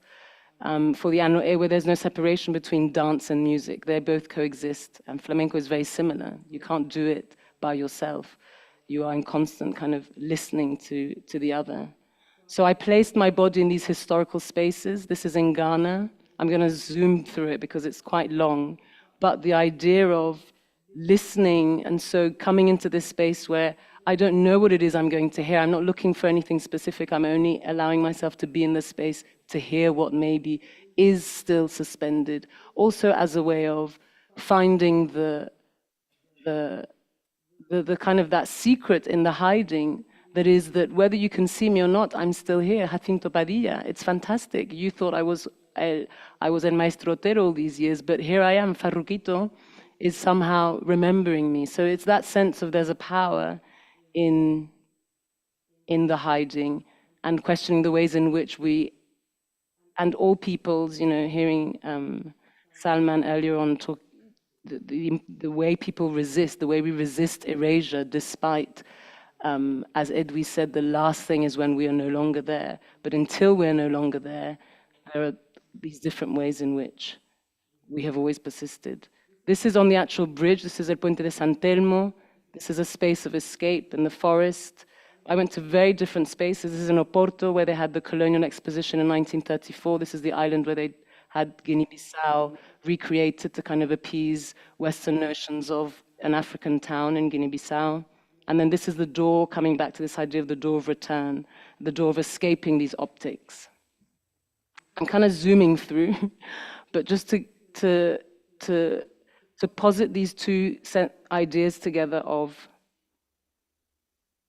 the hiding and seeking, and at the same time there's deep listening, at the same time what improvisation has and continues to give me, which is a form of play, And in everything that I'm sharing here, I feel like I'm communing with what isn't there. But in actual fact, in my live work, I'm always communing with obviously the musicians and the audience, in a sense. And I'm really thinking about what Salman was sharing with us about the need to make communing something that we keep coming back to. It has to become a practice. And there's something in this process of returning to the space, returning to this listening, which really does start to change your daily way of engaging with yourself. And so I'm going to close with a little proposition that I'd like you all to take part in with me. I'd ask for you to put everything you have aside, and I'm going to ask you to stand up, just for us to, and I'm going to come around here, just for us to kind of open up the idea of the power and the potential of being in our bodies and being in our bodies together, and returning to that constantly, because I believe that that is a space that is very powerful, but obviously we don't know what can happen from there. And I think that's also what's interesting. It's attending to the possibility of the act that we must return to. So I'm going to invite Noachi Palmire, who's one of my mentors, into the space. I'll do this for you because you don't have much space, but she always asks that we stand in justice, which means that we find a just separation, not too wide, not too small. I invite you to release your arms. Yes. Just let them be, not in any pockets. And just start paying a tiny bit of attention to your feet as they connect to the ground. And almost travel up and feel your knees and how your hips stand on that support. And we move up and we become observant of our diaphragm, this amazing muscle which allows us to breathe, and breath being something that has been so important in terms of fighting for the life of one to breathe. And so let's pay a little bit of attention to our breath, simply observing our inhalation and our exhalation. And I always like to kind of allow us to include our imagination in this process. So it's almost like when we're breathing in from the ground. And as we breathe out, we return that to the ground and almost feel the weight. And as I say, you might not feel anything, but that's fine. But if you return to this day in and day out and day in and day out, it starts to change the way you perceive yourself in relation to those around you. I'm going to allow us to take it a little bit further. As we breathe in, I'm going to ask you to please bend your knees as you breathe in. So it's like you're really, and as you breathe out, you're going to push against the ground. Yes, don't worry about copying my arms. I'm just doing that so you get this sense of pushing. I'm going to turn to the side so you can see me. It's like a slightly different place we rise to. I like to think of it as the engaged body. So we breathe in and we're bending our knees. And as we breathe out, I don't know if you can see that I'm slightly coming forward into this space, which is a little bit riskier because I could almost come forward and completely fall over. But how do I hold myself to be there? And for me, that's the engaged space. That's the space flamenco is danced in. That's the space where you're open to the listening of others around you. And then I could go on for a long time and do things where we go together, but I just think as an opening to the possibilities of just simply feeling ourselves in this space. So 2 more times and I will leave us. And thank you for being here with us to do this. Breathing in. And we're pushing against the ground and really try to feel eso. And it's so beautiful. We're breathing in one more time. And we're trying to push, push, push, push, push. Eso. Feel the power that is there. Thank you so very much. I'll leave it there.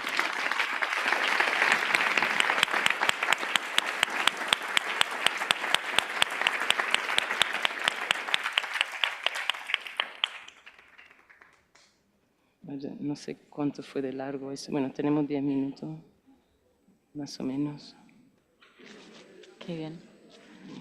I hope it wasn't too long. We had 10 minutes, right? No, that's fine. Bueno, Right, I'm gonna dare to comment on something. If someone would like to participate, you're welcome. I remembered when you were talking about spaces and how linking this to these turning points, the importance of space and how you've occupied those spaces and the way words and space is, the two of them are so important. Thinking in some abstract terms, at least in the Spanish language, some abstract terms are based on knowledge and spatial and body relationships because there is a metaphor. We need the metaphor of our body and space to be able to express whatever we cannot touch, whatever is abstract. We say the path of life, for example, this spatial path, or carry on your back the weight of responsibility. We need to anchor ourselves with this. I've loved what you explained, and I just wanted to add this note on language as a linguist myself. I don't know whether anyone wanted to ask. I was menaced to be posed very tricky questions, but I think they are shying out. Nadie se anima. Yo, ¿sí? No one? Yes. Ha cumplido la... vale. Una pregunta. I have a question for our bailaora, the African descendant and British colleague. What took you to flamenco? I mean, you first visited Seville and you related its history with the slavery waves coming to. It was totally the other way around. It was the body. It was learning my flamenco lessons. My first classes happened in the UK, and then my desire to know more attracted me to Spain, Madrid, and then Andalusia. And even though it's been a big battle, this bodily need that I would have never, ever imagined that I would find what is in Andalusia, this legacy, this if someone had ever told me that this pulse, this palpitation was there, I would have never imagined during my first lessons. I didn't understand at the beginning of that really urging desire. I would have never believed it. But I believe that even though I've shared my journey, I believe that the possibility of learning to listen to our bodies, we are losing it, as Moritz shared with us. This life, now that it's developed from the visual universe, as Moritz mentioned, the way images lie, they are almost always lying. And in my opinion, this body that sometimes I dance because I need to understand, not to be a choreographer. I understand choreography differently now.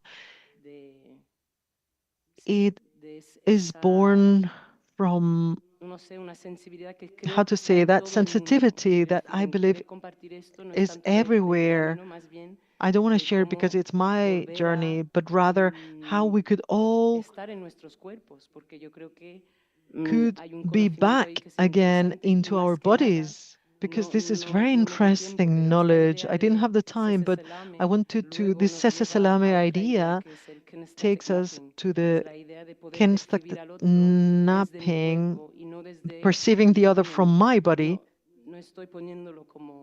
I'm not, it's not an idealistic optics from a different culture, but if we have hierarchies and a code who is above other people, it's really hard to see far beyond that if this is not somehow corrected.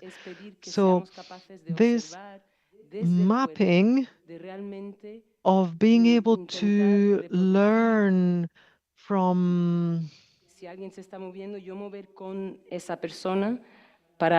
I can move with that other person, una observación que parte de yo literalmente querer meterme en el cuerpo de la otra persona.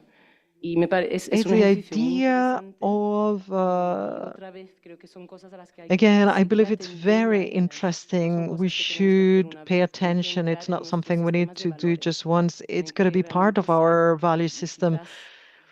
Maybe this way we may be able to reach other conclusions as to how to tackle our problems. And also I would add, in this idea of hide and seek that we have seen in the cloud, as Salman was talking about their project, there lies the potential of,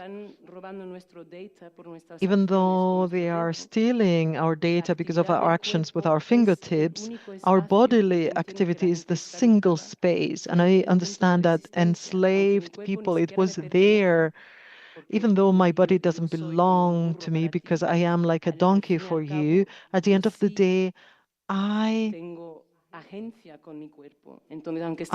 am an agent. I still hold agency on my own body. Even though I'm working 24/7, I still manage to find the way of dancing, loving, living, working on my own body. And this is how it's so interesting. How could I say? This bodily conscience, it's much more difficult to say, no, you are not this or that. Do you understand me?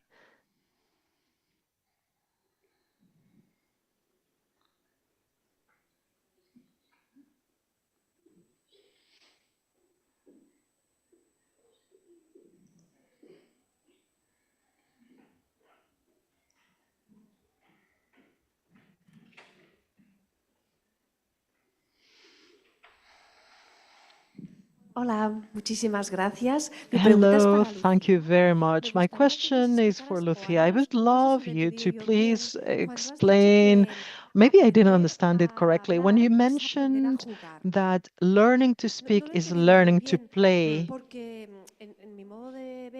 The way I see things, we play a lot before we learn how to speak. Play arrives much sooner. So could you please clarify that idea for us? Sure. Thanks for giving me the opportunity to develop this idea. When I remembered the alphabet, basically, this construction of the letters and how to start building our first words, like the C being half of a donut. Precisely, babies and how we need these playful mechanisms to be able to learn. Both things really happen at the same time. Surely we play before we can speak, but it is linked since the very beginning, the two of them. But afterwards, we develop our alphabetization capacity of reading and writing. We can gesticulate, we can speak, but writing is a learning process. And we need fiction mechanisms to learn it, like the half donut. And these mechanisms take to lies, this construction, this playing with fiction and lies to be able to learn how to read or write. This is what I meant. A mí también me gustaría decir alguna cosa. I would also like to add something. I see reality as a big Babel tower where sometimes we don't understand each other. First of all, thank you so much, Mr. Moratinos and Sandra, for creating such dialogue spaces for all of us. I work or am part of the Menorca for Peace platform. Please allow me to mention that every Saturday we organize 10 minutes of silence. And amongst everything you've said this minute, that you helped us, all of us together, I am thinking of, yes, I am there, this collective thinking, Yinka, as you invited us to abandon the word for a minute. And we need to reach agreements by feeling our bodies. This is what I wanted to express. Thanks.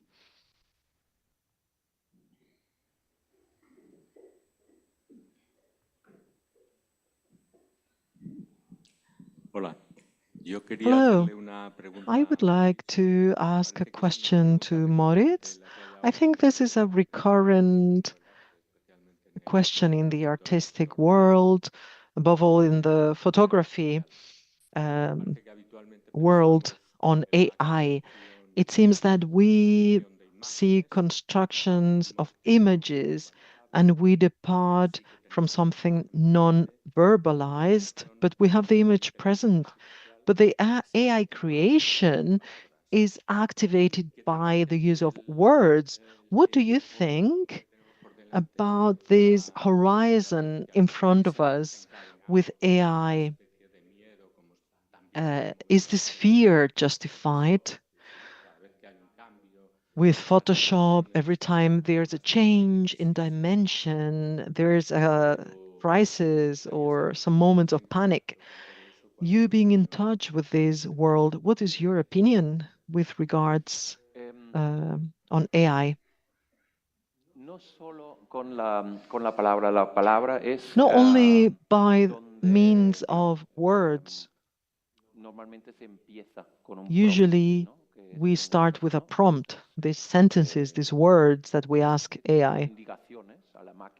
These instructions for the machine. Create a ballerina with a flamenco dress and another one dancing nearby. And then the algorithm, the machine, searches for these images. But we can also do the same from the image itself with the new AI generation. You can also combine two images, one with a flamenco dancer and an African Yoruba dancer sitting on a chair, and say, could you please combine the two? And it also works. This is just as a footnote. This is going to become more and more important, creating images and even videos from other existing videos or images. But as for fear of image producers, that is, may steal their jobs, obviously this fear is linked, is reflected also with the fear of accountants, because they believe machines will do accountancy and many other jobs that will be lost. Surely some will be lost. For example, the product photographer, the stock photography, we say, you know, for catalogs. During COVID, we needed a lot. A photograph of a nurse injecting the vaccine, whatever. This is easy to substitute by AI or AI-generated images. But human creativity and what we always say, looking far ahead, creating something that does not exist, this cannot be substituted because these algorithms always create from whatever is existing in the huge database that is the internet, but not thinking of non-existent things or concepts. So playing is our secret weapon in this battle. Yeah, bravo. Pues sí, muchísimas gracias a los Right, tres thank you very much. Thank you to have helped us try to understand what lie hidden behind words and images and movements. Yinkas, you've helped us understand that we need to be listening because it's the only way to understand and comprehend each other. Thank you. Thank you all.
Bueno, pues vamos a Let's continue con with two new speakers, a new conversation around a new topic.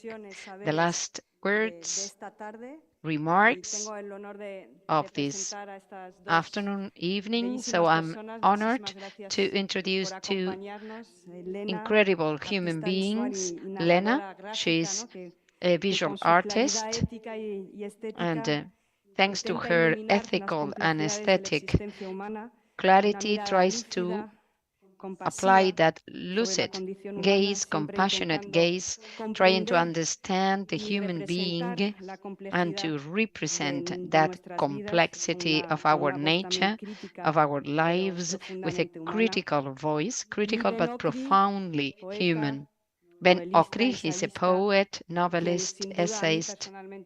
Undoubtedly, to me, he opened up the doors wide to a fantastic world, and I thank him for that. He provides lucid hope, literature, shedding light in the darkness to make it visible, to make it transformative. He's incredibly sensitive in his writing. He plays a very active role in unleashing humanity, even amidst chaos. And the vision he proposes is that of reimagining, reshaping our destiny, a way of silent rebellion. So I leave you all with their luminosity. They will shed a lot of light this evening. All yours. I think the mic is with me now. Hi. Thank you so much for this great introduction. It's really humbling. I have to say I hope I will be lucid. Most importantly, I hope I can share with you some knowledge, something that I've learned through the 47 years that I've lived so far. So I will start with the first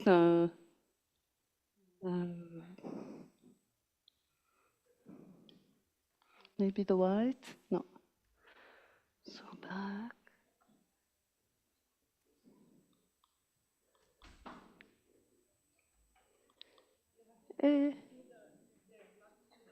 Oh.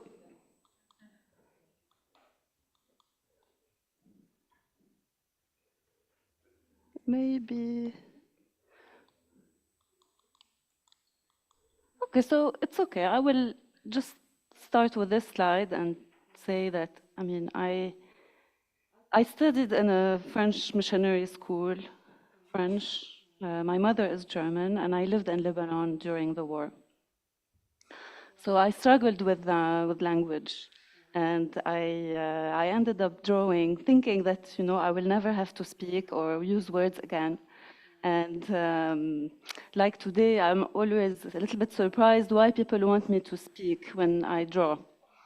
Drawing was always a place where I felt comfortable. I didn't have to explain things. Things were just there. And so I started my career with doing children's books. Because I was in a French school, also having lived my childhood during the war, there was not a lot of Arabic books for children. So my first quest was to fill this gap, to share what I've read in the French books, the nice, colorful, bright books that I've read into the photocopied, very badly drawn, printed books that I've studied in the Arabic.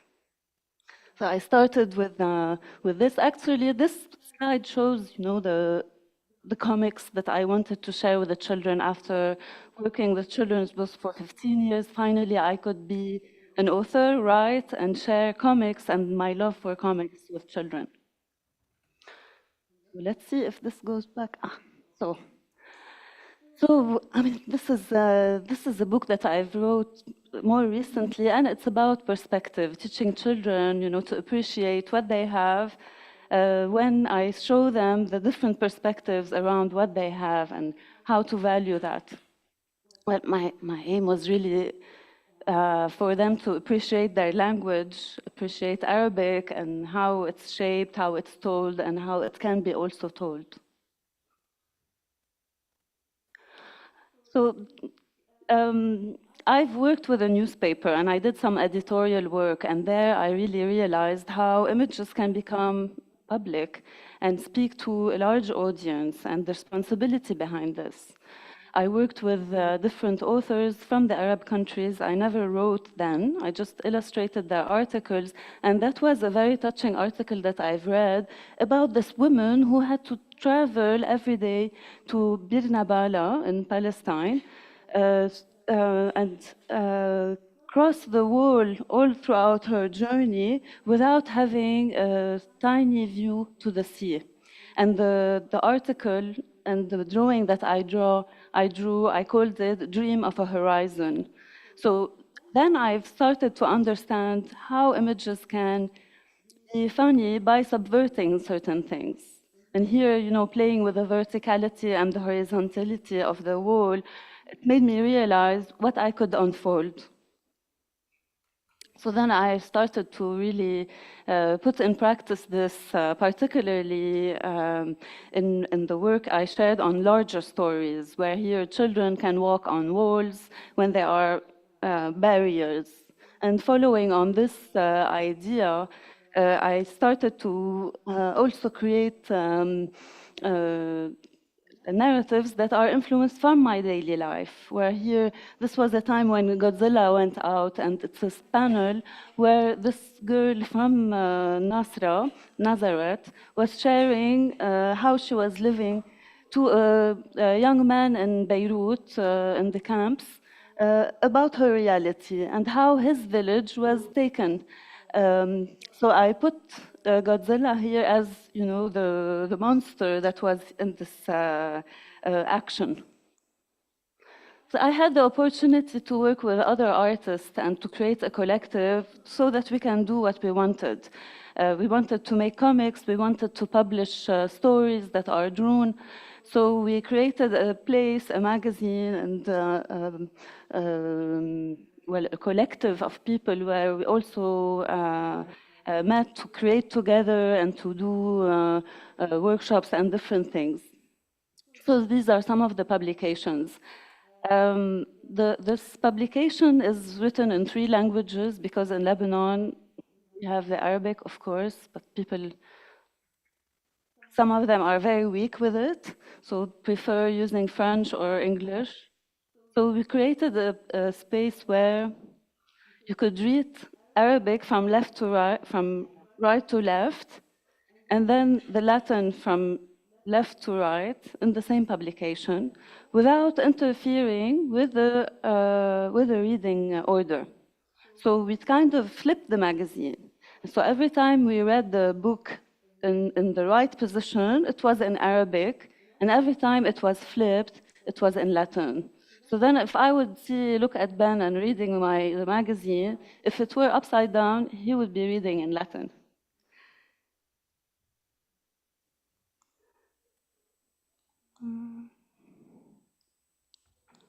Okay, so with that, we created games where we would meet so that we can create together comics, which we understood in the larger sense as the combination between image and text to create a story. So these are some of the images.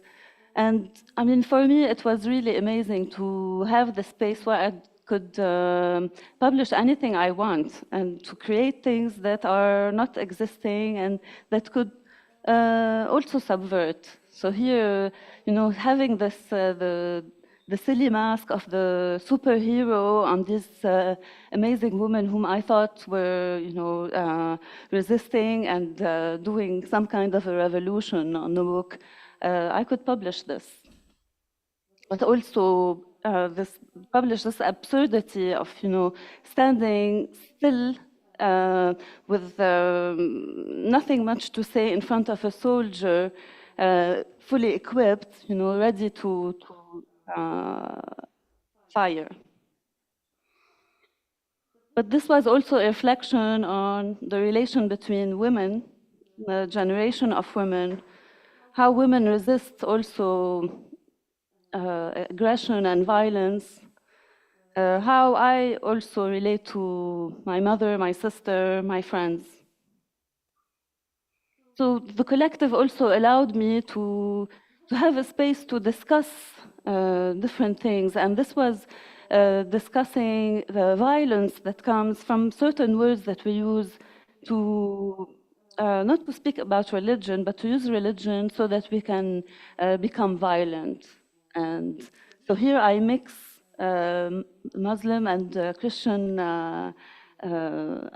iconology, if you want, in one piece where I am the protagonist, which is a lot of fun for me, being the hero of St. George, you know, fighting violence in our language. But humor, so we are talking about laughter here, and when I think I was confused since very young with language and different concepts, when to laugh, when to use this word. So, I mean, it was always kind of a confusion, a general confusion. And I think it's portrayed here very strongly in this panel that I made in 2006. Suddenly, well, the war I lived as a child ended when I was 13.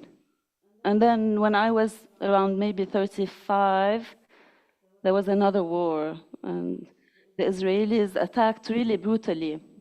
So the reaction here is, I called my mom. Did you hear what happened? The second panel. What happened? What happened? What happened? And I mean, here I discovered repetition could be funny. Repetition of also the shock could be also funny, especially that in this situation, you know, what can we do? There's nothing to do. I can call my mom and tell her, did you see what happened? But then it happened and it's happening, so. This is another book, and it's an introduction to why I wrote it. And it's in relation to thinking about my mother, my relation with her. So who is my mother? I'm living in Lebanon. My father is an Arabist. I'm encouraged always to read in Arabic when I'm really poor at reading in Arabic. My mom is German. She cannot understand my Arabic.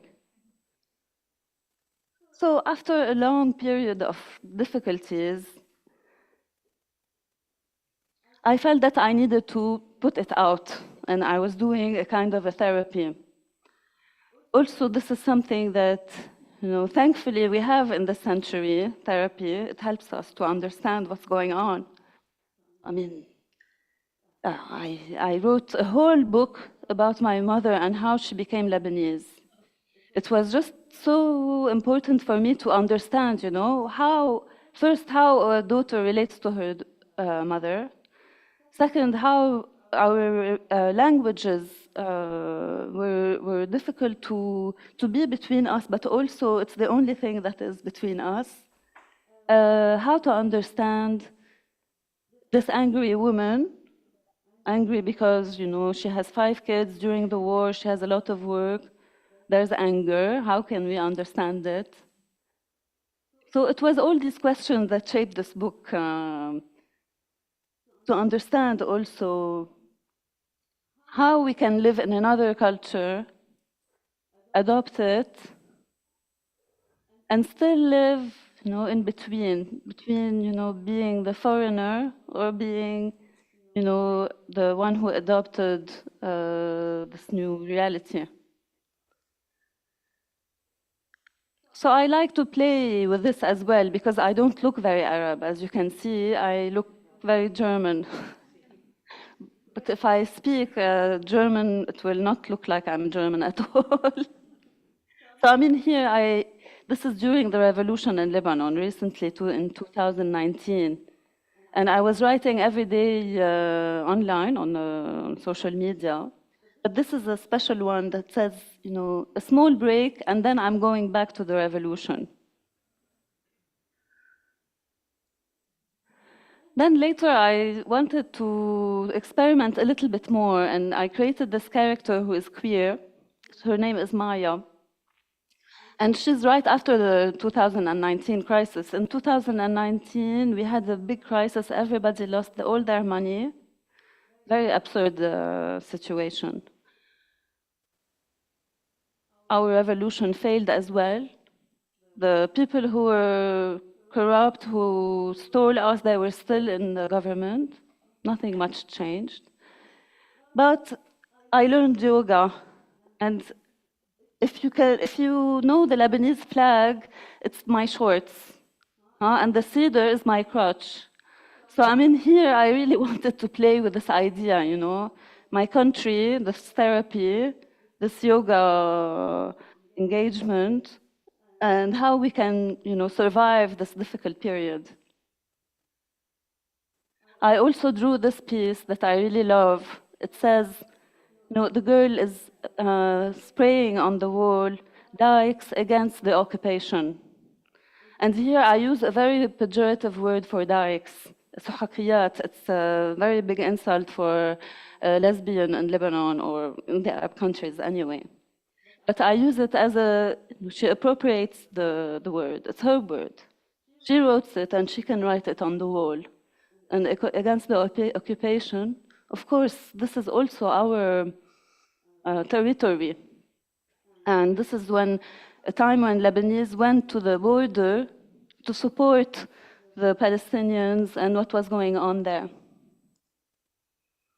I mean, also, I try to use different languages to portray the importance of queerness and what it means to occupy a territory in the Arab countries. This is when Sarah Higazi, Egyptian queer artist, committed suicide because of the terrible situation she had to live with the social norms she was facing, difficult social norms. So, I mean, as an artist here, it's not limited to Lebanon, really, because I had the opportunity from Samandal and the Comics Initiative to go around and meet a lot of different artists from the Arab countries, and also get engaged with their causes. So here, I mean, I'm sure you know what this image is. It's a soldier who is assaulting a child. And this only happens in Palestine. So this is a book I wrote after a very strange period when I lived in France and I lost my language. Surely French was almost the first language I speak, but when I found myself in France, I couldn't write anymore. I couldn't use words. And I had to write a book about the Arabs in Marseille before I realized the situation of the Arabs in France, the difficult situation of the Arabs in France, the difficulty to go around in the street and ask, you know, how do you feel about your Arabity? When I was, you know, raised as a proud Arab. So it was kind of a very difficult and shattering, if you want. So I just shut up and I did a visual book. And this is part of the book. It's, well, also discovering all this refugee crisis that we experienced it in Lebanon, but not at this scale. Not at the scale of having people stop wanting to go to the beach so that they don't see corpses anymore in the sea. It was really shocking to realize, but also to see the image on the top, the refugee spaces, the spaces where they put people in so they can see what they can do later, but then they stay 20 years and 30 years. But the cover, I try to to float. I tried to change the heavy weight that I took and try to float and to think about the sea, to think about the Mediterranean, our relation to it, and where it can take us.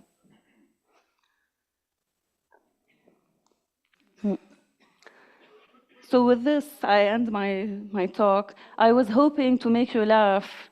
I was thinking that one day I went to a Palestinian camp in Lebanon to show them my work and the work that I did for kids. And I realized there that all my work was very political. It was about war, it was about migration, difficult subjects, like I really showed. And they didn't laugh. They said, oh, very politely. And I don't know. Sometimes people think, you know, I'm a comic artist. Comic, not comic. I make images. I make images and struggle with language. So after this book, I'm writing a book, a new book, about all the people who are helping the refugees in Europe, on the gates, on the borders, what they are doing. It's not a funny book either, but I'm trying to give it as much feelings, tactile memories, things that people can not embody, but materialize. Someone was talking today about this materialization, and I really thought about this. I thought, you know, the news that passes us and the ones that we finally understand, it gets to us. It gets to us that there is a genocide in Palestine. It gets to us. Now, what can we do? You know? So, yes, I will end this here. Thank you. Thank you very much. Thank you.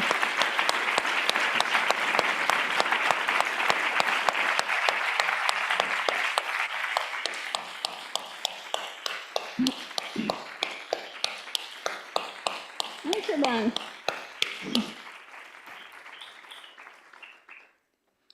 Thank you, Lena, very much for that. That was very moving. You almost brought me to tears. You work with images and struggle with language. I work with language and struggle with images. So we're very well paired. I want to just first of all say how grateful I am to be here and what an honor it is. And I want to thank Sandra and your extraordinary team for getting not just me, but me and my family here. When I got a message that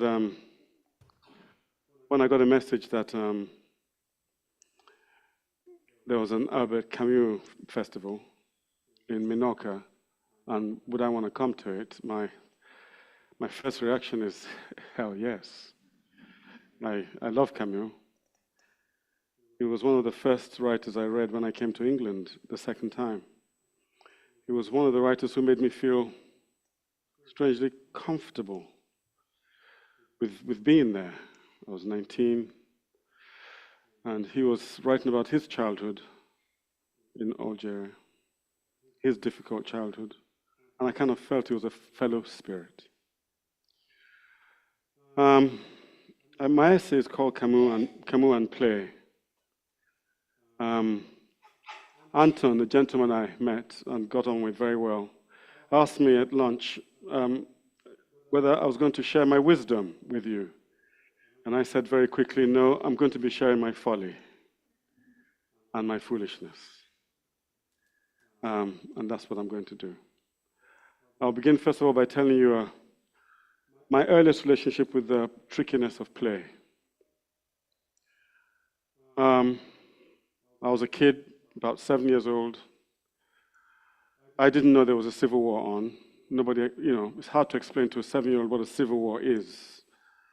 And it was late, and I'd been kept indoors for a long time, and I just thought it's about time I went out and played. And it was nighttime, and I went out. I just snuck out of the house and wandered down the street and came to a stream that was at near the back of our house, and I saw this, what I thought were crocodiles and stuff on the river.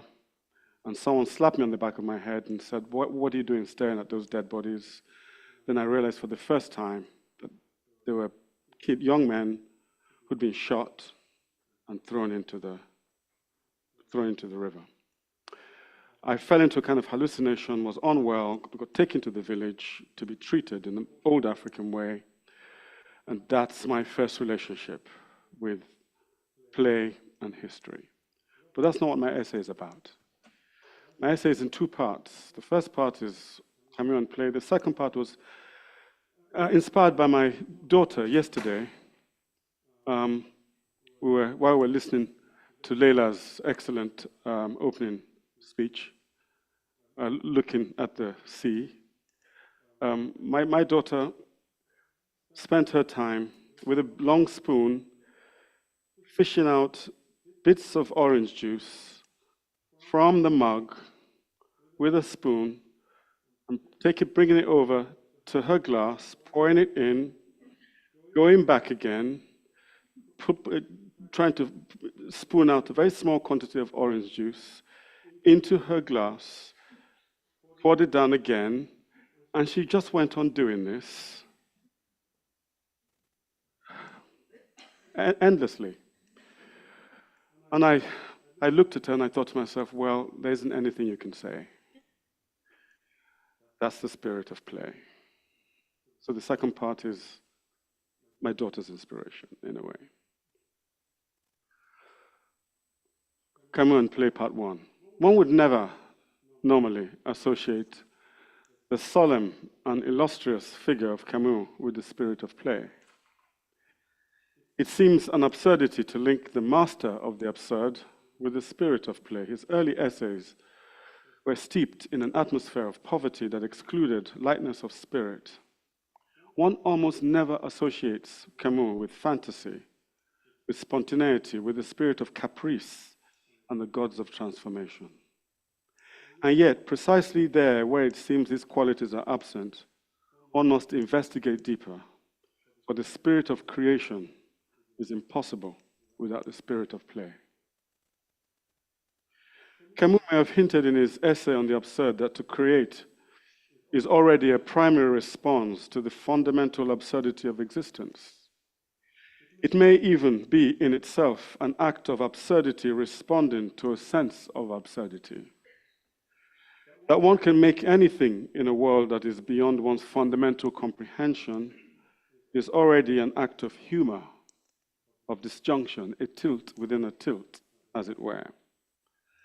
The world does not make sense, and yet one tries to make something that in itself and in relation to the world would make sense, would cohere. It is as if one were saying that the world does not make sense, but within that senselessness, one will make something that will make sense. This is either a presumption or it is the only way to respond to the meaningless. But the fact that one can attempt to create something that will make sense is to assume that sense can be made of anything. If the universe is meaningless, then how can one make anything that has meaning within it? For whatever one makes will be made from the elements of that which is meaningless. Reasoning logically, that which is meaningless on a vast level will also be meaningless at a quantum level. So either the universe is meaningless, and so therefore nothing that one does can have meaning within it, or we humans are meaning-generating beings and have within us a faculty for making meaning out of that which we do not wholly understand. Either way, the act of creation is the beginning of a transformation that one understands or not. To create is to make a universe within a universe, to create coherence, to work with the elements of chance and to order them, to transfigure the spontaneous. Whether one creates deliberately or spontaneously, whether one creates through rigorous acts of reason or through elements of chance, it is always towards making something that was not there before. It is to impose a new form on the universe, give it a new meaning, a new inflection. It is to assert the malleability of the primary forms of thought and the things responsive to thought in the universe. It is to enter into partnership, into conversation with the universe, with the small and the great, with language, and with the imaginative faculties of other people's minds, which are a mystery to us. It is, in fact, to engage with the universe and others in a way that transcends work or the rigors of reason. It is to engage with the universe and with others in ways that cannot be proven in any scientific way. How can one know that a sentence one writes or a line that one draws is received or perceived in anything resembling the spirit in which they were created? The level of trust required in an act of creation goes beyond reason. It enters the realm of faith. It slips into the world of fantasy. For to create is to extend the world in directions that did not exist in the world itself. It is to supplant one system of reading the world with another one while referring to the primary universe in a parallel way. That is the essential spirit of play. Children engage with the world in a parallel way. For them, it seems to me, mostly there are two universes. And the primary universe can only be indirectly referred to and manipulated by the secondary universe. It is as though children lived in a world of metaphors, as though the world we adults take to be the real world is not the real world at all. Like Gnostic demiurges who speculated that the world we know it to be is the creation of a demon and therefore to be treated with skepticism, children treat the world as though it were a secondary reality. I think this is the secret of their inestimable innocence. Anyone who has watched very young children long enough will glimpse the same suspicion that they have about reality. It is not the world that engages children, but the many visible and invisible fulcra through which the world can be manipulated. It is always a magical operation, and at the same time, an immensely logical one. Children could be called active philosophers of the indirect engagement with reality. Philosophers use words, which is perhaps one of the most abstract and indirect ways of encountering reality. It is also the most treacherous. This is perhaps why the language of philosophy is rarely direct and clear, but often full of qualifications and hard to understand, and often as impenetrable as the most difficult poems, but without the soaring quality of poetry. Language is also treacherous, and we have sometimes ascribed to philosophers the opposite of what they're saying. With children, it's the very plasticity of the world, which is the organ used to encounter and transform it. The items of the world are used to build another world. Language plays a role in this, but only when we adults ask them questions.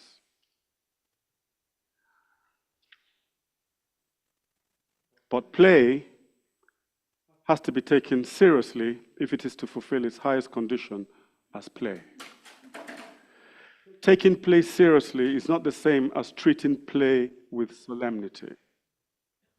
For solemnity brings something of the classroom, something of the gloomy atmosphere with which we adults surround activities that give us no pleasure. But the seriousness of play is its absorption, its immersive qualities. A child building a sandcastle is more concentrated than a mathematician attempting to solve Fermat's theory, or an architect at their drawing board. I think we have much to learn from the profound depth of a child at play. And that is because to play is to enter another world, a world that one is creating and sustaining by the act of one's lightest but most powerful will. It is not the same will as adult concentration, which is all muscle and heat. The will of a child at play is as gentle as an angel's breath and as vast as the mind of God. For a child at play is perhaps the only genuine co-creator in our patch of the universe. Play is at the heart of creativity, and the creativity without play quickly turns to stone in the hearts of men and women. I think we have massively underestimated the central value of play to human survival, and we have tragically sidelined play from the main business of our deeds, our policies, and our highest dreams. We have made play a thing only for children and perceive of it only as something that children and people at leisure do. What we call play, our leisure activities, our card games, our amateur tennis, our charades, are often really only playing at play. So structured are they, so slotted in to the portions of our life that we have called holidays. For most people, play is that which alleviates boredom, but boredom and play belong to two very vastly different spheres. They have one or two points of intersection, but they're best thought of each in their own domain. It is with boredom that we first find Camus' presence, for boredom, contrary to the general thought, is an important subject. Boredom has its place in the philosophy of the absurd. It is a condition in which meaning seems to be drained from the world. Ennui is absurd adjacent, to use an English phrase. Ennui is a word that crops up in existentialist and absurdist texts. It is the everyday existential. It is the very opposite of the spirit of play. For play does not banish boredom, nor does it transfigure ennui. Play does not come from boredom, for that would be the assertion of a negative condition for the spirit of play. Rather, play is its own declaration of presence in a universe poised with possibilities. To play is to return to the primal power of being. It is to return to the original creative impetus. It is the sovereign freedom of mind and a reassertion of the elasticity of what seems like the fixity of the world. Sartre in La Nausée hints that jazz is the only antidote to the nausea of life. And jazz is nothing if not play. It is not just playing, it is play, improvisation as play. To the same degree, to write is to play. It is to move abstract notions that parallel real things. But to write fiction, to work with a novel, is a very particular kind of play. It is a play of mind and fantasy, of imagination and reality, of emotion and thought, the supreme play of the intelligence. Among the many things that children engage in when they build worlds with their toys, their Lego, their bricks, their toy houses, is that they're making alternative worlds.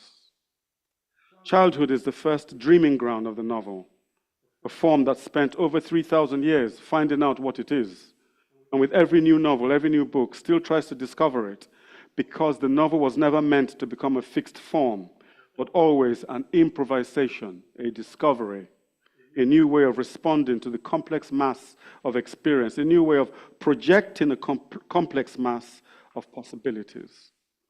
The theater play is, for all the serious things it does, still always play, and essentially not much different from children playing at nurses and doctors, or at racing car drivers, or matadors.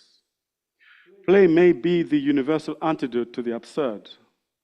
When the universe seems drained of meaning, play restores to it a freshness and a perspective that radically alters that consciousness. Camus had a Mediterranean sense of play, and in his essays and travel writings, he often shows us figures who love the sun, who luxuriate in the sea, and who like to pass time in cafes, or who sit and stare at the world, worshipping the beauty of their youthful bodies. Camus' sense of play expressed itself in wit, in banter, in dialogue. He was a goalkeeper when he was at school, and he had some of the goalkeeper's solemnity, as well as some of the goalkeeper's insouciance. As one stricken with tuberculosis, he had a sense of mortality early, which contributed to his conception of the absurd. But it is a sense of the absurd saved from the tragic by the sense of rebellion, the sense of play. For play is one of the few things that seems capable of generating its own meaning, its own raison d'être. And that is because it is its own universe. And a universe one dreams up is easier to live in than the universe in which we find ourselves. In the universe we dream up, we make up its own laws. We invest it with its own reality. In that universe, we are emperors of the spirit. Perhaps in that sense, perhaps it is that sense that gives childhood at play its royal serenity. Everywhere in the world, children in solitary play are like kings and queens of their realm. There's a painting by Chardin called The Card Player at the National Gallery. It's about a boy in a beige jacket and a tricorn hat. He's playing a card game by himself.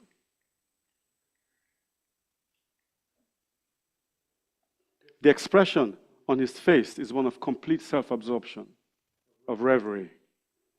I have seen that look on the faces of children building sandcastles on the beach. I have seen it on the faces of children building hotels with their Lego or working with their Sylvanian families. I have seen it more on the faces of children making walls with stone and bricks, with bits of straw or discarded objects. Childhood is a natural artistic condition. Play and creativity have slightly different origins in us, but quickly feed into the same river. The origin of play is different from the origin of creativity, for play is its own world. It has no other purpose but itself.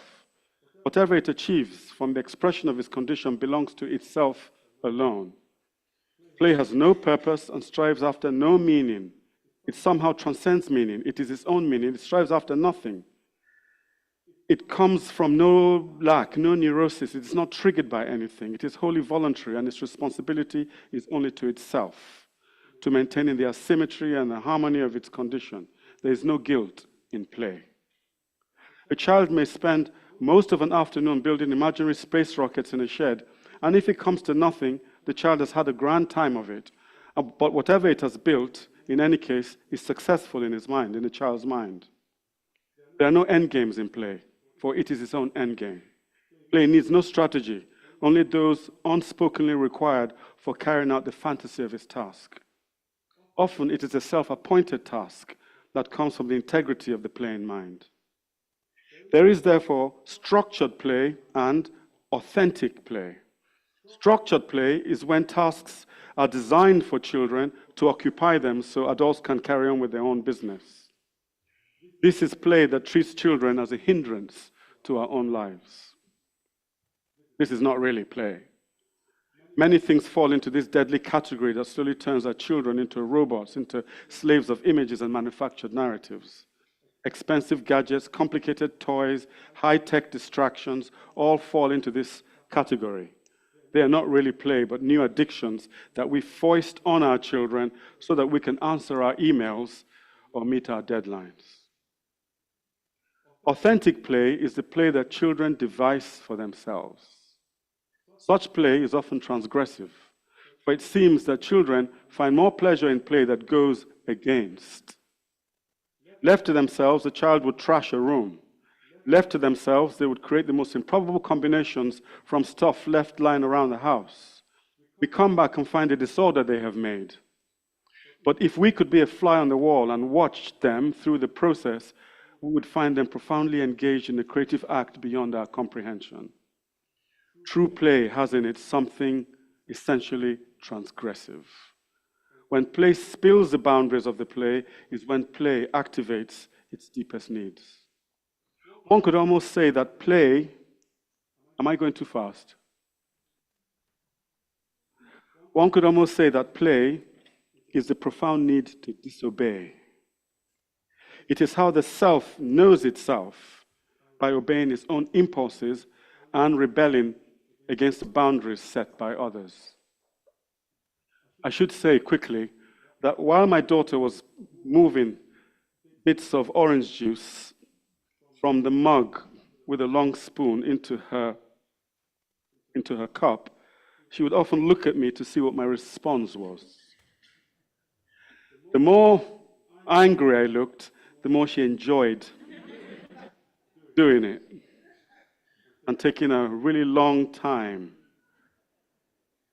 to do it. I'm just saying. Play is the arena in which the self rebels against the forms of society. Play is the assertion of a subconscious need for eternal freedom. Loss of play is a loss of selfhood. When societies want to complete its inductions of its citizens into the ranks of responsible adults, it first neutralizes the part of us that plays. That is why playful people are often looked upon as irresponsible. Seriousness is the first sign that you can be treated as a trustworthy member of society. In these times when the killing machine has entered the reality of most nations, when war and pandemics dominate our headlines, when it has become increasingly suspicious to speak up for our own rights, the spirit of play is indirectly demonized under the cloak of many kinds of political names. The spirit of deadliness, of chainsaws taken to public finances, the spirit of fear has taken over the domain of our public lives. In politics, nations are turning against immigrants, refugees. The conscience of a people are daily hardened, and a new brutality of soul defines the victorious elections across the lands. The spirit of play is dying in our times. Activism has become deadly serious. Humorists are slowly losing the will to satirize the powerful, the tech billionaires that now dominate politics, apart from our good friends that we saw earlier today. It is a measure of how serious things have got that there is less laughter in our world. There is less to laugh about. When there is laughter, it increasingly seems like the desperate laughter of those slowly edging beyond tears. How can one laugh when Gaza is being pulverized every day and no one seems to be able to do anything about it? How can one laugh when 1 billion tons of ice melts into the sea every hour in Greenland, or when thousands of acres of permafrost yields untold quantities of methane into the sky to blight our world? How can one laugh when Ukraine burns, when ghastly wars rage in South Sudan, when migrants perish in quest of better lives? Laughter seems inappropriate, even cruel, in the face of the things hanging over the human race. But the spirit of play is more central than laughter. Baudelaire drew our attention to the demonic dimensions of laughter. The spirit of play however, is an intrinsic part of the instinct of survival. It is more fundamental than the need for beauty. For our impulse to make, to create, whose complex tessellations became the deeds of civilization, has its roots in the impulse to play. Cultures that become too solemn succeed in their economic goals, but dwindle in their arts. It is no paradox that great art tends to come from times of change, times of transition. The old assertion that great art comes from times of stability is no longer tenable. Shakespeare wrote when England was in a state of war and siege. Beethoven and Jane Austen wrote under the shadow of Napoleonic wars. Tolstoy and Dostoevsky wrote when the soul of Russia was undergoing a profound shift from a feudal world to one that would feed into the revolutionary tremors. At the heart of play is the urge to question, the necessity to redream, to follow the aesthetics of wonder, to dissemble, and to put back together again in a new way. The spirit of play takes us away from established structures, away from that which has been before, takes us away from cliché, from the past, from the orthodox. To play is to engage with the new. It is possible to be serious in one's play, but it is doubtful whether one can play solemnly. The spirit of solemnity turns play into something else. The spirit of play is frozen by intentionality, by deliberateness, even by what we call purpose. It sometimes happens that our works of art begins in a spirit of play, and we quickly divert its energy to any number of worthy and noble ends. Works like those carry within them the spirit of our own betrayal. Most works of art betray the timeless energy that engendered them. We don't have enough courage to let the radical spirit of play have full reign in our works. We secretly think them childish till they are applied to big issues, to big themes. We don't realize that the spirit of play, like the diorama of the unconscious, encompasses the world and transcends our themes and our issues while containing them. We don't realize that the spirit of play contains what is true, contains with its truest expressions all the things we want to say and all the things we know and suffer, contains all of them in the most essential and timeless way. In that sense, we are not yet great enough for the radical spirit of genius we contain within us, in our cultures, in our collaboration, our solitude, and our solidarities. To my mind, the spirit of play comes from the same source as the spirit of love. For that reason, they're both infinite. They might be at the very heart of that mysterious and eternal hope that we carry within us. With the spirit of play, the heart does not turn to ice when bitterness surrounds it. And because the spirit of play does not regard the world as final, does not see the world as limited, it might be the secret power with which we outlast tyranny and oppression. If the world comes to an end and a few people remain, it might be the enchanted power of play that helps us rebuild again something better than has been destroyed. Play is intelligence multiplied by enchantment, but hidden in the most unassuming of places. It is an eternal paradox. Coming to the end. In the prologue to an early work called Tales for Some Two Sad Children, Camus writes, "It is time to speak of fairies.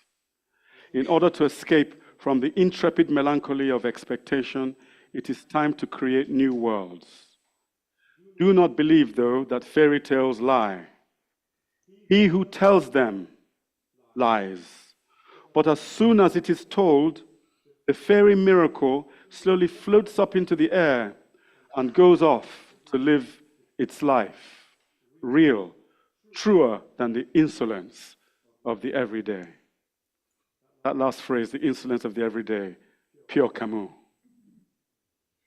Not long ago, I wrote an essay called Existential Creativity, which was a meditation on how we create in the last days of humanity. If we knew that the world was about to end, how would we create? How would we write? This thought came to me in the very inescapable teeth of the climate crisis that surrounds us unseen.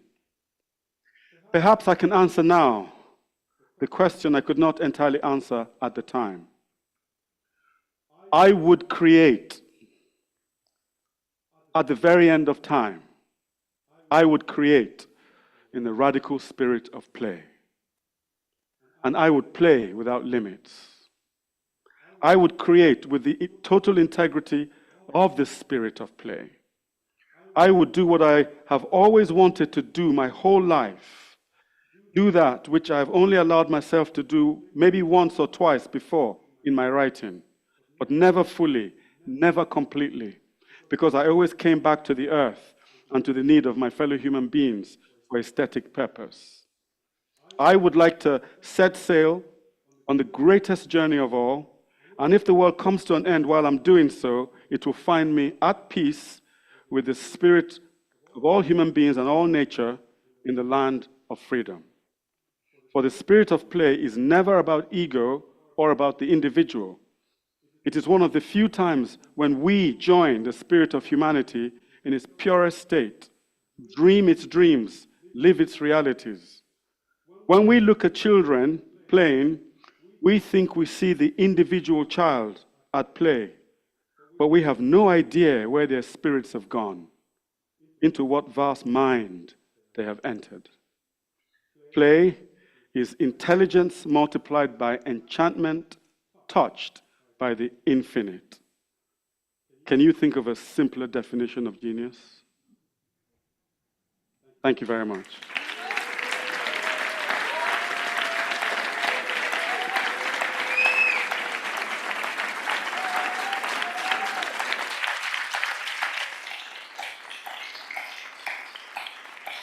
Thank you.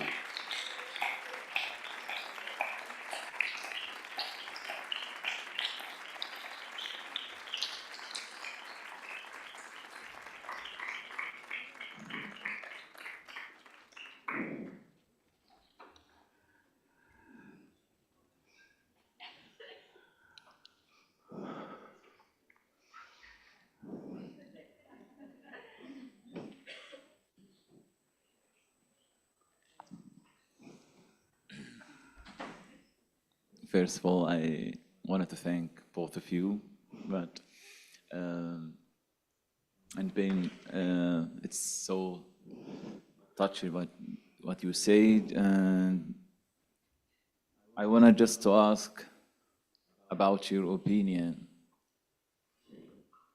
that we as a human create the alphabet, the language, and we develop this language to make it very great and very deep and a lot of meanings.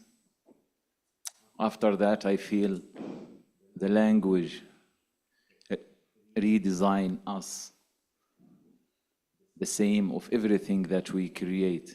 Like we create the game to play, but after that, the game control or have a rule that how we design ourselves to play this game. I just wanted your opinion about how do you see the languages in general became very, very, very deep and very developed, and after that, from my opinion, we make it more abstract and simple, that we can observe now most of the people, different language, they used just 30–40% from the words or the language. I just wanted to your opinion about that, like, do we need to get back to improve our languages, to give it more meanings and more words, to clarify the things, or to have more words to express about ourselves, or we go with this abstract and simple words that it looks like the same now? Lina. I'm sorry.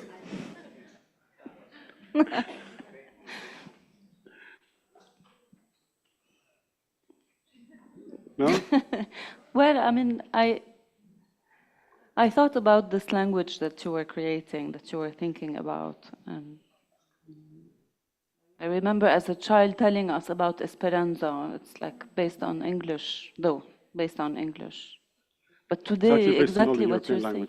I'm sorry? It's based on all the many languages. But it looks a lot like English, or it's Latin. Yeah, it's got many bits of French, bits of German, bits of... But carry on.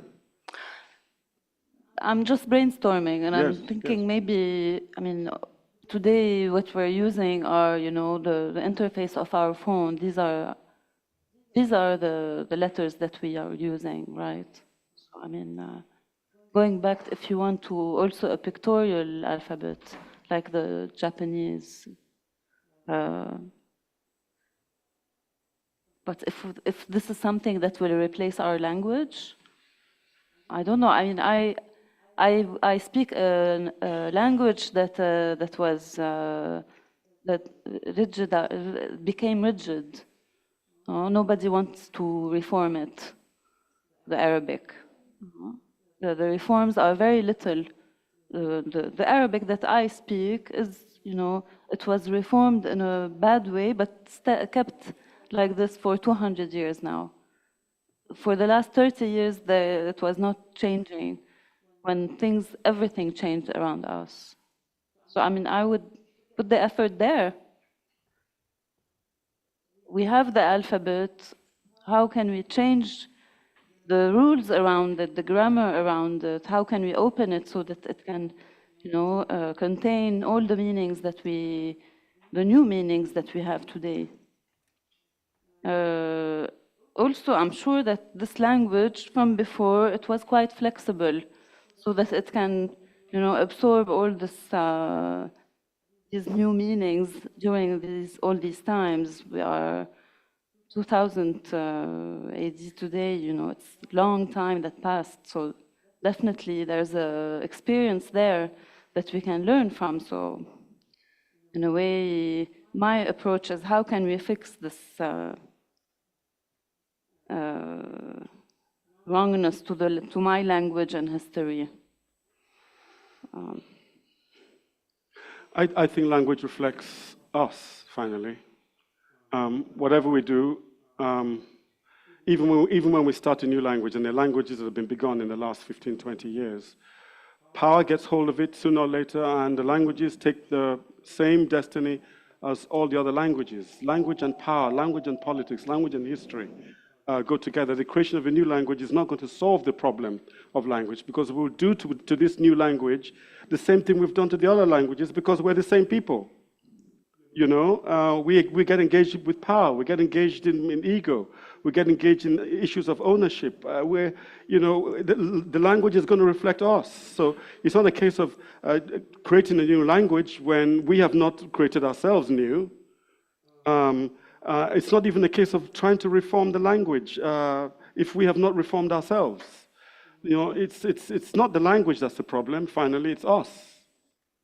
I think it's us, it comes from us. You know?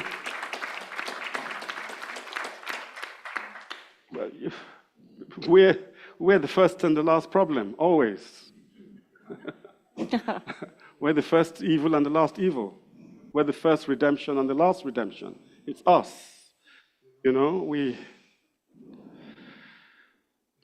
and what you say about languages are constantly changing all the time. It's just there's the official language that often the official masters of a language that, like you say, don't want it to change.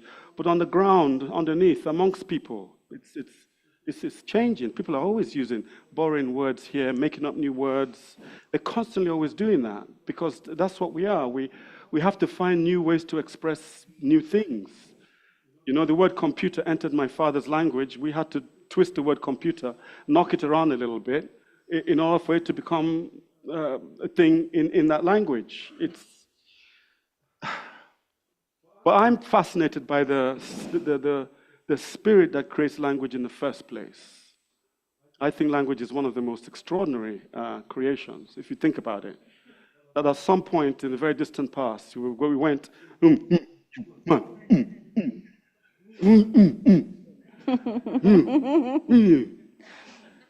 we kind of understood one another, I think. And at some point, it became necessary to say, me, you, and then to say tree, dog, rat, frog. I mean, where did that come from? It's extraordinary. We kind of multiply the world with the confusion of designations. Kind of the imagination that created language, not just one language, but so many languages.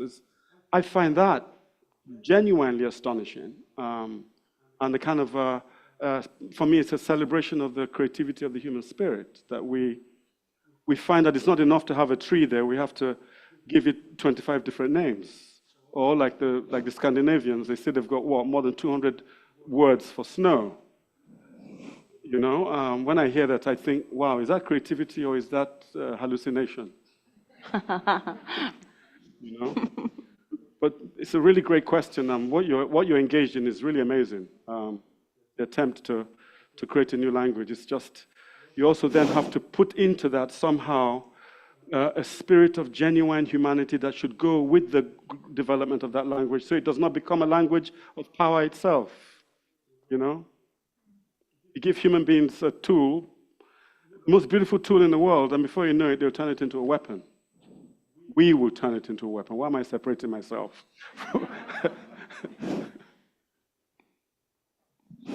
Hola, buenas tardes. Me ha hecho como... Good afternoon. Quiero compartir una reflexión sobre el tema del espíritu de la infancia y también... Good afternoon. I'd like to share a reflection on the spirit of children. Can you hear me? Can you say it again, please? No, que cuando os he escuchado y sobre todo cuando escuchaba... When I was listening to you and you were talking about the spirit of children and how we become older and we stop playing, I was thinking that we don't stop playing, but maybe we play wrongly as adults. We adopt the role, a profession, and the playfulness that we used to have as children, we just keep changing different roles. Sometimes we're the baddie, the goodie, we invade or not. Suddenly, when we become adults, we become very serious. We play the role of I am a businessman, or I am the baddie, or I am the oppressed. And never again we change hats. So if we were to change these roles, we would still dancing, singing, painting, because people stop drawing, stop dancing and singing.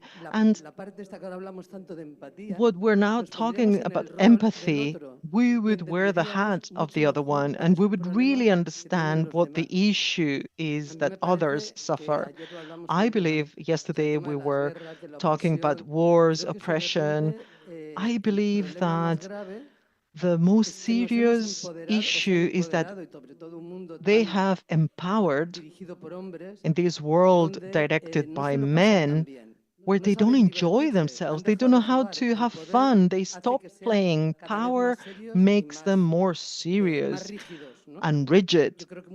You know, I believe that plenty of women, I remember a workshop, a very important meeting, and when we left that meeting said, hey, we had fun, but now we become being mothers, or we will play again, we will dance again, and we take it less seriously. Don't you believe that if we took ourselves less seriously as being adults, intelligent, and such important people, the world would change?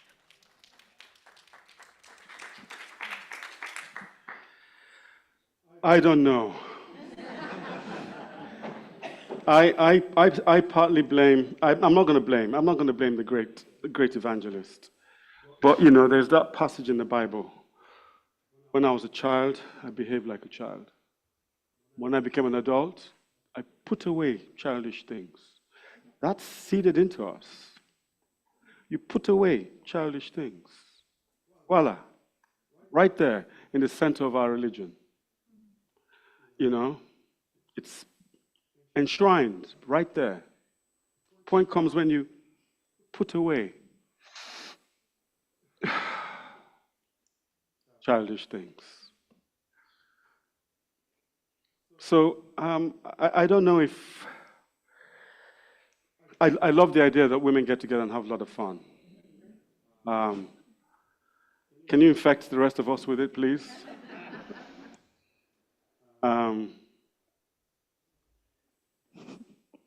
As for taking ourselves less seriously, I don't think it's a case of taking ourselves less seriously. I don't think you can scale down the seriousness. I think we just need a completely different spirit, or a completely different orientation. I think we should dance more. I love the fact when ENG asked us all to stand up, everybody stood up. You know, it's not because of the beautiful authority of her dancing spirit, of her flamenco body. I think it's because we wanted to engage in a spirit of play. I think inside everybody, inside even really serious people, inside mobsters and gangsters, even dictators, inside all kinds of very tucked away inside there still is an urge to go back, to go forward, to that. But you know, we think society will frown on us. We might lose our jobs. People might think, oh dear, he's lost it. You know? We're scared of what people might say.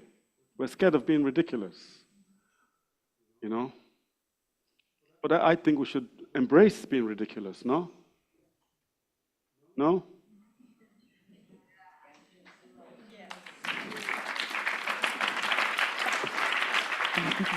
I mean, after all, this is the land of Don Quixote.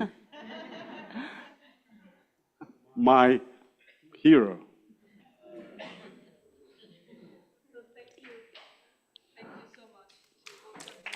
Thank you.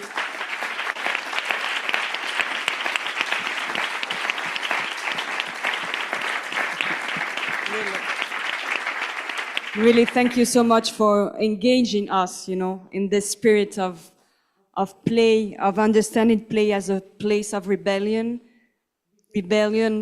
with your pictures, rebellion with your words, engaging with this both intelligence in a different way. Thank you so much. And I think that now, after these words, we're gonna also feel the music that is coming, like to feel also this sensitivity that we talk about through your words. So thank you so much, both of you. Thank you. Thank you.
Oye, no nos hemos visto.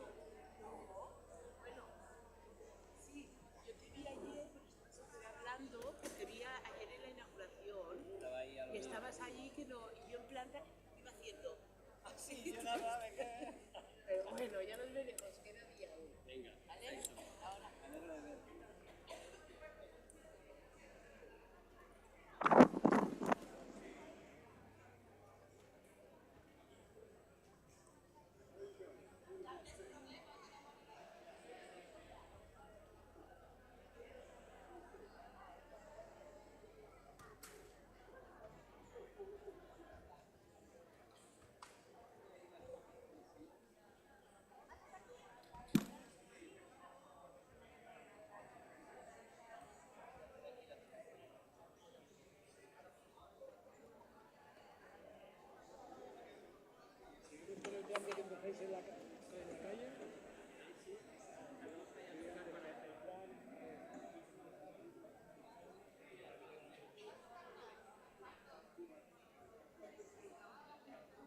¿Necesitáis agua, alguna cosa, Fernando?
ella ahí.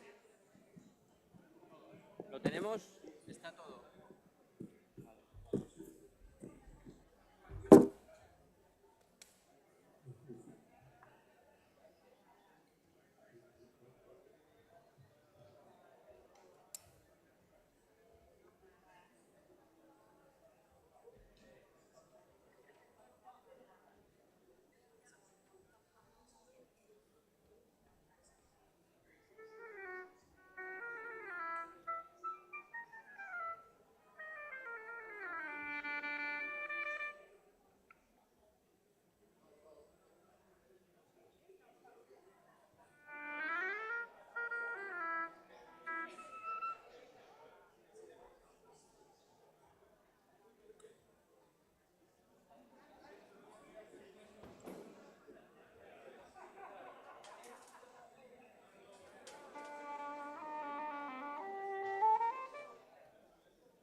Bueno, Elena no ha dicho muchas cosas, pero Ben ha soltado un discurso que costaba seguir.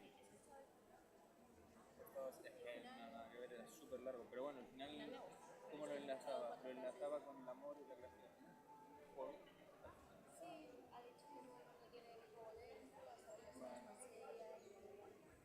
¿me lo puedes nombrar después de la foto? Sí, claro. Mira, ¿qué tenéis? Joder. Yo quiero sentarme delante de todo. Te puedes sentar ahí. Es que no, quiero estar con un sonido perfecto.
The interpreters apologize because the audio volume is too low for us to understand. We are sorry.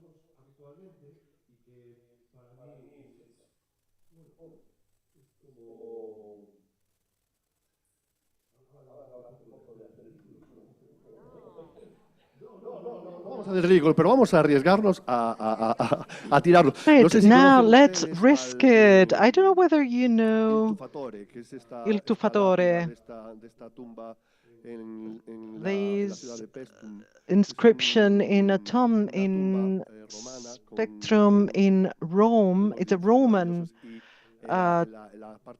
tomb with this beautiful inscription with a swimmer. So I am that swimmer, basically, in that grave. When I was a child, when I was an adolescent, and I stopped being one, up to now, my happiness was always to be a magician. I always wanted to be one. And I've always loved magic. And it just so happens that I have some cards here. We came to play, right? If we don't play here, where on when on earth are we going to do it? I have a deck of cards here. It's just a silly little game. Don't expect rabbits to come out the hat. Some people of my generation grew up with 2 TV channels, and for me, the big hit was when Juan Tamariz, the magician, was on the telly. Let's stop the world from turning. We got to watch this. And this is where my love comes from. I was born and still live in a tiny village in the center of Galicia, and in the 80s and 90s, the access that I could have to learn magic was non-existent. So my grandpa showed me the old trick. One day I will learn about it. I discovered that it's universal. Every single grandpa in the world shows the same trick to their grandchildren. The 21 cards, maybe you know it, right? I'm sure your grandpa showed it, right? So we gotta study from the anthropology of this. When you're young, of course, you wanna show an amazing trick, but someone who doesn't know, for you not to be suspicious, Sandra, what's your name? Come on, a classic of tricks is the same old story. Pick up a card, right?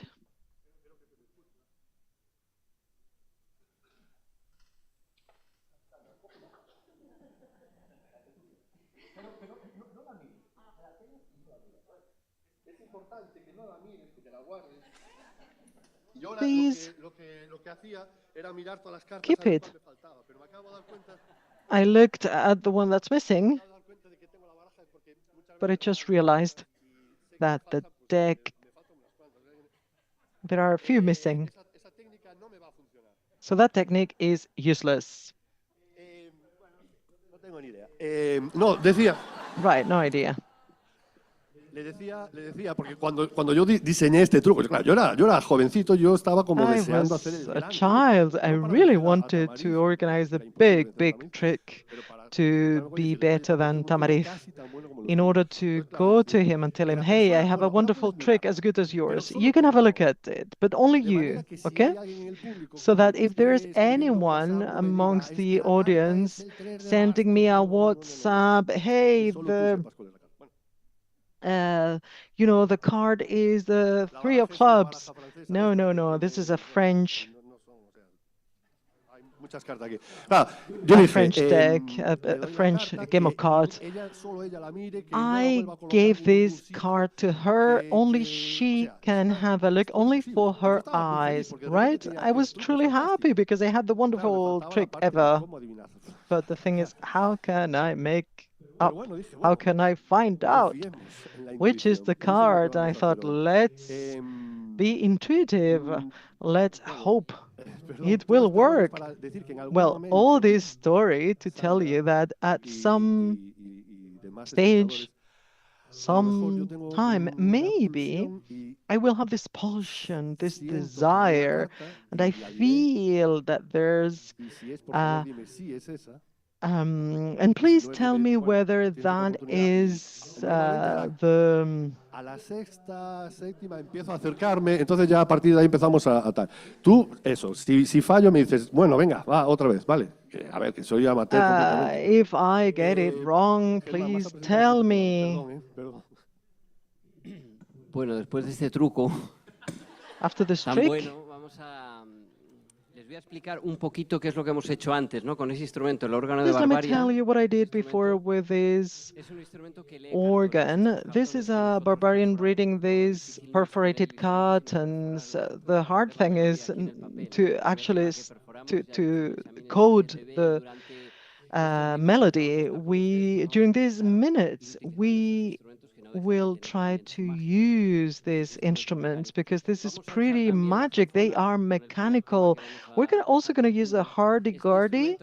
This instrument is around 1,200 years old, not this specific one. It was used around the year 1000.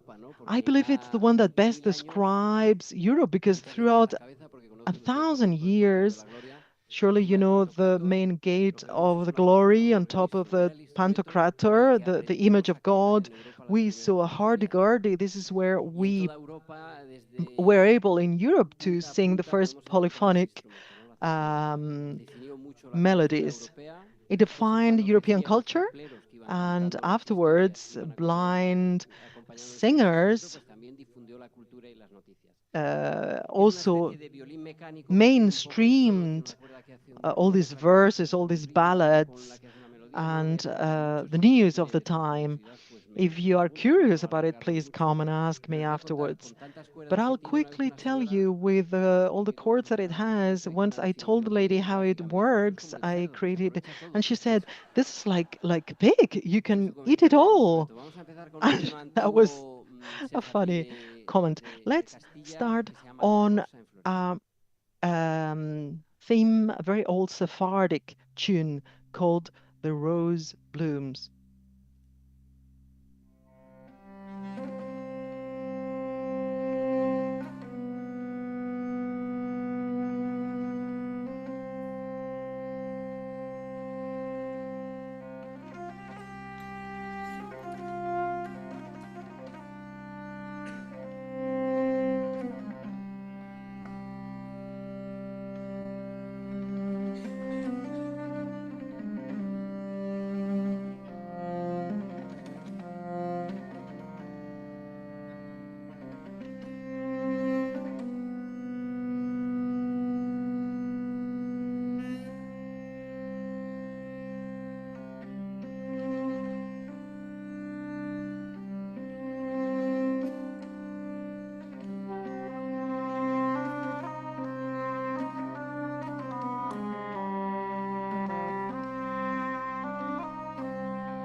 Muchísimas gracias. El instrumento más mágico de esta noche Thank y you el que so más much. The most magical instrument tonight that will tell us to the, home together with our granny, where we feel so safe. This is the music box. I'm sure you are all aware of it. This is utterly linked to our childhood, and we'll know it. We really had a very nice time by it's Geneva. It was made by Antoine Favre, a Geneva man at the end of the 17th century. It's made of a cylinder with, with some tines or, kind of barbs. And in this case, we are going to play a traditional melody. We want the music box to read that through this mechanic instrument. We are going to play a la la la from Galicia, from the northwest of Spain, that speaks about this magical place, Finisterre, the end of the world, Finisterra, that has created so many legends, and that is part of our imaginary. We've enjoyed your conference, and based on what we heard, we've changed completely our program, and we changed our mind. So some of the songs we're going to play, we haven't rehearsed them. Well, we can blame each other for that, but no, yeah. So you will see that this music box usually has a crank handle, but in this case we've attached a small motor and a small engine so that we can play in parallel. We can play at the same time several instruments. So here we go.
Thanks a lot.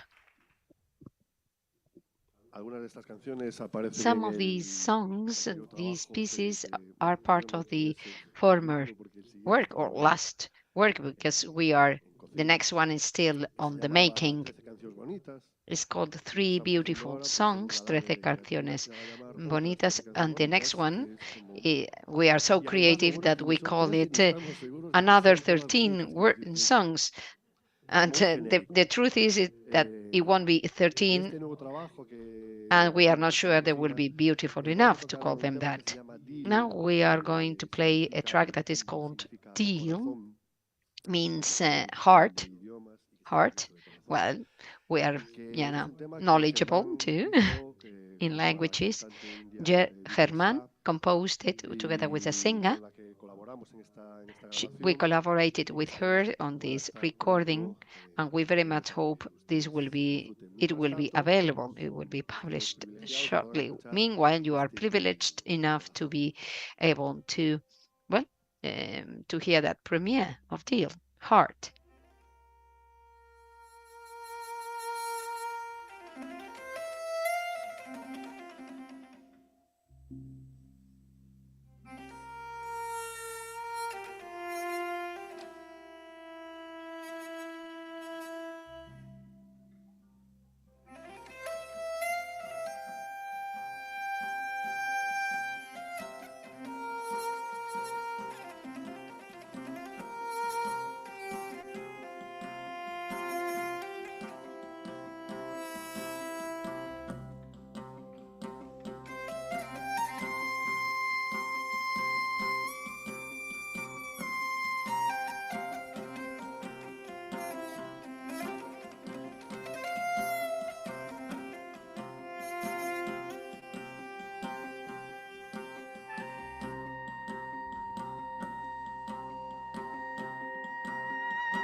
Vamos a continuar con otro tema. Let's Que también continue estará en estas with otras 13 another canciones song. bonitas.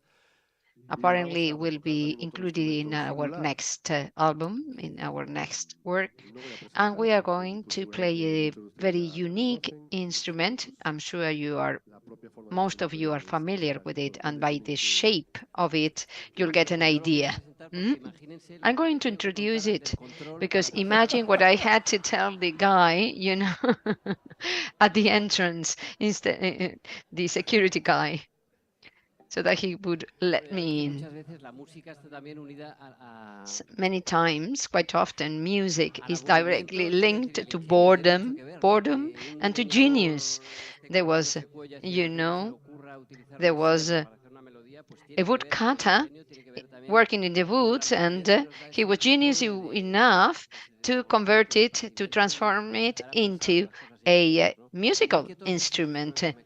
So the same as all these mechanical instruments, they seem fascinating, but the cunning of human beings has always been linked to laziness. Machines do what we should be doing, so that mechanic music was used to play music when people couldn't afford to pay for a real musician to play.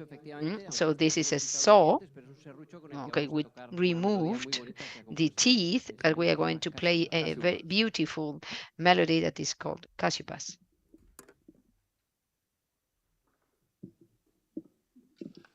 Tenemos que poner el cartón que es.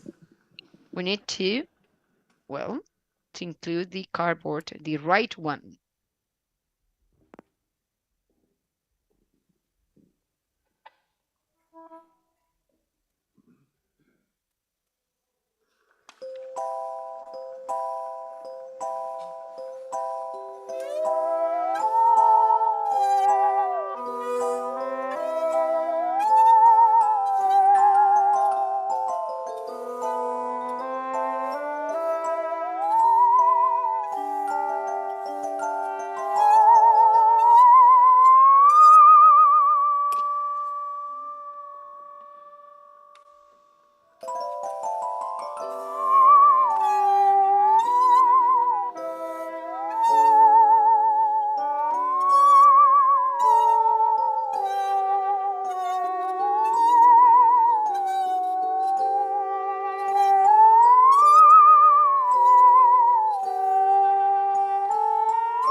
Bueno, como ven, nosotros As también you can estamos see, sujetos al albur de esos we are dados also subject to random, to those dices when they are thrown. So mechanical music not only consists on possessing an instrument, having the cardboard, but we need to be attentive to the caprices, to the whimsical, to the whims of the machine, because sometimes it fails, but anyway, that's part of the game. And I'm a teacher at the music school of Lalín in Galice, so there's no instrument that is free of mistakes or failings. And this can be a source of good performance, of creativity, and sometimes you just need to trust and to be calm. So what comes next? Oh, sorry, I forgot. Sandra. No, todavía no. Not yet. No, es que de repente Not yet. pensé que... Suddenly, No. I thought that maybe, perhaps, but no, not yet. We are going to play a melody. Es una música preciosísima. Beautiful music, Está en el anterior disco. piece of music from our former record. Es una música que Germán compuso This para music was composed by Germán for a documentary called En todas las mans, speaks about, well, commonalities in Galicia, in our region. I remember we were coming back, we were on the road back from Valladolid from a concert. And, well, so for all of you, en todas las manos.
Gracias.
Thank you.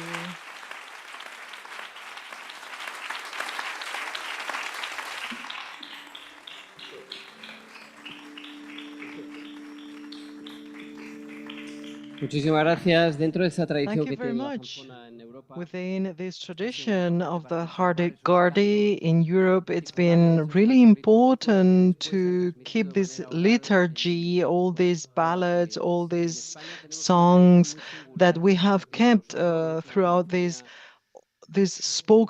oral tradition. The auroros in Spanish, singing to the Virgin throughout the 15th century with a little bell. This is why we call it the bell of the auroros. Also in the Corsican singing tradition, we bring this song by the Fratelli Vancuso, these Corsican friends, and we're gonna try to play different notes. Let's try. It's a diphonic song. bueno, la zanfona como... Uy, perdón, perdón.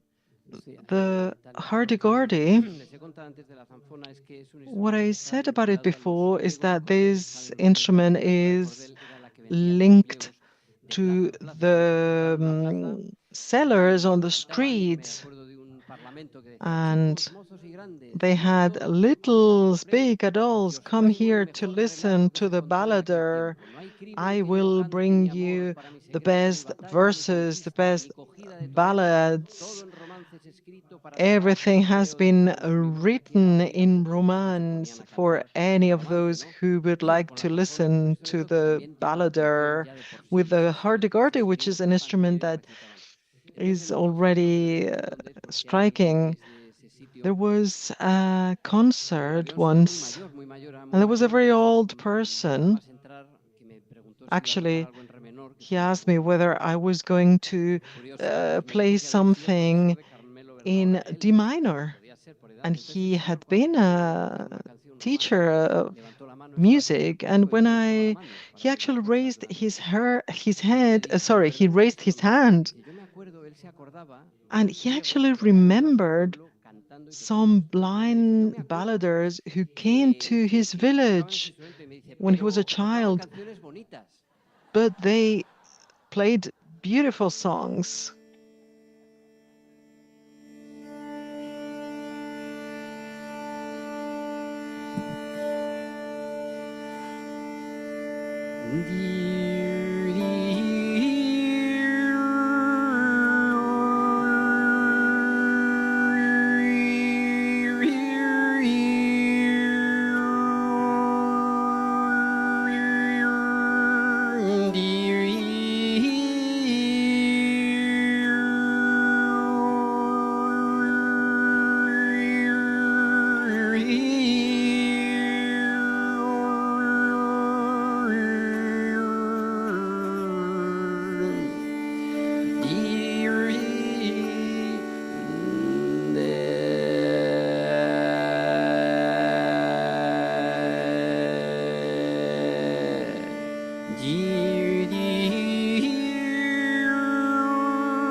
Muchísimas gracias. Muchísimas Thank you gracias. La very zanfona, como much. les comentaba, es un instrumento The hardigardi, as I mentioned, is an instrument from the past, but that's being played more and more.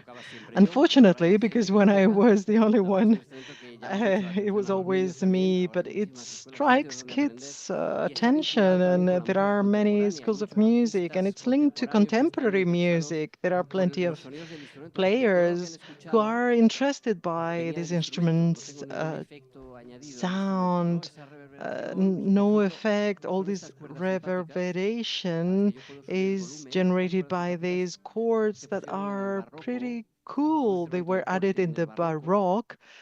It was an instrument played by kings and the main luthier, the main musicians of back those days.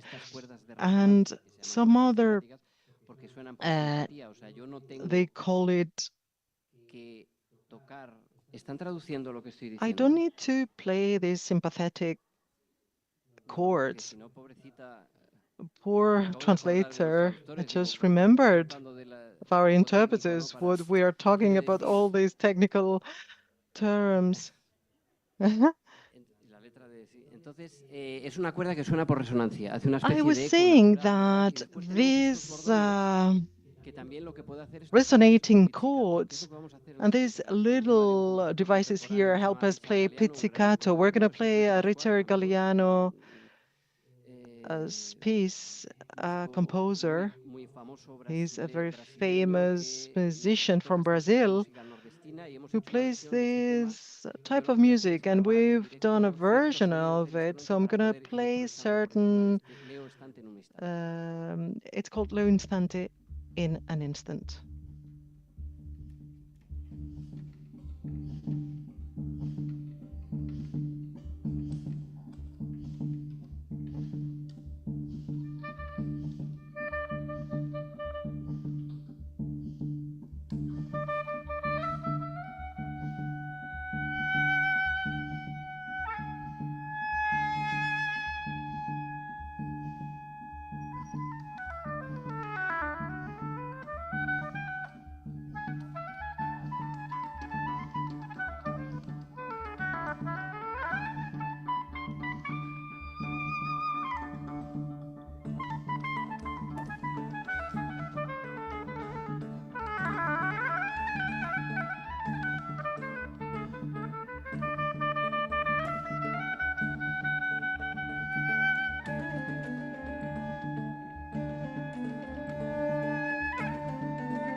Gracias. Thank you. No sé por qué Thanks. aplauden siempre I don't más know los temas why que no son you nuestros. tend to applaud those songs that weren't composed by us, even though you didn't know. Well, we need to investigate, to do research as to the reason. Now we are going to play one of my songs composed by me. So I'm going to tell you a story, the story behind.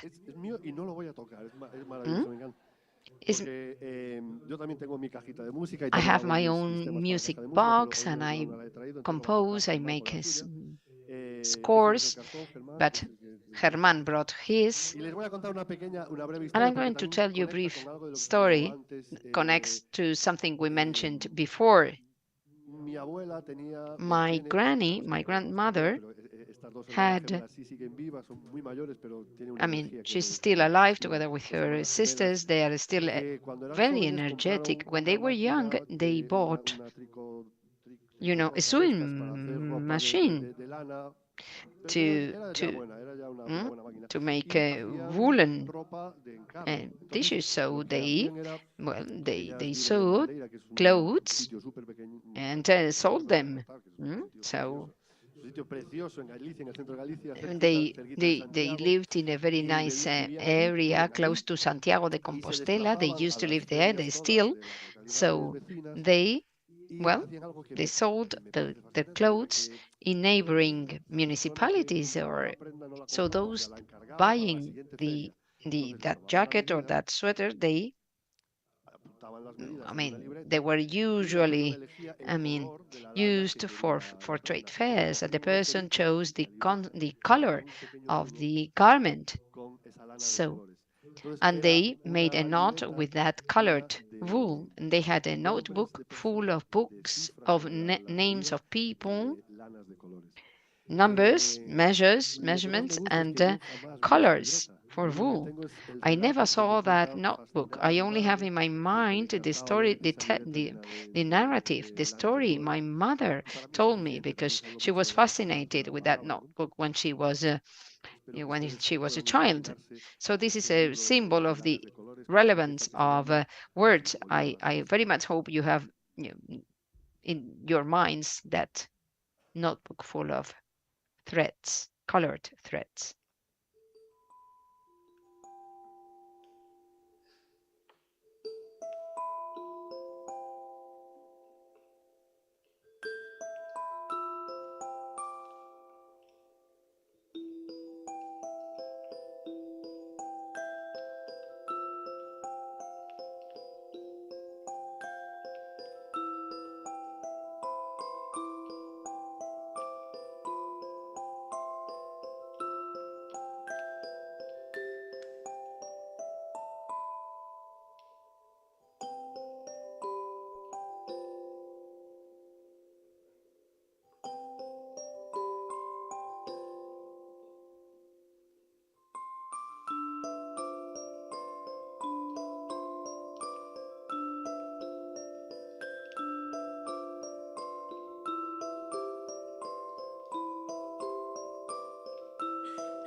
Thank you.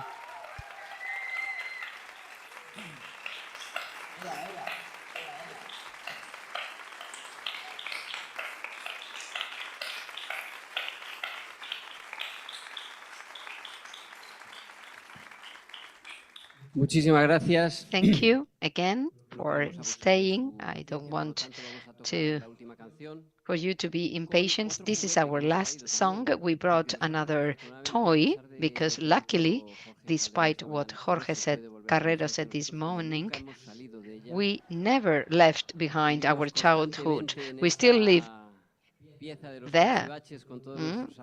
So we live with surrounded by artifacts such as remember that cardboard boxes full of toys when you were a child. So we are still living there, surrounded by melodies, by this taste of childhood. So this is a harmonica, chromatic harmonics, made by Leroy Bank in 1928. I'm giving these facts and data just in case you happen to be in a dialogue where harmonica is mentioned, so that you can show off a little bit.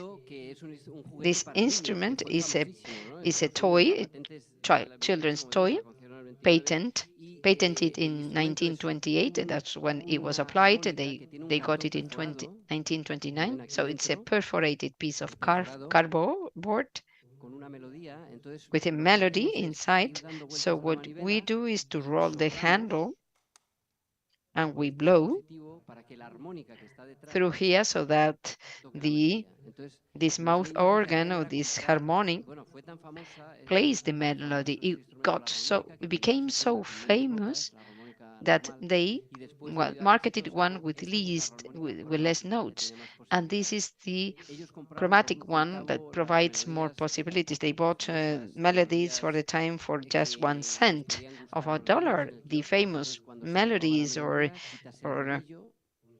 tunes that the children like to play and to listen. So this creator was so ingenious. Harmonics, the mouth organ is really, I mean, the sound is really high. I can be blowing and aspiring for 2-3 minutes. So children started to blow and they got green, but he solved the problem by providing that possibility of blowing and aspiring at the same time. So we devote this tune to this melody to Sandra and the rest of the team, Tanya in sound people. Great round of applause for all of them. This is by a Greek composer called Elena Karaindrou. She made the tunes, the melodies, a lot of. There have been many mentions to film. So she made melodies for Angelopoulos for one of his films. So we made a version for English horn music, oboe, music box, hurdy-gurdy, and the mouth organ, this mouth organ. So with this, we will finish. We thank you for your attention, for your presence here today. We are Germán Díez and Benjamin Otero. See you next time.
They are not using the microphone, but it seems they are accompanying the audience while playing on their way out. Thank you.